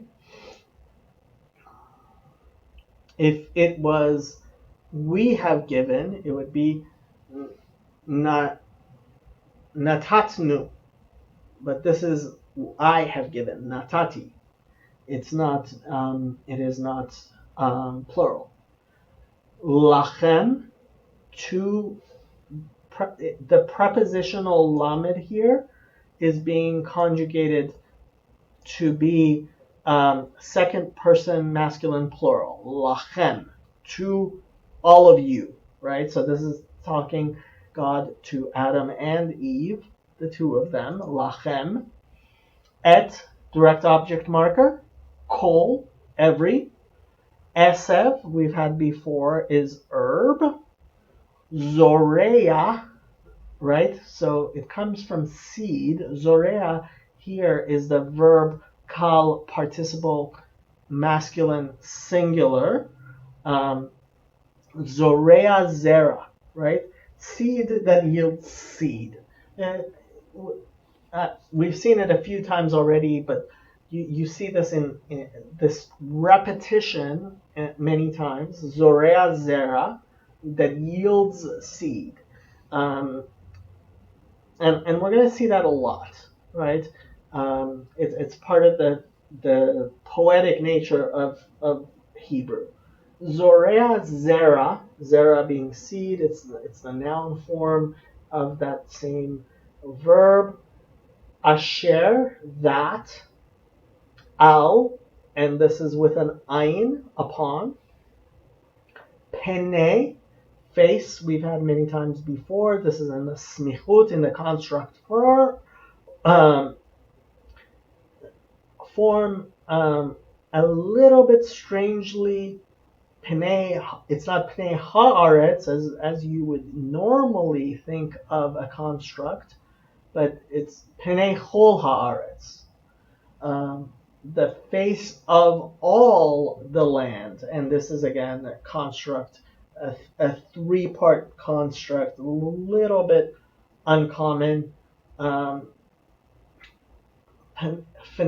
Pene, yeah, it's pene chol haaretz, the et, so conjunctive vav, and et, direct object marker, kol, every, haetz, article, the, etz, wood or tree here, asher, that, bo, so this is the prepositional bet with a third person masculine singular, bo, in it, free, again, so like bet, pe and fe, it's the same letter. Here it is free,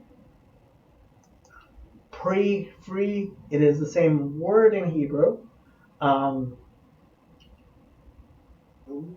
Fruit, right? Free etz, so this is it's pre here, it's in smichut, it is in a construct with the etz, pre etz, fruit of a tree. Zorea zara, just had that just a little bit before in the same verse. Zorea zara, yielding seed. Lachem, so prepositional lamed, chem, second person masculine plural. So to you, all of you, all y'all, yihyeh. This might be the first time we've seen yihyeh. It shall be. So this is the verb to be in the future, imperfect. Kal, imperfect, third person masculine singular. Yihyeh, shall be. Le, prepositional lamed, ochla. Okay, so this is a little bit different from what you may be used to. Le'echol. This is the first time we've come upon to eat, the verb Aleph, Chaf, Lamed, to consume, to eat. Le'ochla means for food, so that you shall eat it. Yeah, not too much. I mean, it's slightly different from. It could have said le'ochel, but because it is at the end of the sentence, it's le'ochla, to eat it, for food. So let's see what King James says about verse 29 for us. And God said, Behold, I have given you every herb bearing seed, which is upon the face of all the earth, and every tree in it, in the which is the fruit of a tree yielding seed. To you it shall be for meat. I guess they're using meat as eat, as a. I guess it's an ancient form of to eat, because, yeah, I don't like that translation. Okay, let's see what NIV says. Then God said, I have given you every seed-bearing plant on the face of the whole earth, and every tree that has fruit with seed in it. They will be yours for food. Yeah, that sounds right. Let's see what Chabad says. 29. And God said, Behold, I have given you every seed-bearing herb, which is upon the surface of the entire earth, and every tree that has seed-bearing fruit. It will be yours for food. Yeah. Okay. Verse 30. Okay. Ulachol hayat haaretz, ulachol of hashamayim, ulachol romes al haaretz, asher bo nefesh chaya, et kol yerek esev leochla vehi chen. Okay. So let's it's a little bit different. Okay. Conjunctive of and prepositional lamed le chol every, and it's a noun. It's construct smichut chayat haaretz. So chaya, we would said animal. I prefer animal. Here it's not normal chaya. It's chayat, telling you that it is smichut, that it is in construct form, so it is attached to the verb that comes after it. I mean, the noun that comes after it. Haaretz, article, aretz, land, not adama, not clay. This is particularly aretz. So ulechol chayat haaretz, and to all the land, the animals of the land. Ulechol, again, ulechol, conjunctive of, prepositional lamed, chol, every off bird, masculine singular, and construct. This is in smichut, not that it shows. Hashamayim, article, shamayim. So of hashamayim, bird of the air. Ulachol, romes, and we've had romes before. It's written bemilui here. It's written completely with the vav. Creeps. Ulachol, romes. Al, upon, with an ayin, not aleph. Haaretz, ha, article, aretz, land, asher, that which, and they are implying the brackets has, bo, prepositional bet. It is with the vav here, tells you it's third person masculine singular. In it, nefesh. They're translating nefesh here as breath, the breath. There's no article in the Hebrew. Like we said, nefesh is one of the ways we refer to the soul in Hebrew. Chaya, another way we refer to the soul, to life, to animation, animus. It's translating it as life, adjective, feminine singular, nefesh chaya, et, direct object marker, kol, all, and they are implying that I have given here. Yerek. So this is the first time we've come on Yerek. Yerek is literally green. Refers to vegetables. In modern Hebrew, we call vegetables yerakot. Yerek literally means green. Yeah, and you can look at the concordance for other places where that shows up. Yerek shows up in 6 different times in the Bible. Not a lot of many times. Not very many times, but Esev we've had before. Herb. Le'ochla. So prepositional lamed 2, 4. Ochla we just had food, right? King James had it as meat. Vayehi chen, and it was so, right? Conjunctive vav, yehi, we've had many times. Chen, so, yes, we've had many times. So, verse 30, King James, and to every beast of the earth, and to every fowl of the earth, and to everything that creepeth upon the earth, wherein there is life, I have given every green herb for meat, and it was so. Again, that use of meat is apparently an ancient way of using it.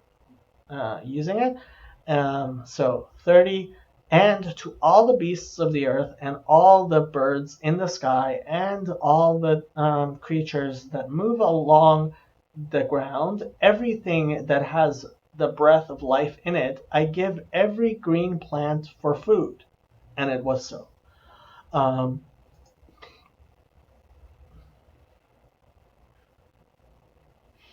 So Rashi has certain things to say here, but we'll leave that if you want to look at yourself. Chabad says, and to all the beasts of the earth, and to all the fowls of the heavens, and to everything that moves upon the earth, in which there is a living spirit, every green herb to eat, and it was so. Okay? And the last verse in chapter 1, let's read it. Vayar Elohim et kol asher asa, vehine tov me'od vayehi erev vayehi voker yom hashishi. Okay.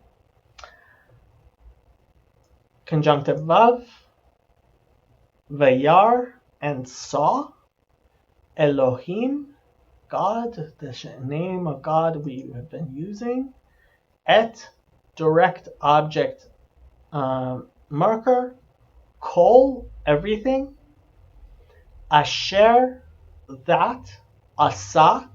So we've had la'asot, to make, to do, several times, but I believe this might be the first time that it's in the perfect third person masculine singular. Vehine, and behold, right? They're doing indeed. It is that same interjection with a conjunctive vav at the beginning. Tov. So there is no the verb to be is missing, so they're inferring it. It was good. Me'od. This is the first time we're saying very. Me'od. And it's written bechisaron. It's the vav. The is sometimes me'od is written with the vav, sometimes without. So here it's not bemilui. It is not full. It is lacking. The vav is missing. Vayehi, and the conjunctive vav, yehi, we've had many times. Erev, evening. Vayehi, again. Voker, morning. Yom, day. Ha-shishi, article. Ha-shishi, sixth, not shisha, not day 6, but the 6th day. And there is the paragraph marker telling us that this was the end of the paragraph. And this is chapter 1 in the end of chapter 1 in the translation. So let's look at King James and see what he says. And God saw everything that he had made, and behold, it was very good. And the evening and the morning were the 6th day. Or NIV, and God saw all that he had made, and it was very good. And there was evening and there was morning, the 6th day.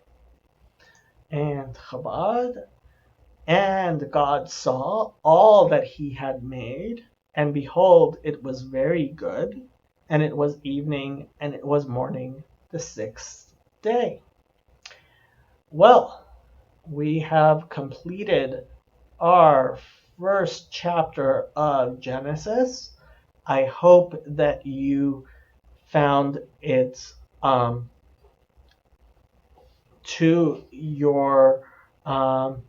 found it to be a blessing upon you. I wish you shalom, peace. I hope that this is something that helps you in your connection to God. I pray that it is a blessing to you and to me and to all of us all over, so that we shall have peace and we shall see the coming of the Messiah any day, any moment, so that we shall fulfill what prophecy says, that all nations shall speak clearly together and understand, and it shall be as it was, that we will be united together under the Prince of Peace, the Messiah, who will come any day now, I am sure. If you have any questions, comments, please. I look forward to your feedback, and I'm hoping I'm not doing this only for my own edification, although it certainly helps me in strengthen my own faith, and I hope it helps you as well.